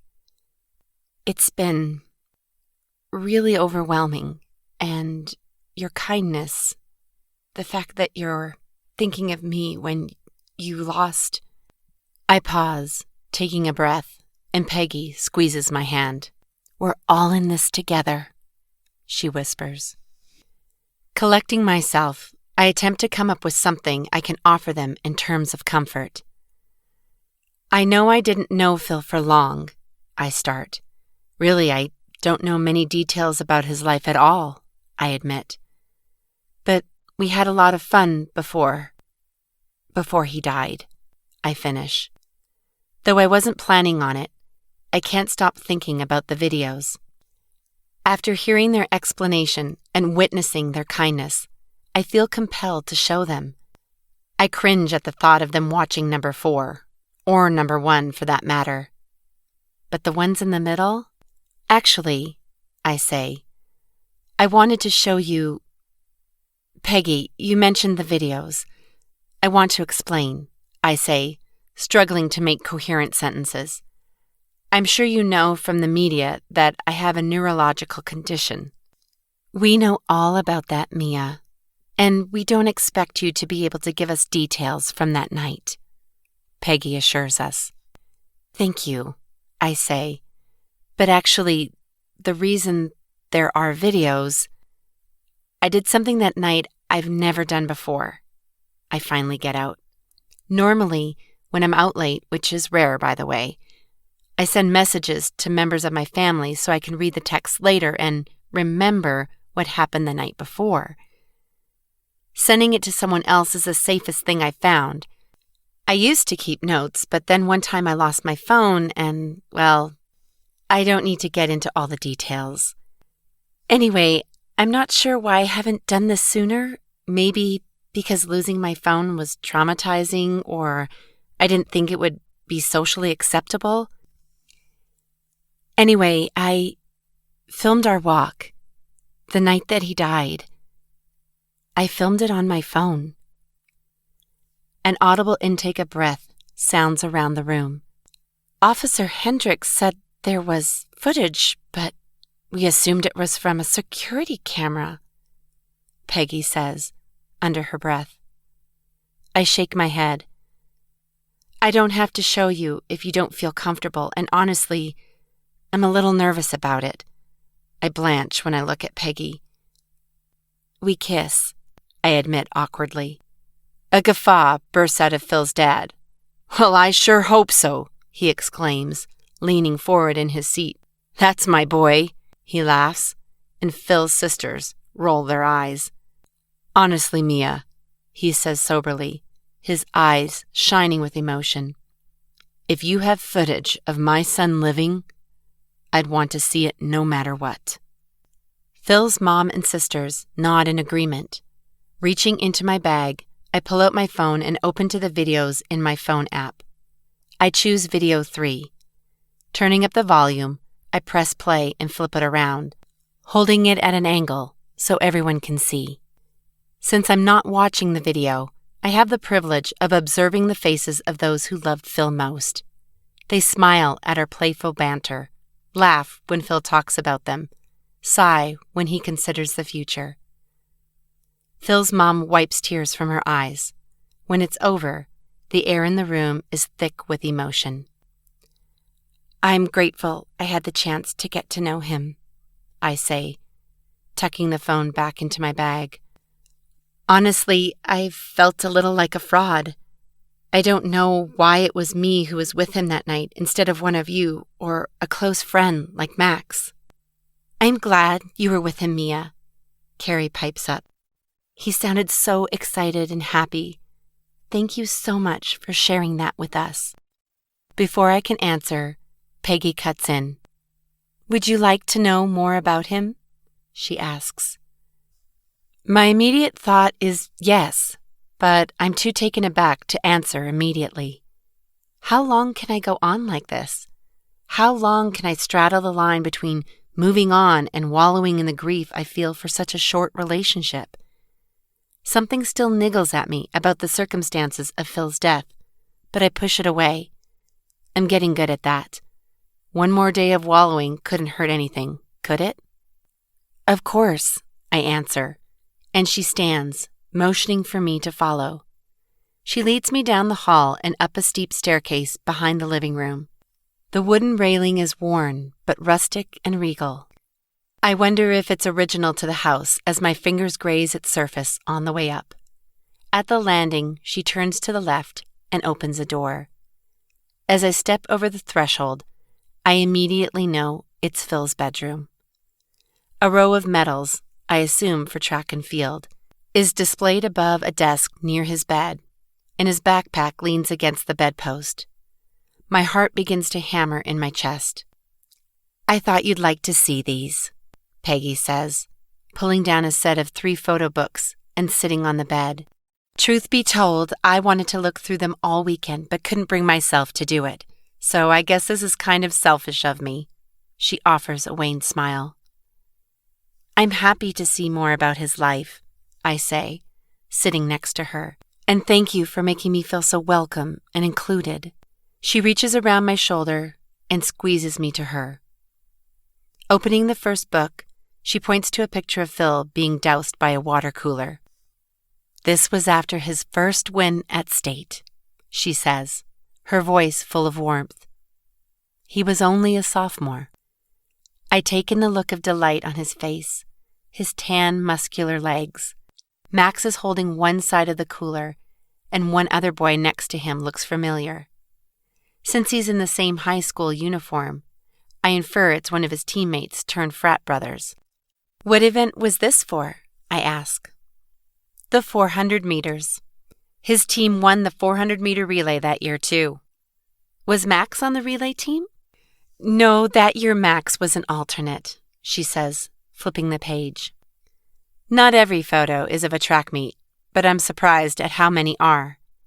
This was a huge part of his life, and in almost every photo, he's flanked by the same group of boys. One face in particular appears over and over again. A boy with sandy blonde hair, taller than Phil, with strong arms and a magnetic smile, is consistently next to him, holding up medals by his side at a school dance and pushing him into the pool. Who's that? I ask, pointing at him when he appears yet again on the next page. Rory, she says fondly. He was so good for Phil. Were they close friends? He seems to be in a lot of photos. They were great friends, she answers. He was such an incredible athlete until his accident. He pushed Phil to be the best, usually because if he wasn't, Rory would beat him. She laughs. When was his accident? I ask, hoping I'm not prying. She sighs, shaking her head, not answering right away. I'm sorry, I didn't mean... No, it's okay. It's just a complicated situation, she explains gently, closing the book and setting it on the bed. She opens the next one in the stack and flips to a page. Pointing to a photo, she says, Phil and his friends weren't partiers, but one night they went to Rory's house and ended up drinking. I have no idea how they got the alcohol or why they thought this was a good idea, she mutters.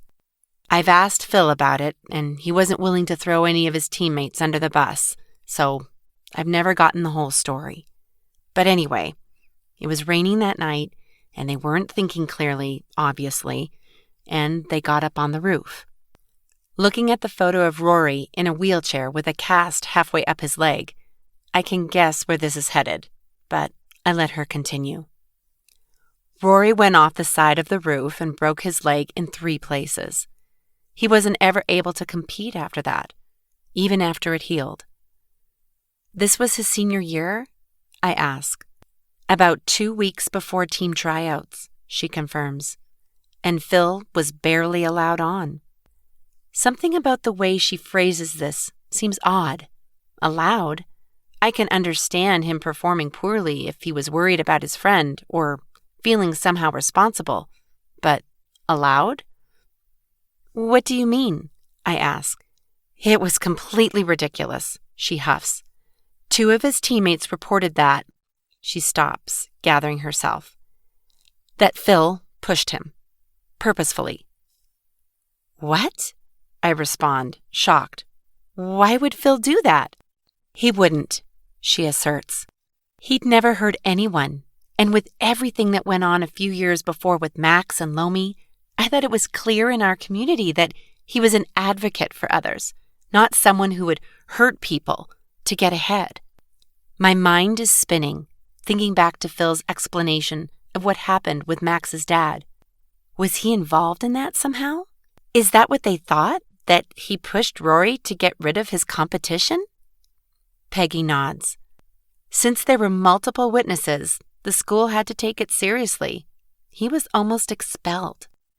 Why wasn't he? She points at Rory's face, grinning despite being wheelchair-bound. Rory, she says simply. He met with the administration multiple times, insisting that Phil had nothing to do with it, that it was an accident. Since the boys had all been under the influence, they decided to put him on probation of sorts.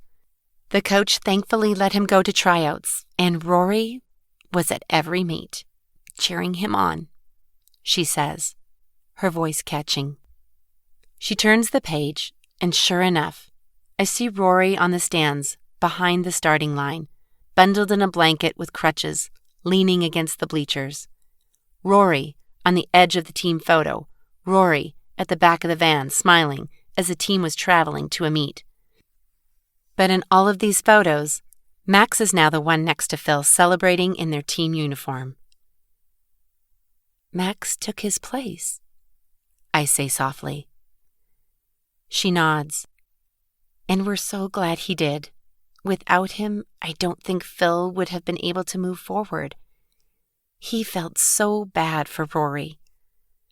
Max kept him grounded, and the fact that Rory was so supportive. I owe both these boys so much, she whispers. Where is Rory now? I ask, as she closes the book. I'm not sure, she says. He went off to college, and I haven't seen him since graduation. I don't think Phil has either. She stands, setting these 2 books on top of the first. I think that's as much as I can handle for one day, she smiles apologetically. Thank you for sharing that with me, I say, standing next to her. "Hey, can I ask you something?" "Sure, honey. What is it?" "Matthew mentioned that Phil had been kind of withdrawn, taking off, especially on the weekends. Do you know if something was going on with him?" Her face clouds over. "I wasn't aware of him doing anything out of the ordinary." "No, I don't think it was anything bad," I quickly jump in. "I'm sure it was nothing." Giving a wan smile, she squeezes my hand and leads me back into the hall.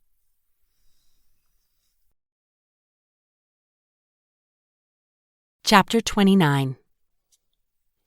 Carrie and her younger sister Shay are working on removing empty dishes from the luncheon line and putting extras into bags and Snapware containers. Peggy jumps in to join them. Glancing around, I don't see Sarah anywhere, so I excuse myself to extend my search to the backyard. I see them immediately. Sarah and Matthew break apart when they hear the door open. "Hey there," I tease, walking toward the bench they're canoodling on. "Hey," Sarah laughs breathily. "You took a while and I got distracted." "Clearly," I laugh, raising an eyebrow. "Matthew, how's it going?" I ask. He clears his throat. "It's okay. You don't have to answer that," I say, amused at the discomfort on his face. "I wasn't—" He starts to explain himself, but I cut him off. "Matthew, seriously, Sarah's a big girl. It's totally fine," I say, sitting next to them. "Sorry to interrupt," I tease, nudging Sarah with my shoulder. She smiles and puts her arm around my shoulder. "Are you doing okay?" she asks. "Yeah, surprisingly. I just had a great chat with Peggy, Phil's mom," I say. Max and Lacey suddenly appear next to us. Based on her flushed cheeks, I'm guessing they were in another corner of the garden, distracting themselves similarly to Sarah and Matthew. "You did?" Max asks intently. "How is she?" Lacey clings to his arm, allowing him to lead her closer to us.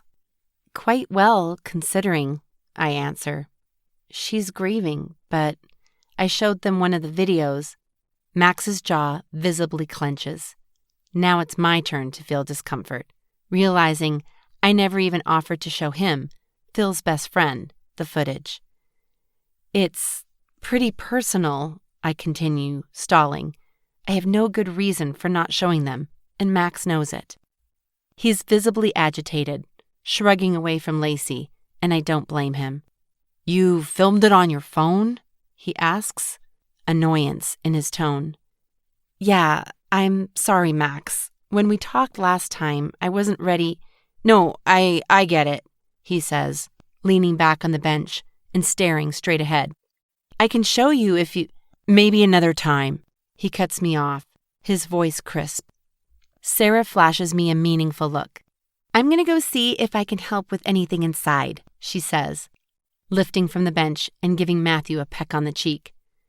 Lacey follows her, and Matthew quickly follows suit, clapping Max on the back as he passes. "Max, It's fine, Mia," he says. "You don't owe me anything." After a few moments of awkward silence, I attempt to change the subject. "Peggy showed me some photos of you guys in high school," I say softly. Max doesn't say anything. "I had no idea that you were such a support to Phil after Rory had his accident," I say, trying to compliment him. Max stiffens, and now I'm at a total loss. "I think I'm going to go," I say, standing. "I'm sorry." When I've taken a few steps, Max calls after me. "Mia, don't go," he says, his voice tortured. I turn to see his eyes red with tears and grief written all over his face. He motions for me to join him on the bench. "I think today really has just been really overwhelming," he stammers. "I'm not mad, I promise." I sit next to him and pat his arm awkwardly. Knowing what he was likely up to with Lacey a few moments ago, I'm hesitant to show too much affection, but I do care about Max, and it breaks my heart to see him suffering like that. "I'm sorry, Max. I keep comparing your relationship with Phil to mine with Sarah. I can't imagine losing her and you, I say softly.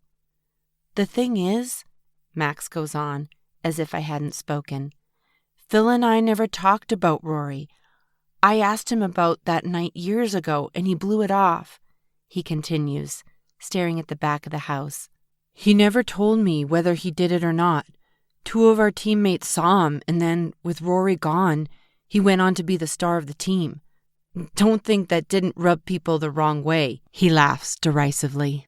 And I defended him, even though I didn't even know, he says passionately, stopping abruptly. We were close, he reiterates. But he didn't ever fully let me in, you know? There were always walls. That must have been hard, I say, imagining the frustration I'd hold if Sarah wasn't completely open with me. I've never had to hold myself back or wonder if she was doing the same. Matthew said Phil hadn't been himself for the last few weeks, I offer. Max's eyes snap toward me. Matthew doesn't know anything, he says, his tone laced with disgust. I jump, staring by his sudden intensity. Max runs his hands through his hair. That's not fair, he says, backtracking.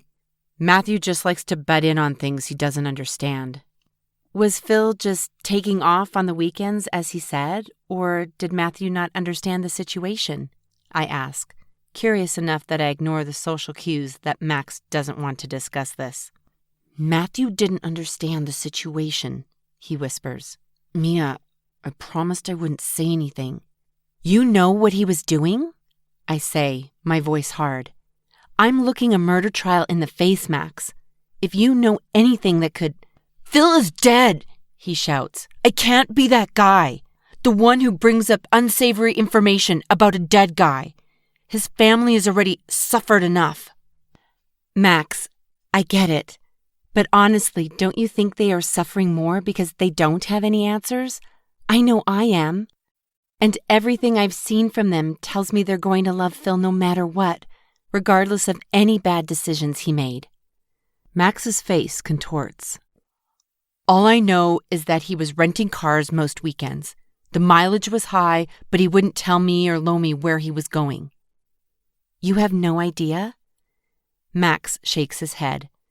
This detail feels significant, but I don't know how. Did you tell the police any of this? I ask. No, I didn't think, he says, his voice breaking. It's okay, I console him. I'm sure it's nothing. This is a lie, but I can't bring myself to pile on any more guilt. I look down and notice for the first time that Max is wearing his blue chucks with his suit, and grin. Phil would have loved that, I say, pointing to the shoes. Max folds his legs under the bench, and again, I feel completely helpless to offer any comfort. I stand, taking a deep breath. I'm going to find Sarah. She's here till Saturday. Maybe we can get together again before the weekend? Max nods, leaning over and resting his head in his hands. I don't know, Sarah. I've been thinking about everything Phil's mom shared with me, and it doesn't seem like good enough motivation for murder, I say, looking up at the stars. Sarah is lying on the quilt next to me. Though Nina's yard is mostly garden, this small patch of grass is the perfect size for stargazing. Shooting star, Sarah announces, pointing above us. I barely catch the streak across the inky sky before it disappears. I agree, she says. Even if Phil did push that guy, it sounds like they were all drunk. I don't know why they would feel the need to exact revenge a year later. And it doesn't make sense with the whole rental car situation.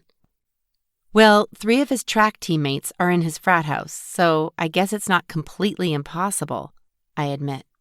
But still, killing someone because they accidentally broke a guy's leg? That's crazy town. I sigh. Yeah, I know. It doesn't seem very compelling. I can't stop thinking about what Max said. Where would Phil have been driving every weekend? Sarah sits upright. That car must have a toll account associated with it, right? There are tolls literally everywhere here. Do you think you could get the record and see? Not a bad idea, I muse. My body feels heavy, almost sinking into the ground beneath me. Something is not right with all of this, but every time I attempt to tie the pieces together in my brain, the small threads of evidence seem to unravel. All I have is a strange coincidence and a gut feeling, and the fact that the explanation given by the officers makes no sense. Altogether, it's insignificant enough that I should be able to let it go, to be at peace with the fact that sometimes things just don't make complete sense. But even when I wanted to let it go, recognizing that my subconscious was constantly spinning with no reprieve, I couldn't. Throughout Phil's funeral, I found my mind wandering back to the circumstances of his death, poring over every minute detail from the videos, then reliving the conversation with Officer Hendricks. Either I'm suffering from PTSD, or there's something I'm missing, and my body knows it. There has to be some other motivator, Sarah says. Something we're missing. It's like she's reading my mind. I was thinking the same thing, I breathe. But as it turns out, I don't think I'm great at this whole sleuthing thing. Sarah laughs. Well, I don't know why. After zero training and experience, you'd think it would come more naturally. See, you get me, I say, smiling. Maybe your brain just needs a break, she says, rolling over onto her stomach and lifting herself up on her elbows. Let's go do something fun tomorrow. That is a great idea, I agree, stretching my hands over my head. What do you want to do? Let's go into the city, Sarah says excitedly. Maybe I'll invite my parents to meet us? You could invite yours? I give her a sidelong, skeptical glance. You know how much my parents work, right? I laugh. I know, she sighs. I wasn't planning on even telling my family that I was here, but at the service today, I don't know. I started to feel guilty. She rolls again onto her back and rests her head on her hands. It's not that I don't want to see them. I just didn't want to take anything away from our time together. Sarah, if you want to see your family, you should totally go, I insist. You don't need to feel like you have to be at my side every second. No, I know, but I really want to be here to support you, she says, and my heart squeezes. I sit up, barely able to make out her features in the dim light. Sarah, you being here this weekend has meant more to me than you can possibly know. You should be with them. Let's text them and see if they can meet us tomorrow, she says, pulling out her phone. I'd way rather do SF than sit at home. Agreed, I smile. I'll text my parents and Owen, but no guarantees. I mean, you could just text Owen, she teases. Don't even, I laugh, pushing her shoulder good-humoredly. Sarah is so tickled with her joke that she rolls over on her side, her shoulders shaking as she gasps for breath. When Sarah laughs like this, I can't help joining in.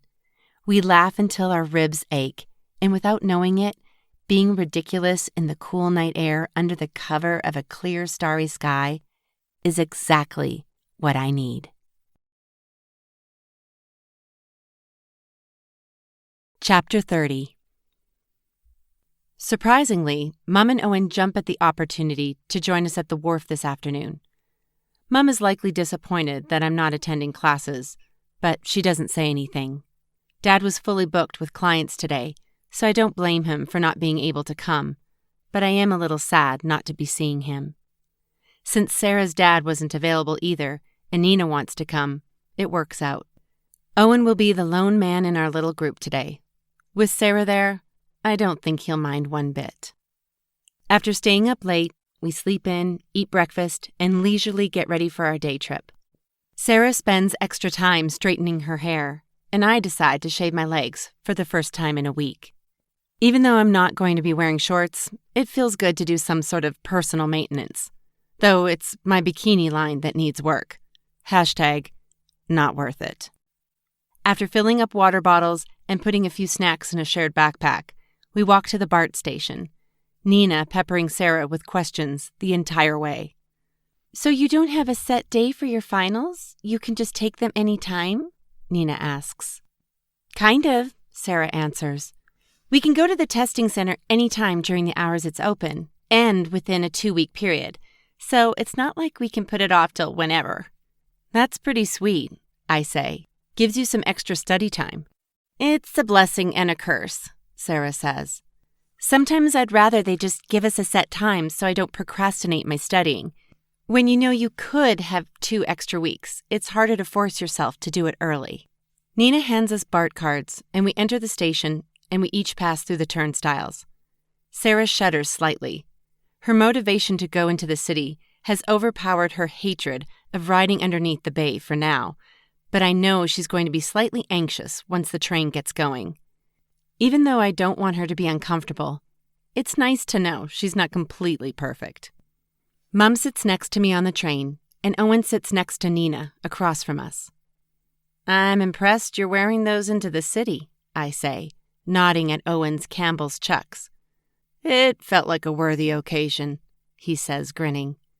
"They might get dirty."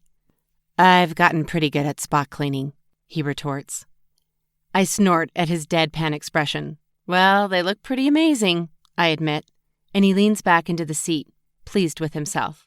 Nina rolls her eyes.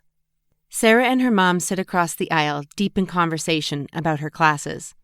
Though he's doing a fairly good job of staying focused, I notice Owen sneaking a look their direction every few minutes. The fact that he's had a crush on Sarah since high school is not a secret to anyone in this group. "How was the service?" Mom asks, a pitying look on her face. "It was really beautiful," I answer. "And Phil's family invited me and Sarah to the family luncheon afterward." "Wow," she says, eyebrows raised. "That was incredibly kind. I was worried it was going to be awkward." "Was it?" Mom asks. Nina smiles, knowing the answer to this question. "No, not at all. The food was great, and I got to spend some time with Phil's mom. She showed me some pictures of Phil from the last few years. It was nice to be brought into the loop." "I was thinking about this," Nina says. "When you've talked about feeling like an outsider, do you think it's because your life won't be as impacted by his death?" I consider this. "You experienced a level of intimacy with this boy, but it's not like he was woven into the fabric of your life yet," she continues. "Yeah," I say, nodding. "That's exactly it. It's like I've experienced this traumatizing thing that bonds me to him in a way that didn't exist yet in our lives, in our relationship. Like a sudden false intimacy," my mom cuts in. "You know all about his death, his last moments, but hadn't even met his parents." This idea hits me like a brick. Maybe this is why I feel such a responsibility to make it right, to justify this sense of closeness that didn't ever really exist between us. A kiss is one thing, and yes, I hoped our relationship would progress, but we didn't have time for that. It didn't ever go beyond potential. "Maybe that's all it is," I say under my breath. "What was that?" my mom asks. "Nothing," I say, just talking to myself. Glancing over, I see Sarah nervously bouncing her leg. "Hey," I say, "I think you should tell Owen about that thing that happened to your roommate the other day." Though it takes her a moment, eventually Sarah forgets about her nervousness and dives into the story. "So this guy John picks her up late and the car smells like floral perfume, which she thinks is weird, but whatever. Then they get to the restaurant and he doesn't even offer to pay, and the entire time he avoids any questions about where he lives or what he's studying." "Where did she meet him?" Mom asks. "In the library on campus," Sarah says. "She talked with him multiple times and swears he seemed normal." She laughs. "Anyway, she starts to get a little nervous because he won't tell her anything, and she's having to drive the conversation the entire afternoon. They get back to our apartment complex, and our landlord is out watering the plants. When he sees them pull up, he gets a big smile on his face and says, 'John, when did you get out?' Everyone's eyes go wide." "I know," Sarah laughs. She looked at him and asked what the landlord was talking about, and he tells her that he recently graduated and hadn't told anyone that he was finished with his degree. Nina groans. I know, right? So, obviously, she wasn't convinced by that response, so she went to the landlord after John left. Get this. That guy had literally just been released from spending 3 years in prison for the sale of paraphernalia. He was living in his grandmother's basement and wasn't even enrolled at BYU. He was seriously trolling the library for unsuspecting girls. What does that even mean? Owen laughs. Like drug paraphernalia? I told Sarah it was probably coffee mugs and Diet Coke. I laugh, and Sarah rolls her eyes. She's lucky she figured it out sooner rather than later, Sarah's mom says. She was nervous for weeks that he was randomly going to show up at our door, Sarah says. I don't blame her, Nina mutters. Super creepy, I agree. We've surfaced on the other side of the bay, and Sarah looks at me, giving a grateful smile. This is us, I say, pointing to the Embarcadero Circle on the lighted map above us. Ready? When the train stops, we gather our things and exit into the long hallway, walking until we find the stairs leading to the street. Outside, I pull my sweater around me. Somehow I always forget that it's colder in the city, and I haven't layered appropriately. Once we're out of the shade of the buildings in the financial district, the warm sun is a welcome relief. Nina and our mothers want to walk around the Ferry Building farmers market, and having no particular agenda, we join them. Nina insists that we all try a selection of fresh cheeses, and Mum picks up a bottle of olive oil. Since the market is closing soon, she is stuck carrying it with her the rest of the afternoon. Owen takes it from her as soon as we're back outside on the walkway, and I smile at the gesture. The rest of the afternoon is spent window shopping, visiting the sea lions, eating sourdough and clam chowder, and eventually ending up in Ghirardelli Square. Sitting together around the fountain, I take my time devouring my perfect chocolate sundae. My legs are killing me, Sarah complains. And now we have to walk all the way back. I'm sure you could find some creepo to give you a ride back if you stand out there and look desperate, I laugh. Sarah grins. It's true, but then I'd have to deal with the guilt of leaving the rest of you behind. Owen could give you a piggyback, Mom says, and I nearly choke on my mouthful of ice cream. Owen blushes, and surprisingly, so does Sarah. I laugh so hard I have to set my ice cream down on the stone to keep from spilling it all over the ground. Since when is my mom aware enough to make a joke like that? Thanks, Sarah says, staring at my outburst. Owen just shakes his head, and I see Nina attempting to hold back a grin. Sarah and her mom eventually leave their stone seats at the fountain to walk around the shops while we finish our ice cream. I take the opportunity to fill my family in on everything sketchy I've learned about the Phil case over the last few days. They listen with rapt attention, and when I finish, their faces mirror my own. Confusion. So, I say, what do you think? I guess I'm telling you this because I can't tell if I'm majorly overthinking it or if this is actually as sketchy as it seems.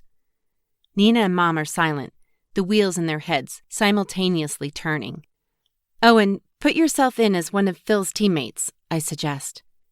Do you think all of that drama would be enough for you to rent a car and shoot someone? Officer Hendricks didn't think they were trying to kill him, so maybe they were only trying to injure him, but still, is that a strong enough motivator? I don't think I'm the right person to ask, Owen says slowly. I've never cared enough about winning something that I'd be tempted to hurt someone else to accomplish it. But if you were that kind of person, I prod. It doesn't make sense, Mom says. I agree that with the information you've found, Phil's death was either a freak occurrence with a few coincidences that aren't related or someone connected to his fraternity or track team shot him, Owen finishes. Well, I'm not so sure about that now, I sigh. Max told me that Phil had been driving somewhere, without telling anyone where he was going for the last few weeks. Yet another thing that seems odd, but makes no sense.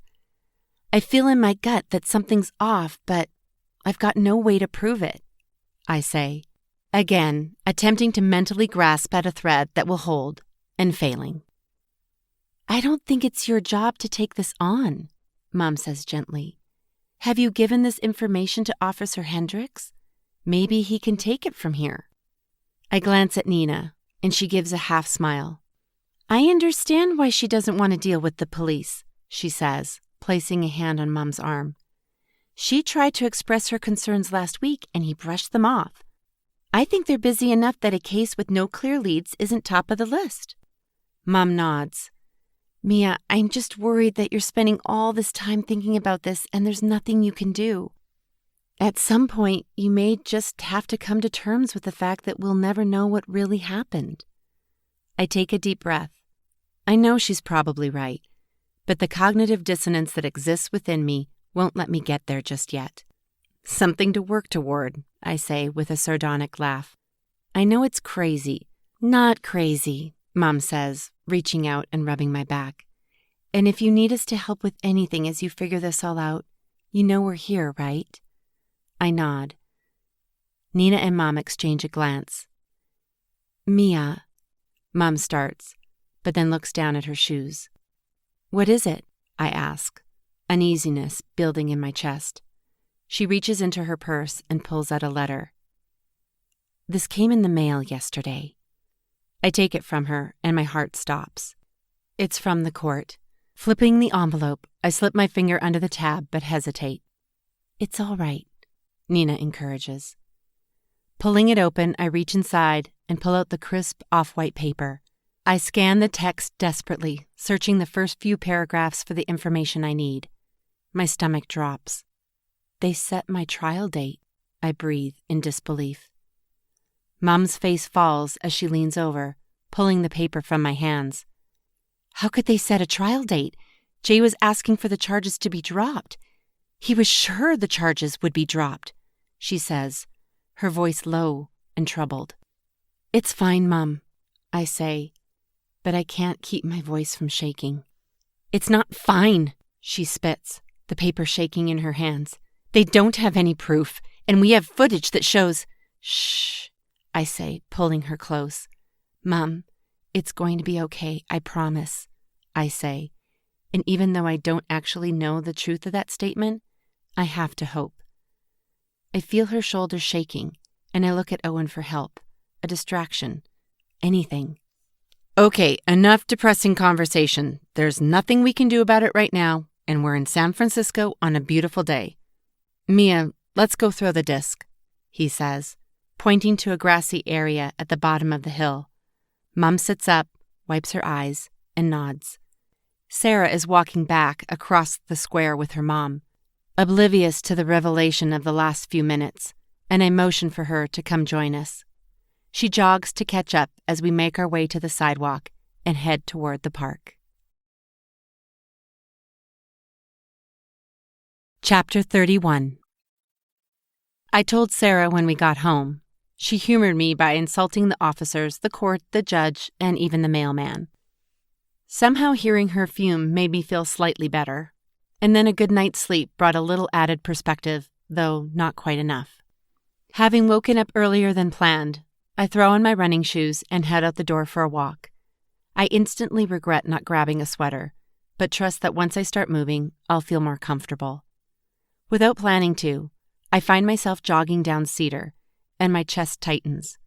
When the zip car sign comes into view, I make a split-second decision and head straight for the door. I highly doubt that Lomi's working today, and even if she was, I could pretend I was simply stopping by to say hello. A bell jingles as I open the door and walk into the narrow entry, taking only a few steps to the counter. A slight woman with faded red hair dye approaches me from the back room. Hey, I say slowly, suddenly realizing I have zero strategy for getting the information I'm seeking. On the fly, I make up a story and cross my fingers. I rented a car here a few weeks ago, and I'm wondering if I could see the toll bill. Was there an issue with your bill? Typically, you'd need to call corporate. No, not an issue. I just need to check something. It's an insurance question. I laugh, hoping she won't question it. She doesn't. What is your last name? She asks, moving to the computer. I can do you one better, I say. I've got the license plate number and the date. Does that work? She gives me an odd look, but nods. I recite the letters and numbers and give the date of a Saturday 3 weeks ago. All right, looks like I've got it for you. The name on the reservation is Blake Matterly, though, she says, hesitating. That's my dad, I lie. I'm under 21. Please don't ask for ID. Please don't ask for ID, I repeat mentally. She stares at me a moment. Do you need... I start, my heart hammering in my chest. It's just printing, she says. I nod and take a deep breath. She turns toward the back counter and pulls a sheet of paper from the printer. Thanks, I say, taking it from her. Have a good day, I smile, quickly exiting back to the street. Walking back the way I came, I inspect the toll chart in front of me. It takes me a moment, but my eyes eventually land on something interesting. In the middle of typical highway tolls, there is a fee for the San Rafael Bridge that leads to Marin and Sausalito. Why would Phil have gone there? It's beautiful, sure, but I doubt he was taking a Saturday to go wine tasting. His return trip was nearly 4 hours later. Puzzled, I fold the paper and slip it into the small pocket of my running shorts. Sarah and Nina are at the counter when I return home. From Sarah's face, I can tell that distraction is needed today, and thankfully, Matthew provides us with something immediately after breakfast. Are you sure you want to spend your last night here getting together with people we barely know? I ask Sarah. She grins, adjusting the towel on her head so she can rub moisturizer on her face. I mean, I know Matthew fairly well at this point. I pretend to throw up, and she laughs. Mia, you know I'm down with whatever. If you want to go hang out, let's do it. If you'd rather sit here and watch a chick flick, awesome. Seriously, I want to do whatever you're in the mood for. So, no preference, I confirm, folding a shirt out of my clean laundry bin. Nope, Sarah says. Maybe we should go? I say, not entirely convinced. I keep feeling that I want to hole up and do nothing, but I'm worried that if I keep doing that, especially after you leave, I'm going to have some serious mental health issues.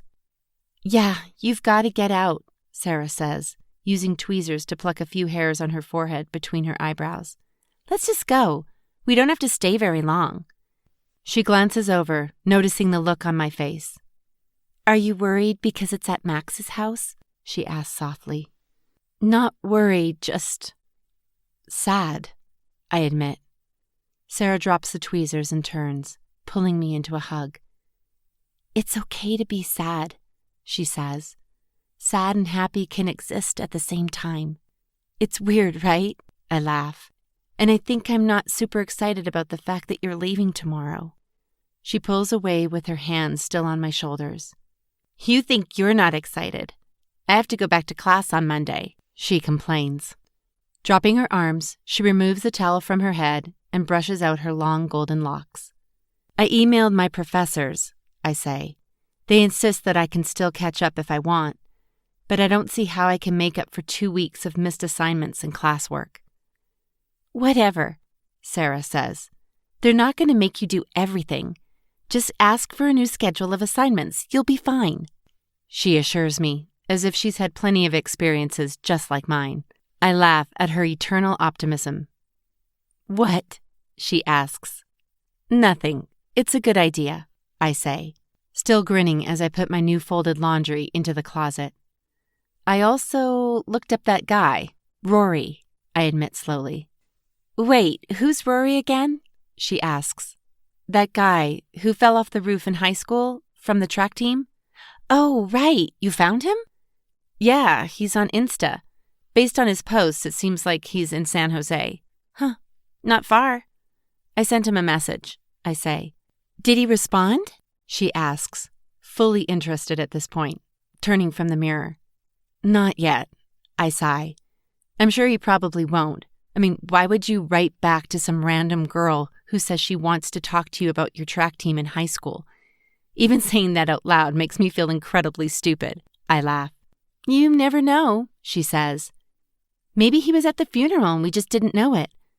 I'm sure he heard about Phil's death either way, which makes my message even weirder, I'm sure. I spend most of the afternoon tidying up while Sarah packs, then waste time watching YouTube before we need to start getting ready. Because we're only going to sit around a fire pit in Max's backyard, we put on jeans and t-shirts and don't waste any time making our hair pretty. Sarah laments the fact that she just washed her hair. And we'll have to wash it again when it gets all smoky. Nina makes us sandwiches to eat on the way over and again lets us use her car for the night.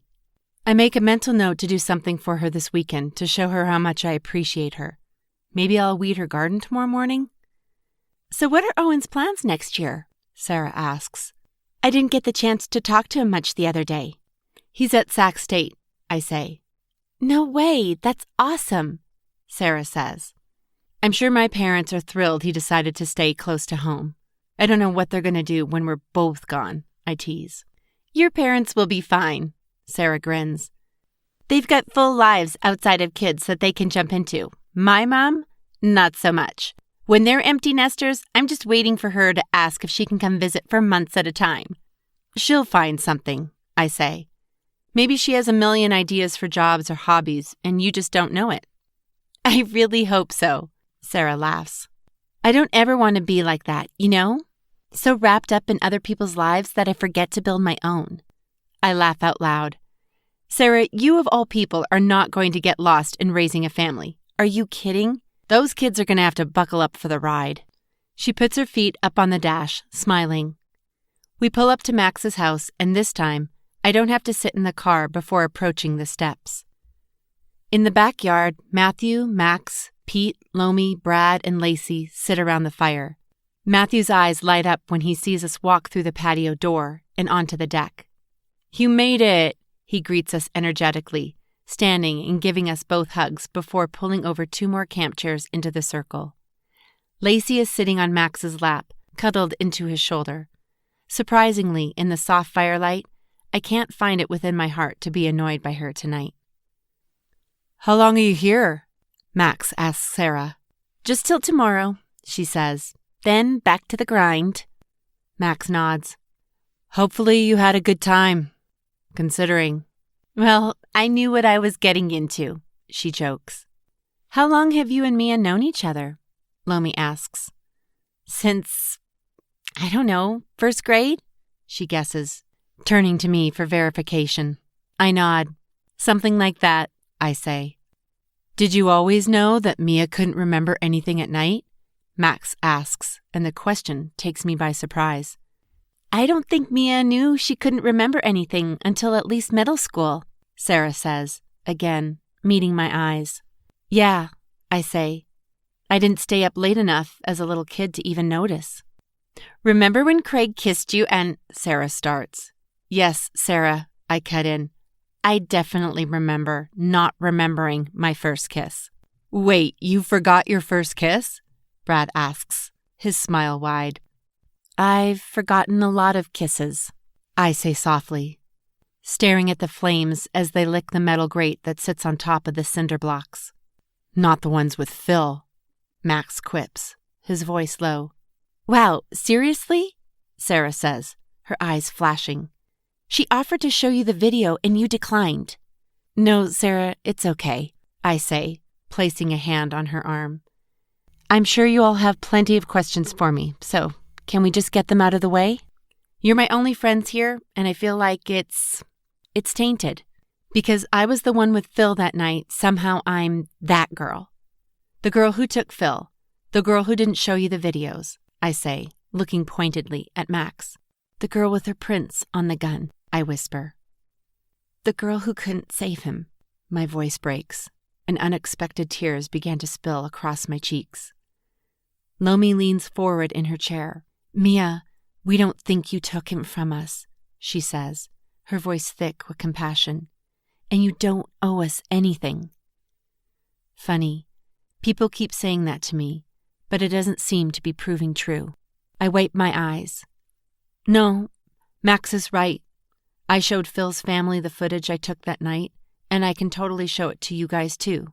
Max, I say, turning to him, the reason I didn't bring it up before is that it's so personal, Sarah finishes softly. I didn't, and still don't, know you guys very well, so it felt really strange to be showing you such personal conversation. I explain, hoping they'll really hear me, and accept my explanation.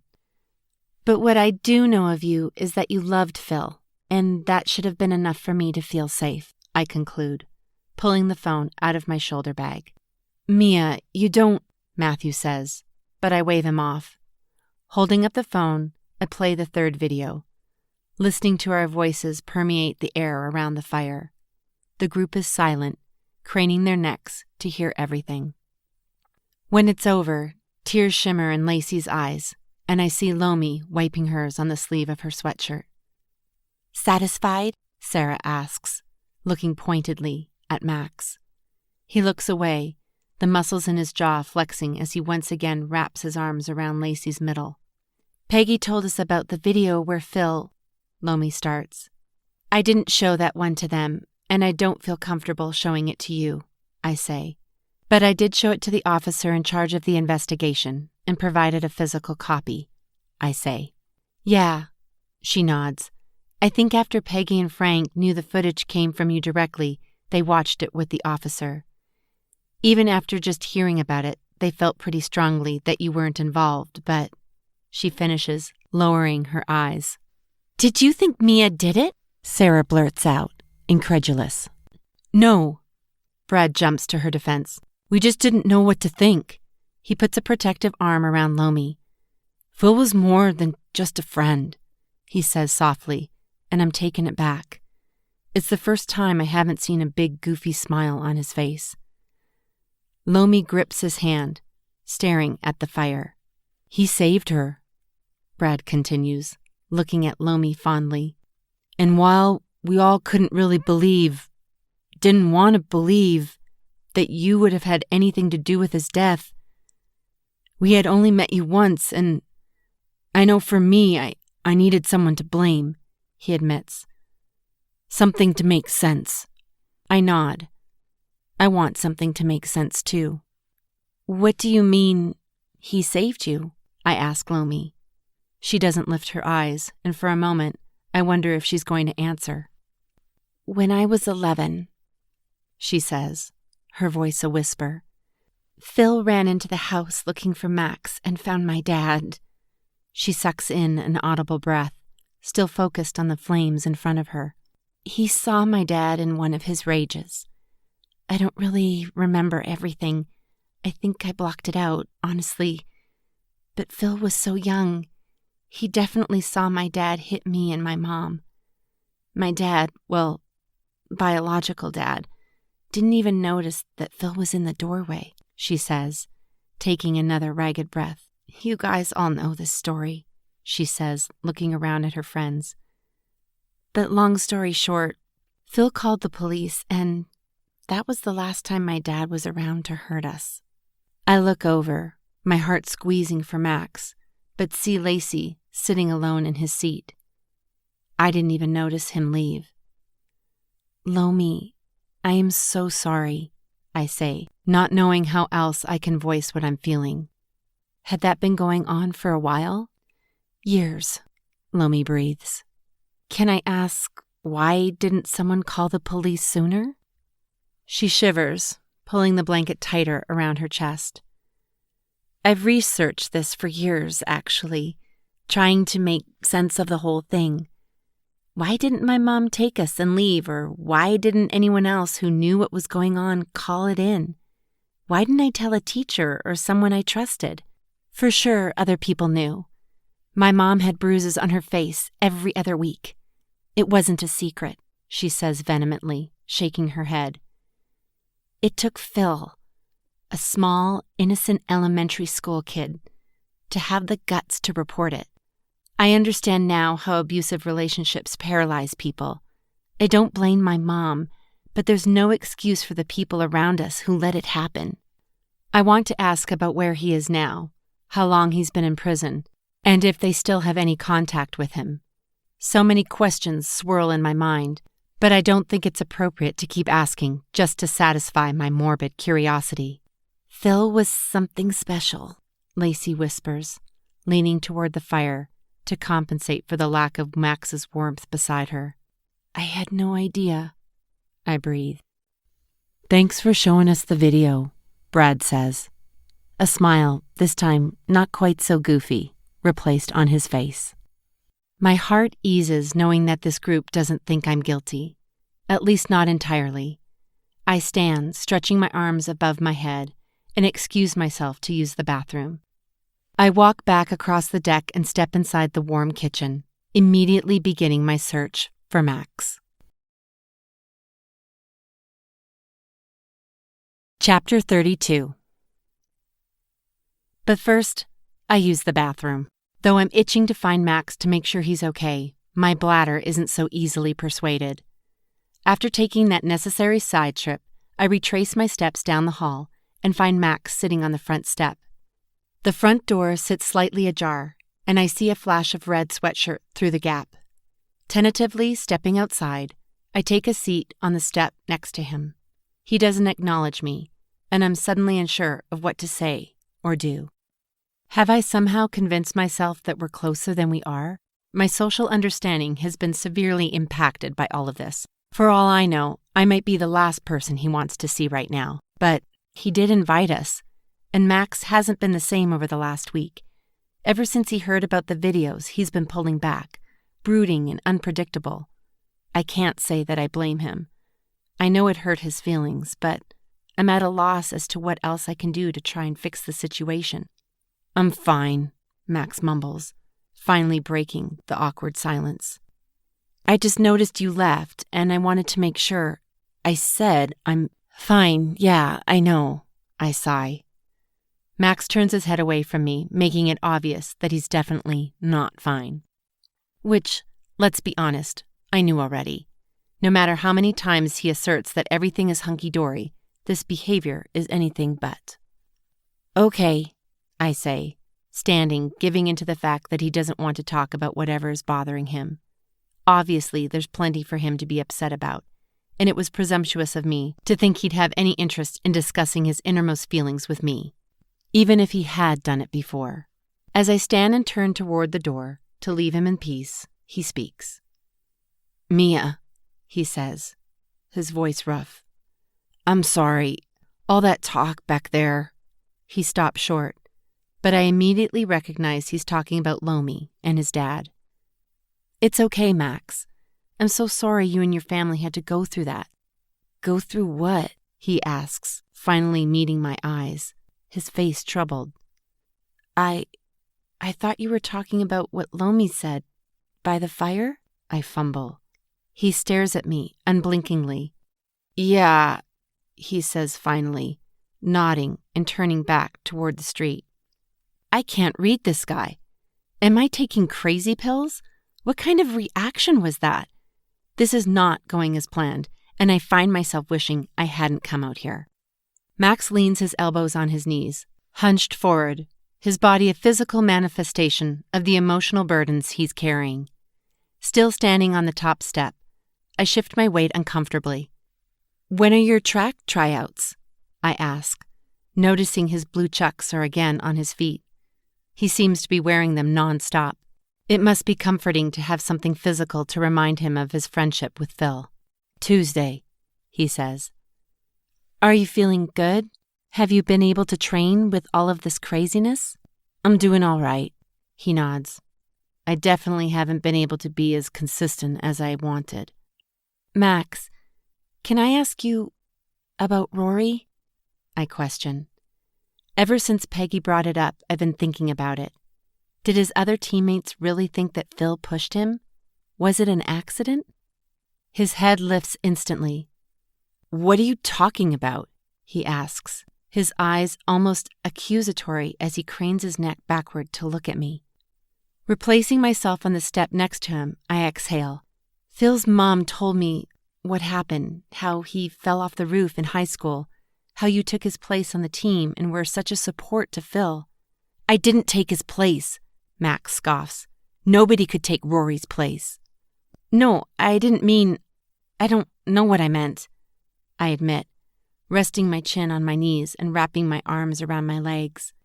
"I've just been trying to figure out what could have happened that night." Surprisingly, emotion swells within me, and I find it difficult to catch my breath. "I didn't do it, Max," I say, my breath barely a whisper. He places a hand on my back. I know you didn't, he says convincingly. Phil's family knows that too. So what are you worried about? And what does that have to do with Rory? I take a shaky breath. They set my trial date. It's in 3 weeks. What? Max exclaims. How's that possible? It's possible because they have my prints on the probable murder weapon. I laugh mirthlessly. And none of it makes sense. The videos. I got the license plate of that car and it led to a zip car rental, but I already told you that's a dead end. Then I found out that Phil was involved in that track scandal in high school and I thought, maybe that's connected. It could have been someone from the frat house that rented the car. I don't know, Max. Is there anyone from the track team that hates Phil? That lives at the fraternity house or knows someone there? Would someone want to hurt him? And then you said something about him leaving on the weekend, so I looked into that, but all I found was tolls over the San Rafael Bridge. My words pour out of me in an endless, disjointed torrent, and I can't take them back, even when I see the look on Max's face. Max stares at me as I attempt to catch my breath. You tracked his tolls? He asks, his voice low. I just wanted to see where he was going, but it didn't really tell me anything. Max's jaw flexes. So, you think that one of Phil's fraternity brothers, or someone from the track team, shot him? He asks, his voice cold. There's only 3 of us in the house that fit the description, Mia. No, I'm not saying, and you traced the plate to Zipcar? Why didn't you tell me? Max, I didn't want... No, this is ridiculous. You're questioning his friendships when you only knew him for 3 weeks? I'm questioning everything, I shriek. Because I'm being accused of something I know I couldn't have done. I'm not trying to accuse anyone else, but these are the only leads I have, Max. What am I supposed to do? I wipe the tears in my eyes, knowing that I'm likely smearing mascara on my cheeks, but I'm too angry to care. Why is he being so cruel? Can't he see that I'm desperate? Leave the questioning to the cops, he says, his voice low. They've already talked to us, and I have nothing else to say. I think you should go. He stands, his nostrils flaring. I'll go let Sarah know that you're waiting for her. My bag, I'm sure she can pick that up for you, he snaps, stomping back inside the house and leaving me in the damp California air. I wait outside for Sarah. It only takes a few minutes before she passes me, walking down the front steps. What was the name of the guy? The fake ID guy? Sarah asks, her face tense as she walks to the car. I hustle after her, racking my brain as I open the car door. I told you, it's a dead end, I start, sitting down and placing the keys in the ignition, but she cuts me off. No, the name on the fake ID, she clarifies, her voice troubled. I don't remember, I admit, but I noted it on my phone. Here, just a sec, I say, rifling through my bag. Pulling it out, I scroll to my notepad. Harold Mees, I read. Why? Sarah's face blanches. Because I think I know who rented a car that night. Chapter 33. The entire ride home is a flurry of words on Sarah's part. She explains how, when I didn't come back, the group began to tell embarrassing stories. Lacey's was surprisingly awesome, involving a sparkling clean glass door and a very recognizable Cal football player. They laughed and teased until eventually Brad began hazing Matthew about a time when he brought a rental car back to Zipcar. He went on and on about how terrible the car looked, Sarah explains. A broken taillight, the interior smelling like marijuana, some unidentified substance on the dash. I grimace. I know, gross, she agrees. But then, she says, growing more animated by the second, Matthew says, don't blame me. I had nothing to do with it. It was that unreliable Harold Mees. Matthew said that? I ask, my voice low. Sarah nods. Brad laughed so hard. He was like, I still give Pete crap about that. In fact, I think he still owes Lomi $100 for the tail light repair. My heart starts to pound, and I grip the steering wheel as if I'm holding on for dear life. Lomi shushed him, saying that they couldn't let her mom hear, but she didn't deny it. They all clearly knew that Pete was the one to rent the car and that he used that name. After that, I kind of zoned out. I think they started telling frat house stories. The typical stupidity and destruction, she says, rolling her eyes. I'm silent, and I can feel Sarah's eyes on me. My mind is spinning too fast to find a constructive response. Harold Mees is Pete's name on his fake ID. Or at least it was once. I shouldn't jump to conclusions. Could they all be using the same fake ID, just passing it around? Matthew would know. Sarah, do you think you could ask Matthew about it? Find out if that's still Pete's ID? She chews on the inside of her cheek. It might be hard to bring that up in a text conversation, but I can try. It's not like I'm going to see him again anytime soon, so it's okay if he thinks I'm a little weird, she says, shrugging.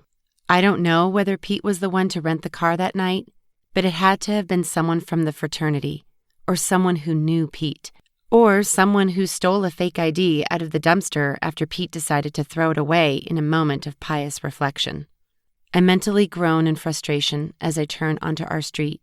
Each lead I get seems to only complicate things. Putting the car in park, I push away any thoughts of hopelessness. There's a reason that name was mentioned tonight, and I'm going to find out why.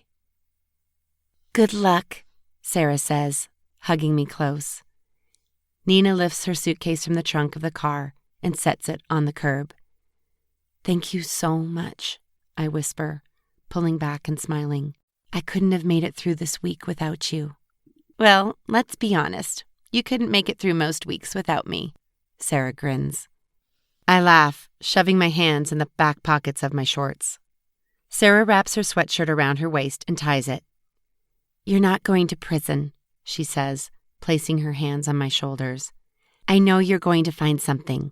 I'll let you know when I hear back from Matthew. Thanks, I nod.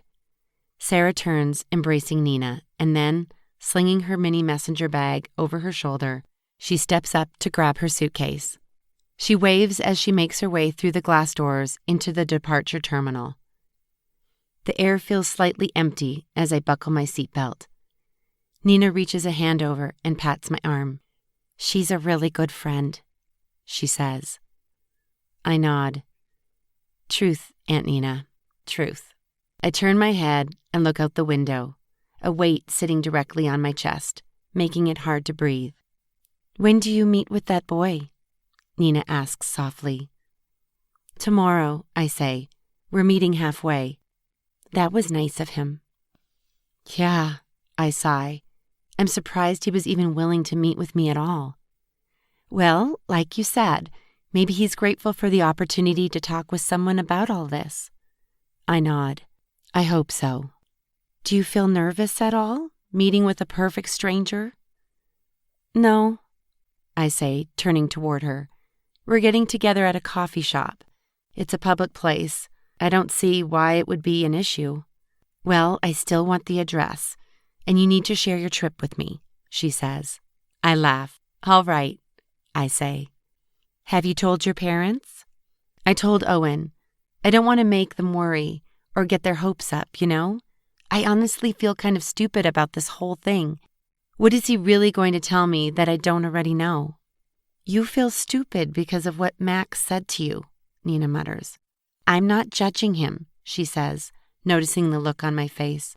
I'm sure he's a good kid, but he doesn't understand what you've been going through. He kind of has a lot on his mind, I say, and Jay kind of agreed with him. Nina looks puzzled. What are you talking about? I got an email from him. He gave me the basics of the defense he's planning to present at trial. He recommended I not talk to anyone who could be involved at this point, but it's killing me, Nina. I don't want to have to defend myself with loopholes and character. I want proof. Nina sighs. You know me. I've never been one to play by the rules, she says, the corner of her mouth turning up mischievously. "But please, don't do anything stupid," she begs. "Never," I promise, knowing full well that right now I'm not necessarily capable of keeping it. Chapter 34. The Pete's in Hayward is surprisingly empty. I guess 6:30 at night is past the normal time for coffee-goers. It should be fairly simple to spot Rory, even though his Instagram profile pic is frustratingly vague. I inspect the lettering on my styrofoam cup as if it's the most interesting thing I've seen in days. I've already taken the time to appreciate the quaint awnings over the windows, the rustic wooden counter, and the well-stocked bookshelf along the far wall. Normally, I'd be texting or wasting time on social media in a situation like this, but I forgot to charge my phone last night. Since I might need it to navigate BART on the way home, I can't waste precious battery life to fill my time. The door to the coffee shop opens, and my heart flips with anticipation. A tall boy with dark features walks towards me, lifting pink reflective sunglasses to the top of his head. His hair is typical California, shaggy, slightly wild with lighter golden streaks that appear only after years of weekends spent on the beach. "Are you Mia?" he asks, approaching my table. I nod, reaching out to shake his hand. He sits down, smiling, his demeanor calm and relaxed. It immediately puts me at ease. "Thank you so much for meeting me," I say. "I know this is weird." "Kinda weird," he agrees, nodding. "Do you want to order anything?" "No, I'm good," he says, rubbing his belly. "I ate a big breakfast." I laugh, fiddling with my lid. "I'm just going to be totally open here," I start, figuring that nothing I say could make this more strange. "I looked you up because there's something off about Phil's death." Rory's eyebrows furrow. "It's all over the news, but I'm guessing you don't know." I hesitate, taking a deep breath. "That I was arrested for his murder." I cringe inwardly, waiting for him to stand up and walk out the way he came. Rory purses his lips and nods. "I Googled you." "And you still decided to meet with me?" I ask, incredulous. "Why?" He shrugs. "I figured you weren't going to murder me at Pete's, and the articles I read didn't seem incredibly convincing. A girl with a neurological disorder is out with Phil the night he dies, and the murder is pinned on her? With only prints on a weapon that has multiple other sets of prints?" he says skeptically. "Unless your neurological condition includes the fact that you turn into a psychopath after 9, there's always a chance," I tease. "But wait, you read that there were multiple sets of prints on the weapon?" I ask. He nods. "Yeah, the article I read said that the others hadn't been matched." There it is again, that unrealistic hope blooming within me. "I didn't know that," I admit. "But that's great news." "You'd think so." I grip my cup with both hands. "They haven't dropped the charges, and that's why I wanted to meet with you," I say, meeting his eyes, not loving the desperation that's probably evident in mine. There are too many things that don't add up. "I'm more than willing to talk everything over with you, but I don't really understand what I have to do with it," he says, smiling hesitantly. "I haven't talked to any of those guys since high school. Well, I guess that's not totally true." He backtracks. "I've talked with Phil a couple of times, and oddly enough, Max texted me this week, but since I missed out on that year of track, our lives kind of went in different directions." My eyebrows lift in surprise. "Max reached out?" Rory nods. "I guess mentioning him at his house the other night made a bigger impact than I thought." "But I saw photos of you with the team, even after your injury," I say. "It seemed like you were still really good friends." "Yeah, I went with them to meets, but it's not like I was at practice. They were together almost every day, and He pauses, leaning forward and resting his elbows on the table. "Basically went to be their cheerleader once a month." It's subtle, but I notice the flash of disappointment that crosses his face as he talks about missing out on training. You all really loved it, didn't you? I say softly. He nods, brushing the hair out of his eyes. Peggy, Phil's mom, told me that you weren't ever able to go back. Nope. Athletic competition is definitely not something that's in my future anymore, he admits sadly. But I found other things, and I'm still active. Could be worse.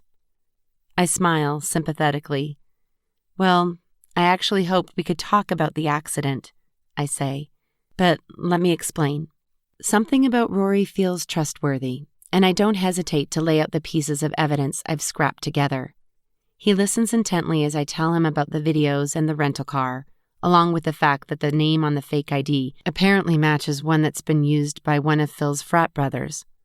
I know it's not much, but it seems too coincidental that the vehicle used in Phil's shooting would be randomly connected to Max and Pete, I finish. But it's not enough to prove anything or figure out who actually did it. That evidence is really just as tenuous as my prints on the gun. Rory's eyes focus intently as he speaks. Did you take this to the police?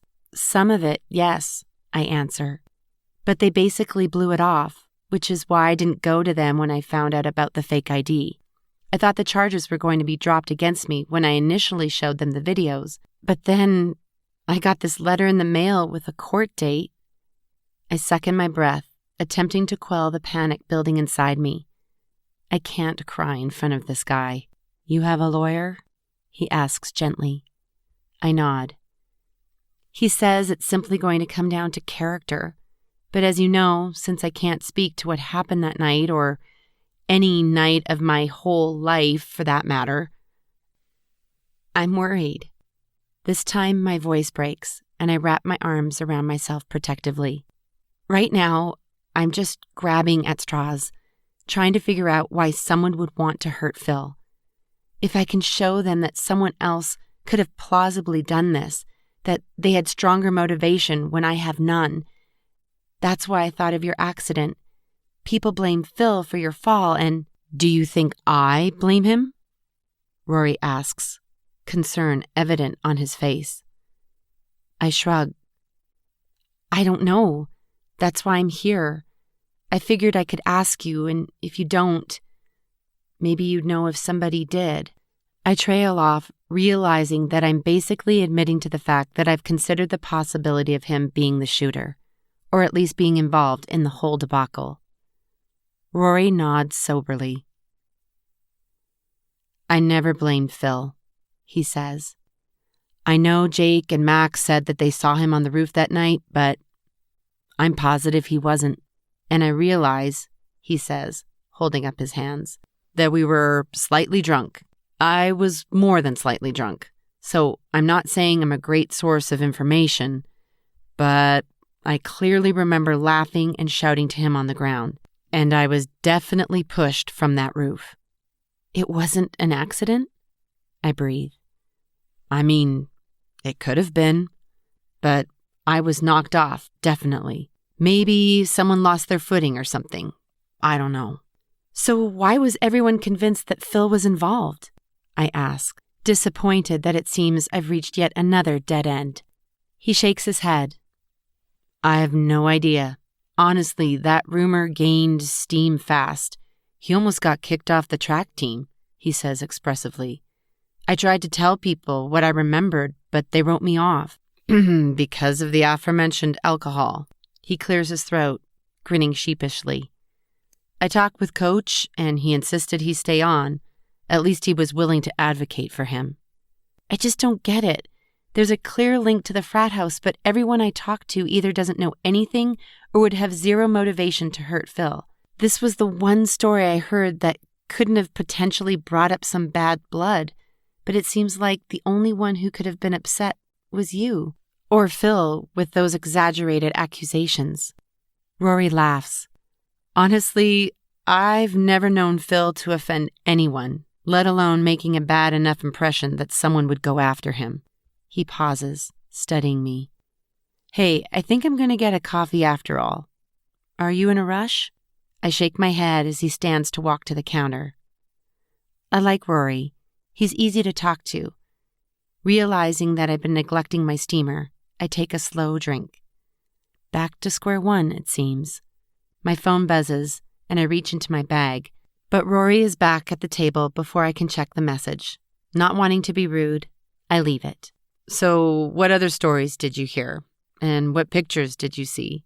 Hopefully nothing too incriminating, he jokes. No, but I did see a lot of 17-year-old chests, I laugh. It only gets better from there, he says, pretending to inspect his pecs. Well, he's not overly muscular. I can tell he's in great shape. Despite my best efforts, his comment makes me blush. There weren't that many stories outside of track, I say, distracting myself, though I did hear a pretty intense one from Lomi. There's some history there for sure, he nods, a serious expression replacing the goofy smile from a moment ago. What did she say? She just talked about how they were so grateful for Phil that he spoke up and started the process of getting them away from their dad. Who was grateful? Rory asks, and the question takes me off guard. Lomi and Max, I say, taking another drink. It sounded pretty intense. He was abusive. I stop short, seeing the look on Rory's face. What? Listen, I don't know all the details, he says, attempting to backtrack. I just know that not everyone was thrilled with the outcome of that phone call. What do you mean? He blows on his coffee. I shouldn't have brought it up, he says. Just ignore me. I might be remembering things wrong. No, I want to hear it, I insist. Rory sighs. It's just... Max and Phil weren't always great friends like they were now. For a lot of years, I think he pretty much blamed Phil for not having a dad.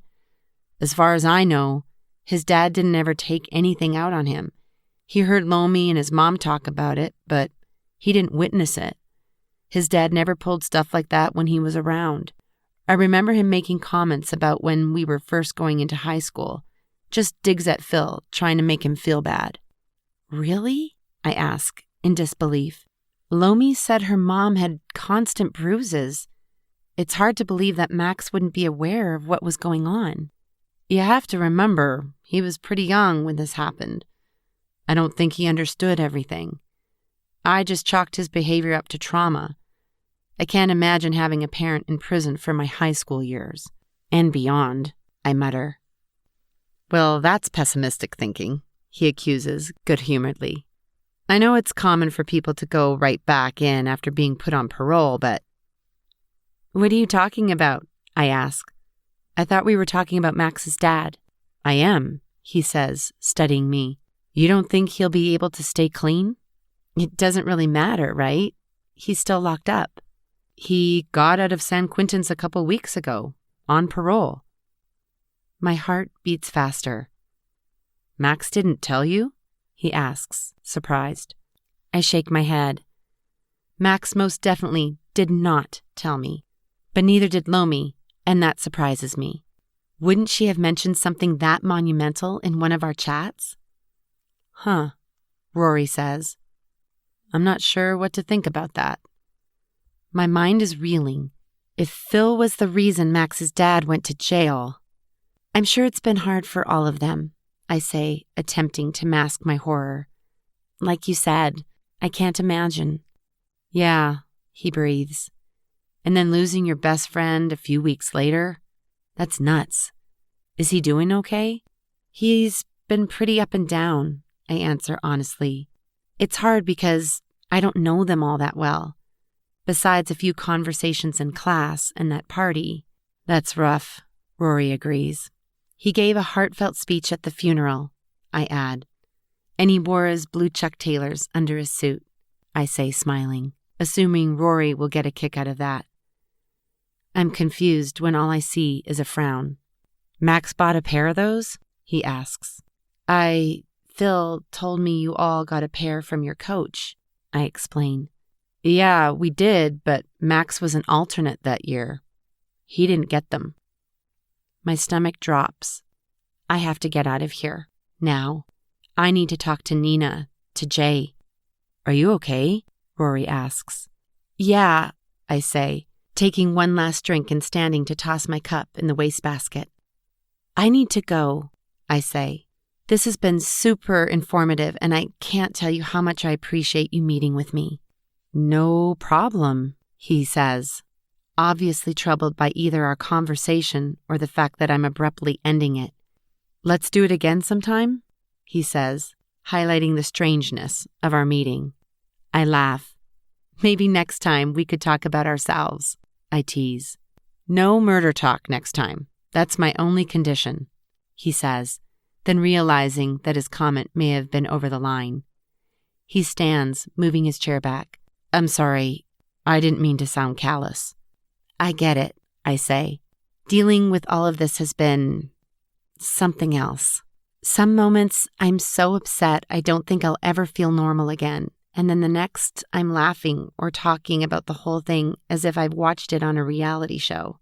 It doesn't always feel real." He nods. "Good luck," he says. "All right if I check in sometime?" "Sure," I say, waving as I rush out the door. The door to the coffee shop opens.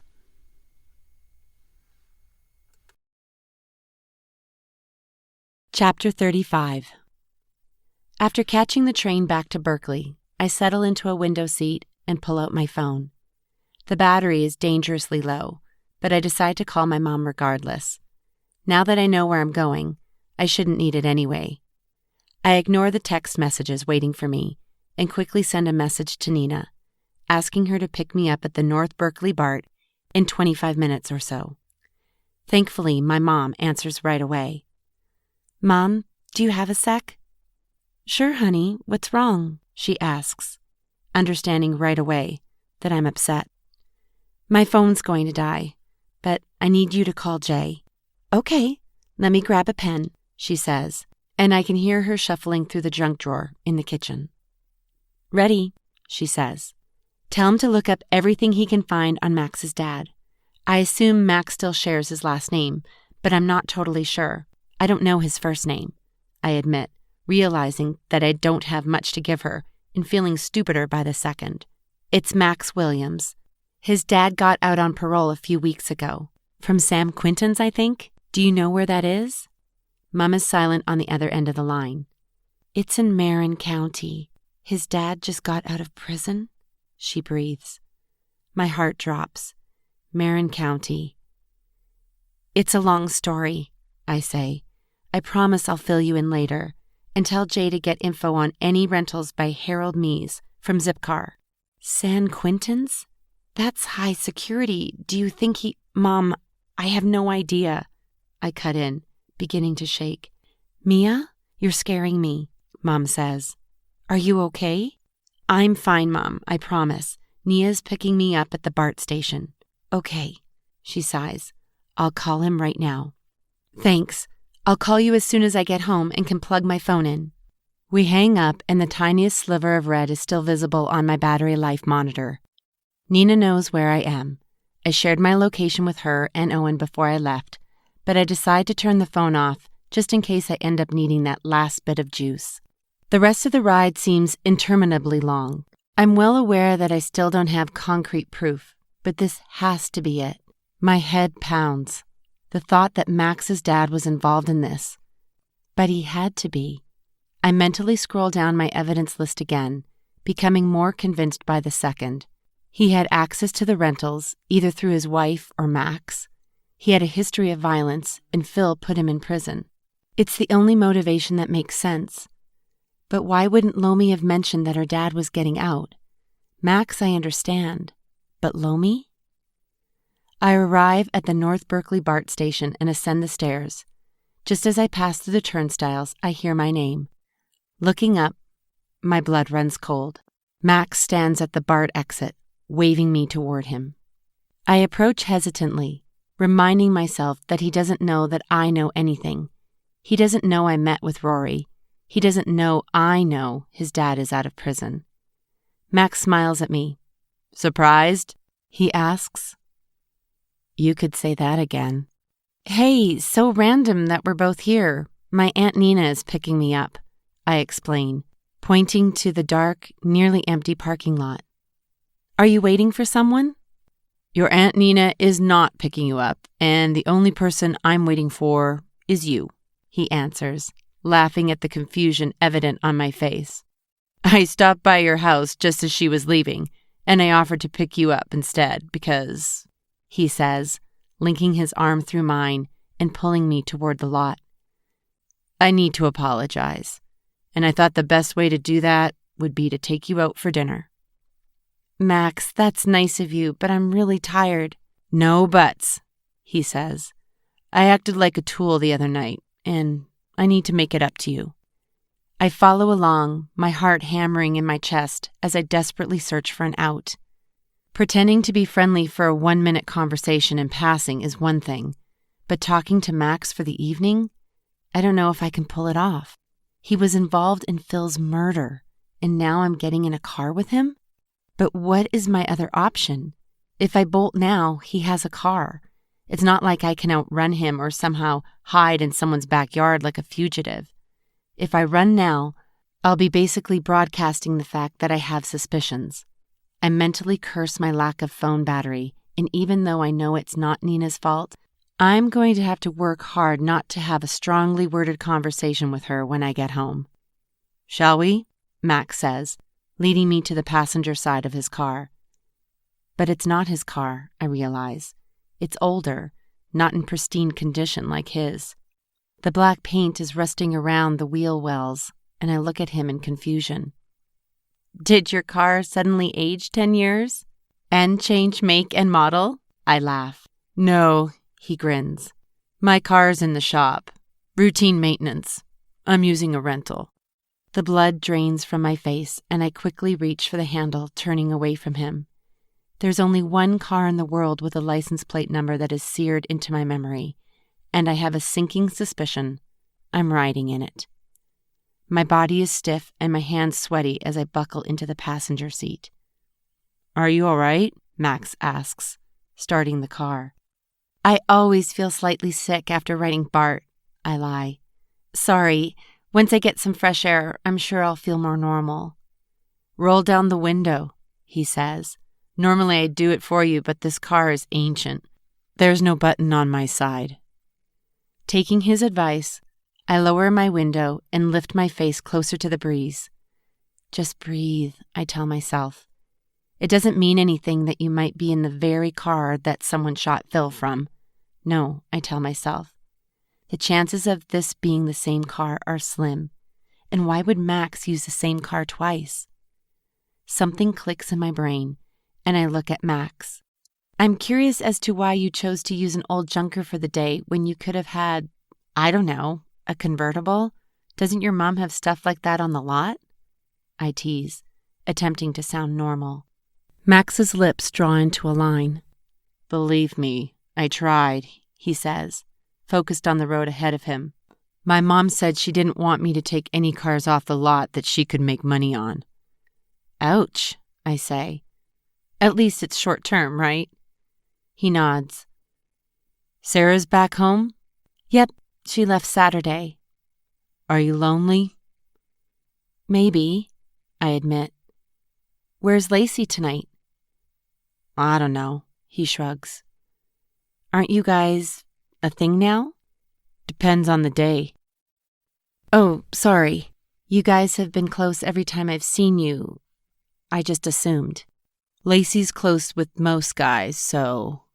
I nod awkwardly. I know she's flirtatious, but she never seemed like a player to me. That comment seems harsh. Where are we headed? I ask, changing the subject.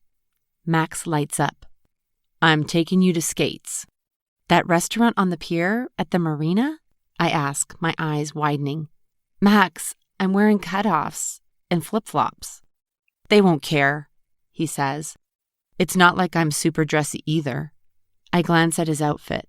He's in khakis and a V-neck with what I assume are actual shoes, though I can't tell for sure since his feet are obscured by the dash.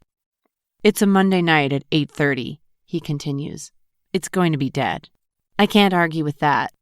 I momentarily consider telling him I have a seafood allergy, but the truth is, I love shrimp.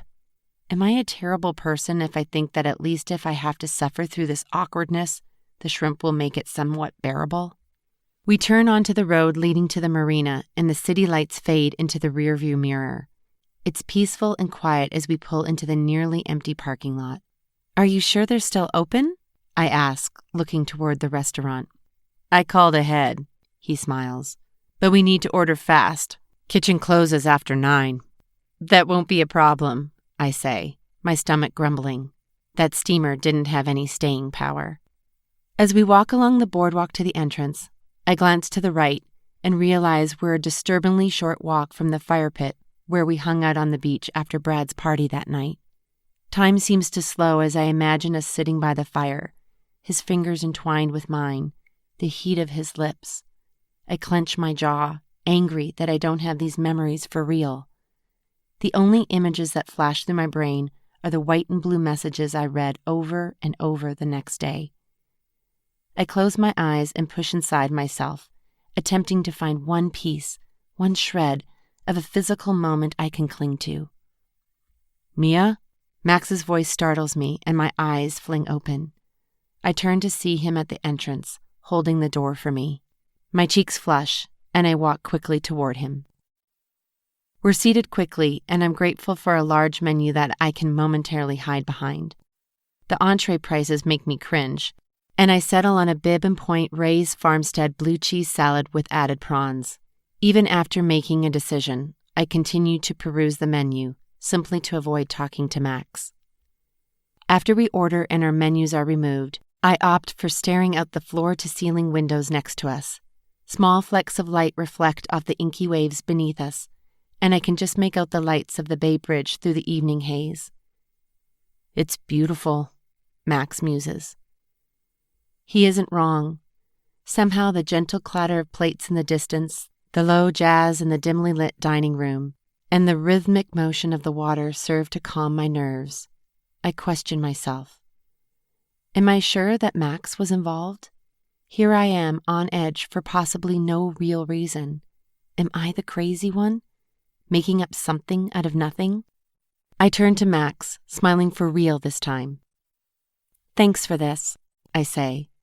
I've never been here, but have always been curious, and coming late is the perfect way to experience it. For the first time, I notice a full water glass in front of me and take a drink. Another welcome distraction. He grins. You're welcome. I'm really sorry about the other night. All this has been tough. I nod empathetically. Our food arrives at the table and we both dig in. The salad is incredible. The seasoned prawns a perfect complement to the crisp lettuce, thinly sliced apples, and candied pecans. Max ordered a steak, and it too looks incredible. Want a bite? He asks, noticing my empty plate. Is it good? If you like perfectly cooked medium-rare filet, he teases. He cuts a strip and sets it on my plate. I spear it with my fork and take a bite. I sigh as it melts in my mouth. I'd say this is the best steak I've ever had, but I think it's the only steak I've had in over a year. Probably not fair to make a judgment call when I've been so deprived, I say, and Max chuckles. You'll have to go have a few more and compare. As Max pays the check, I turn my phone on just to make sure I hadn't missed anything important. Mia, do you want any more water before we go? I nod, grateful for the reminder. I take a long drink, but before I can swallow, a lost iPhone alert signal pierces the air of the restaurant. I quickly gulp it down, nearly choking as I attempt to stop the blaring sound, apologizing to our waiter. What is going on? There are messages from Mom and more messages coming through from Sarah. I tap on Mom first. Mia, answer me. The urgency of her text tone makes me queasy. Why is she freaking out? I scroll back in the chain as I stand, lifting my purse off the back of the chair. Coming? Max asks, a few steps ahead of me. Yeah, sorry, my mom is just texting me. He doesn't answer. I follow him to the restaurant exit. Mia, Nina told us you're with Max. We're driving down. You need to get away from him now. Talk with Jay. Where are you? What is going on? The peace I felt moments ago is shattered when I tap on Sarah's name. It's Max, Mia. It's Max. Matthew asked Pete if he still had his Howard Mees ID. Max pretended he lost his and needed to borrow it to go to the bar. Pete said Max still had it. Max had the ID, Mia. More texts from my mom are hitting my screen, but I can't process them. My brain feels fuzzy. Max had the ID? What ID? Are you okay? Max says, appearing beside me. Here, let me help you, he offers, slinging my arm over his shoulder. He walks me through the door, but I pull back as soon as the night air hits my face. Something's wrong, Max, I say, wobbling. I think I'm going to throw up. Bad shrimp, he laughs, but something in his voice sends a shiver up my spine. Where are we going? I ask, the world around me spinning. Shh, don't worry, he soothes, but we're walking away from the parking lot. Waves lapping on sand grow closer, the sound almost overpowering, and then suddenly, barely noticeable. The light from the restaurant recedes, but my vision is somehow flooded with spots of light blue and violet, like an impressive Snapchat filter. I giggle, watching the spots grow and shrink, stumbling next to Max. It'll be over soon, Mia, Max says softly, his voice cracking. And the best part is, you won't have to remember any of this. He takes the phone from my hands and throws it over my head. I hear a splash and wonder where it came from. Remember what? Is he upset? Did I do something wrong? Max, don't be sad, I say, my voice high-pitched and whiny, sounding odd to even my ears. Am I a bad friend? I wail, tears stinging my eyes. No, Mia, you're not a bad friend, he whispers. We stop unexpectedly, and I grab his arm, nearly tripping over my feet in the soft sand. He helps me sit, and I brace myself with my hands. In a sudden moment of clarity, I search for his face. In the dim light, he's hazy, and I can't make out his features. He seems to shift from one space to another, almost instantaneously. You're a bad friend, Max, I say, a rush of emotion bowling through me. What did you do? I shriek, but then I wonder why I'm so upset. Max didn't do anything. He took me out for a nice dinner, that's all. Something tugs at me, but I can't think past a few moments ago. I am a bad friend, he agrees, but I don't have any other option, Mia. I need to know.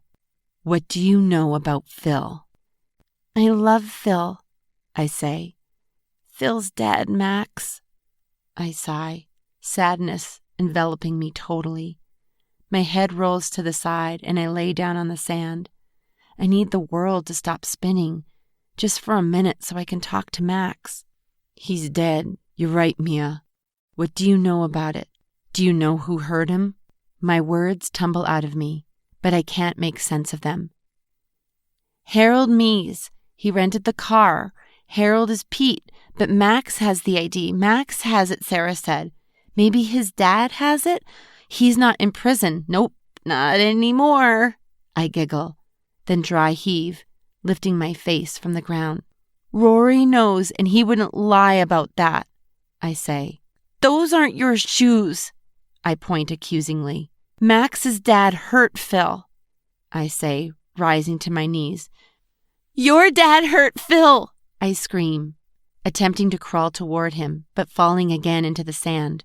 My chest rises and falls quickly, and I realize I can no longer feel my hands. Max, I whisper, terrified, but as I move my mouth to tell him something's wrong, my lips won't move. My eyes widen, nearly bugging out of my head, and he moves toward me. Flashes of his face move around mine. His face contorted in pain. I hear him sobbing, yelling into the darkness words that don't make sense. A dull, throbbing pain grows, pounding my skull with more intensity by the second. I roll over on my back and squeeze my eyes closed, curling my knees toward my chest. The waves hit the sand. My ears are ringing, and I can't make it stop.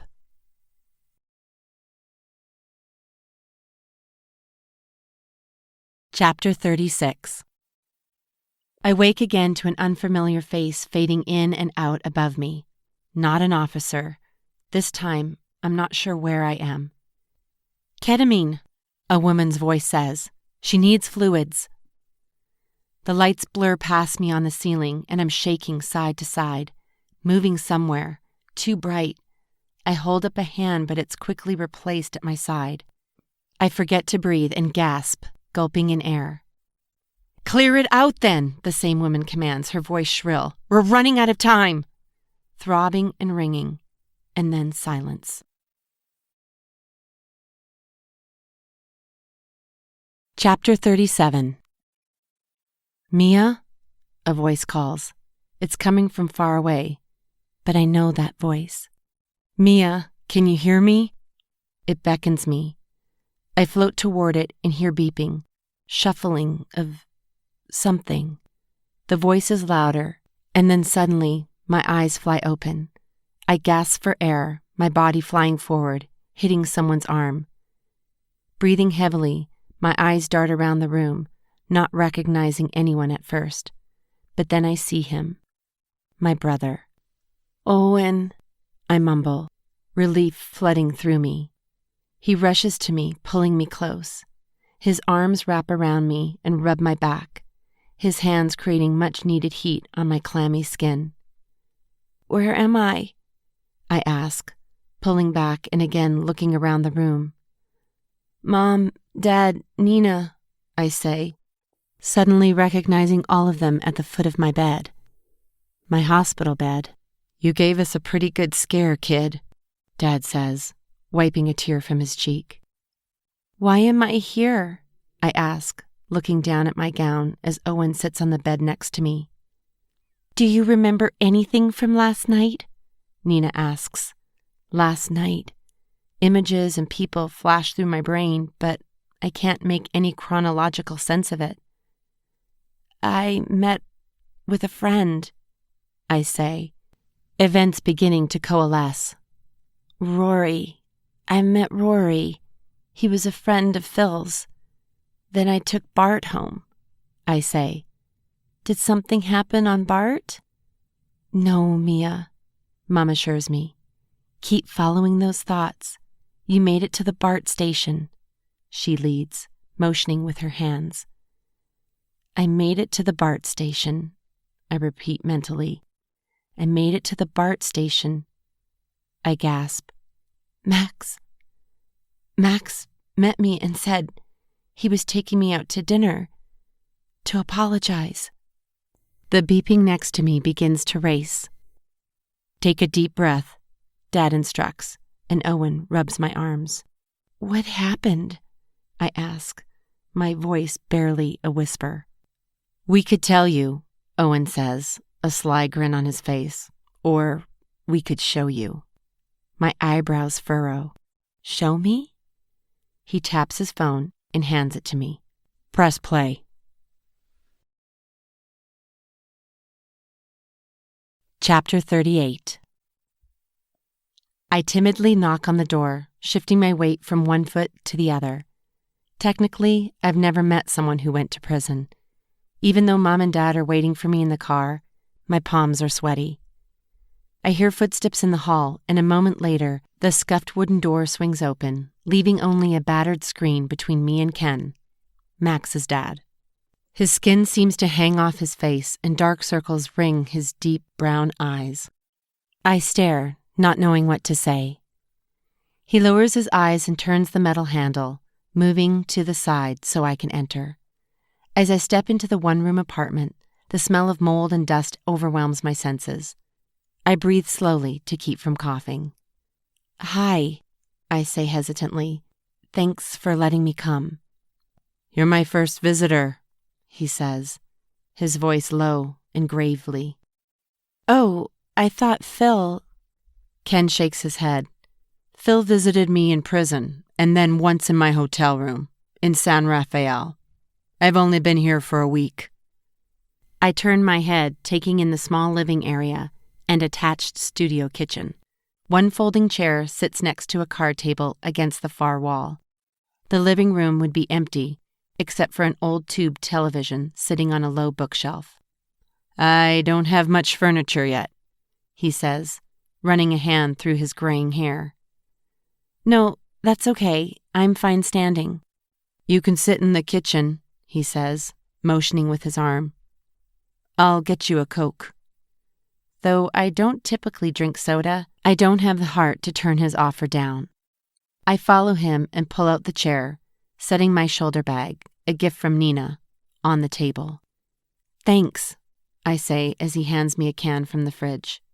Popping the top open, I take a small drink. "I'm so sorry," I start, "about Max and Phil." "No," he shakes his head. "I'm sorry." He leans against the counter, gripping it tightly and staring at the floor. He pauses long enough that I scramble for something to say, but come up empty. I take another drink. "You'd think after 14 years in prison, I'd be able to talk about stuff like this." He shrugs, then stares through the blinds of a small window above the sink. "I never told Max. He never asked, and I never admitted those things I did. I didn't know he still blamed his friend," Ken says, his face contorting. I wait, allowing him to compose himself. He rubs his face with his hands and folds his arms across his chest. "He told me about this tryout he was so excited about, but I had no idea," he trails off. "I don't think anybody did," I say. I want to tell him it isn't his fault, that he couldn't have done anything, but the truth is, he could have. Not that I blame him, but I'm also not going to patronize him by glossing over the obvious. "Why did you want to meet with me?" he asks, meeting my eyes. The sorrow in his gaze leaves me breathless. I needed to," I stammer, then pause to gather my thoughts. "The truth is," I start again, "I'm curious." He raises an eyebrow. "I didn't know Phil for very long, but his life has consumed mine for weeks now, and I'm trying to work through all of this, you know?" I blurt, my words stringing together. "I know I'm not family, and if you don't want to tell me anything, I totally understand, but I just wanted to know why Phil was making those trips." I finish, my voice retreating in intensity as I realize how this must sound to Ken. "Why he came to the prison?" Ken asks. I nod. "He came in every week for 2 months, he says. Max told him about the letter, my parole date, and Phil wanted to make things right." "What did he need to make right?" I ask, perplexed. "He didn't do anything," I begin, then stop myself. "No, it's okay," Ken says. "You're right. He didn't do anything wrong by calling me in. I did some terrible things," he whispers. "Phil was so young. Max was so young when I left. Both of them had these mixed-up ideas of what happened, and Phil knew Max still blamed him, even if they never said it out loud." "So, he was coming to apologize?" Ken shakes his head. "No, he wanted answers, and he wanted me to find a way to talk with Max." "And you told him?" "I did," he says softly. "But you never told Max." He claps a hand over his mouth as a sob bursts from his chest. Tears leak from the corners of his eyes as he shakes his head. "He never asked," he chokes out. "Whenever we wrote or talked on the phone, he only wanted to imagine what we could do together when I got out. I tried a few times, but he wouldn't listen." My vision blurs from tears filling my eyes. Phil was trying to heal, and he was attempting to help his friend. He must have known Max was going through something. My mind flashes back to the bonfire and Phil's hesitation about the track tryouts. He wasn't worried about doing poorly. He was worried about beating Max. "I'm sorry," I say again, at a complete loss. Ken's shoulders shake softly, but eventually his breathing normalizes. "Did you have any other questions?" he asks. "No," I say, picking up my Coke and standing. "Thank you so much, and I'm sorry to have kept you for so long." He follows me to the front door. As I push the screen door open, he stops me, and I turn back. "If you see Lomi," he says, his voice breaking, "can you tell her I said I'm sorry?"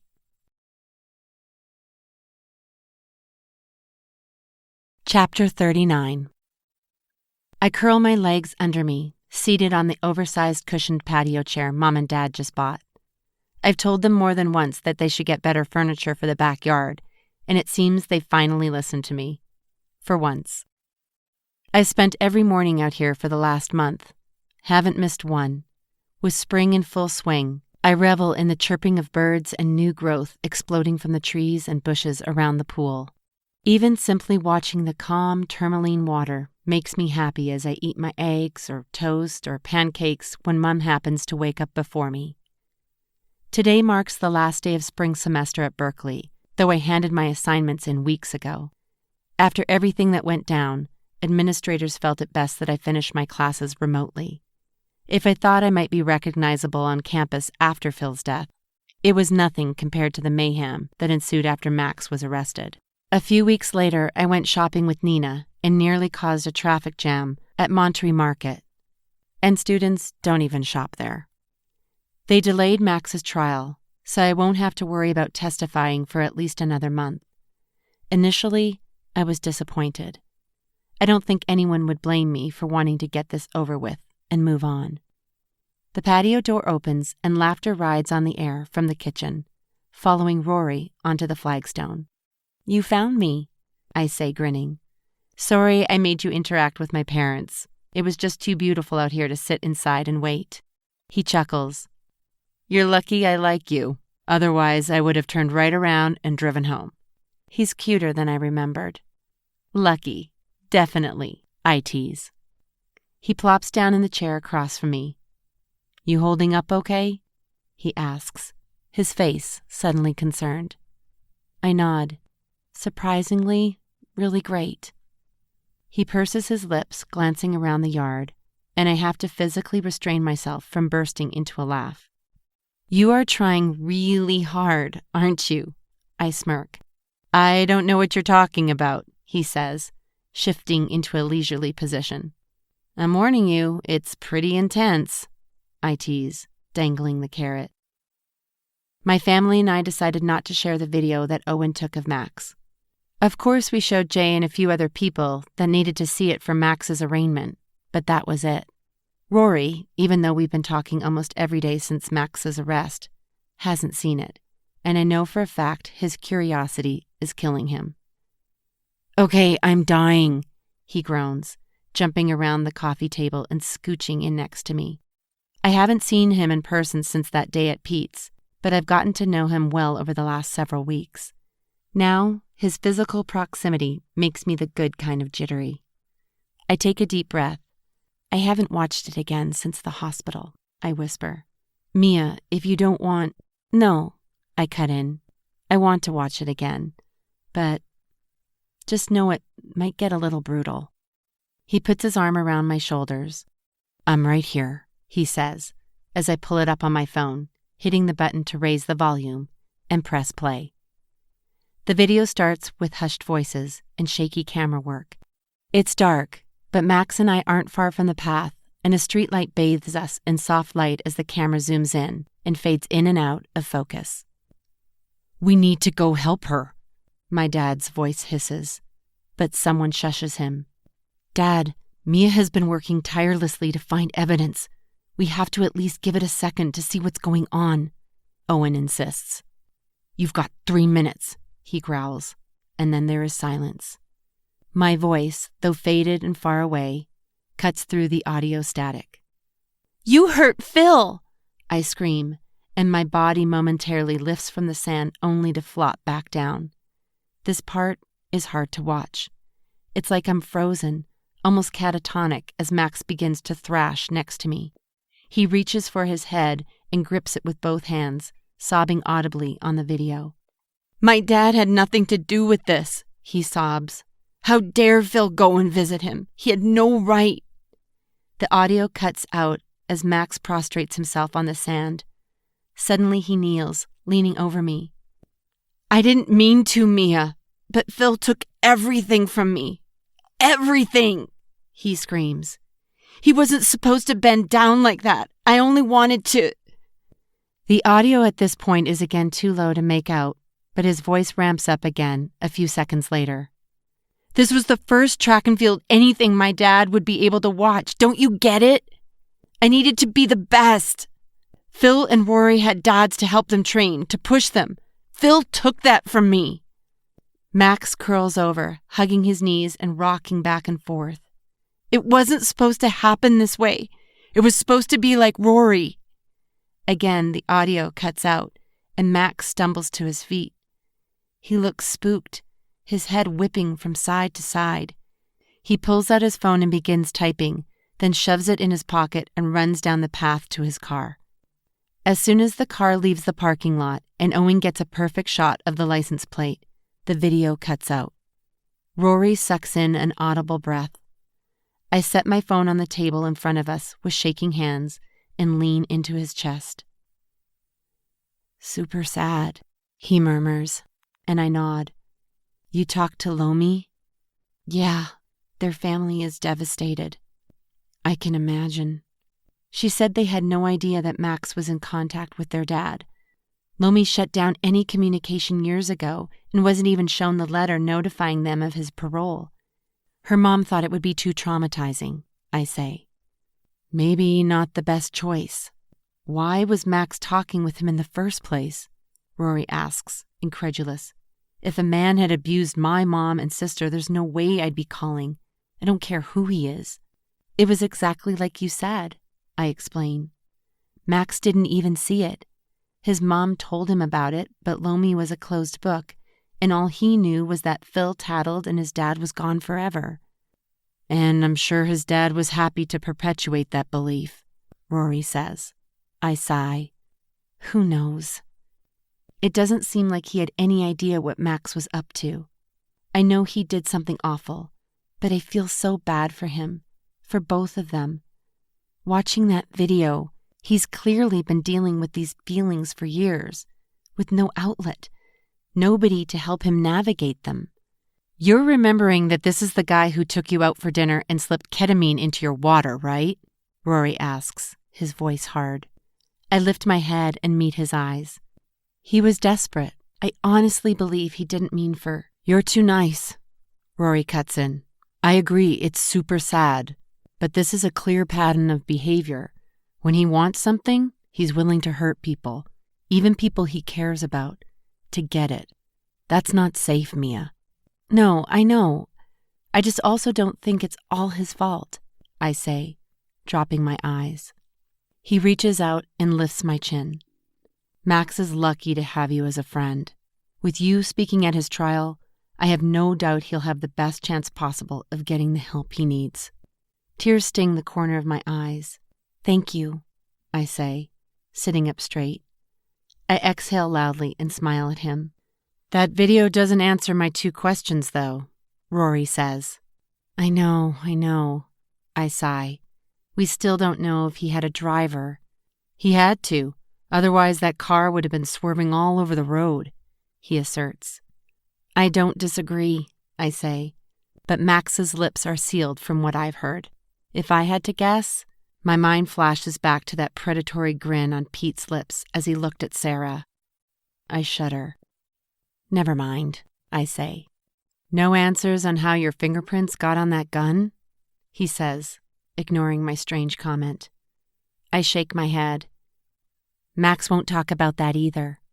"But if you had to guess?" Rory says, raising an eyebrow. I grin. "The car was coming back on that footage I have. That's why I dropped my phone. I was trying to move Phil away from the street." Rory nods. "Originally, I was thinking the car was coming back to kill me too, But now, I think Max was scared. He knew he messed up. I think he found us and somehow got me to hold the gun. Unfortunately, I don't have any footage of that part, I say. Sounds plausible, he shrugs. Whatever, you have a better idea? Yeah, I think the car pulled up and you stormed it, pulling the gun out of Max's hands and threatening him. That's the most ridiculous thing I've ever heard. I laugh. I was probably cowering in a bush somewhere. I guess we'll never know, he grins. I nudge his knee with mine.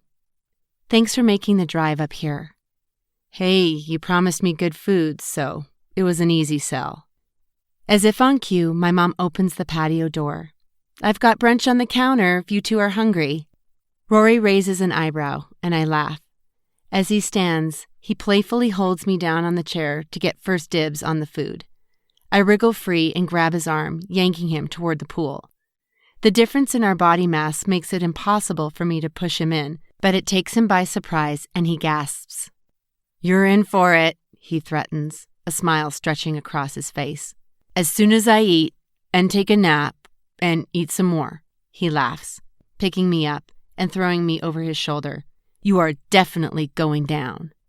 He sets me down next to the patio door and keeps his hands on my waist. I'm glad we met, he says softly, and I'm glad you're okay. Me too, I nod, my heart pounding under his gaze. In this moment, the last few months seem a distant memory. The sting of Phil's death, though still poignant at moments, has faded with explanation and understanding. I haven't been away from home after 9 o'clock since that night with Max, and I know I'm going to have to brave that at some point.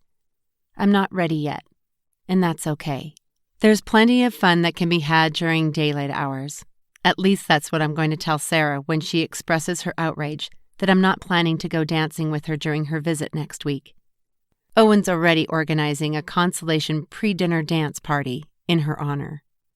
Have at it, I say, opening the door and insisting that Rory head into the kitchen first. I smile as he steps casually inside, slipping off his dirty blue chucks and setting them by the door. The end. We hope you've enjoyed this presentation of I Can't Remember, written by Cindy Gunderson and narrated by Barbara Gehring. Copyright Button Press, 2022.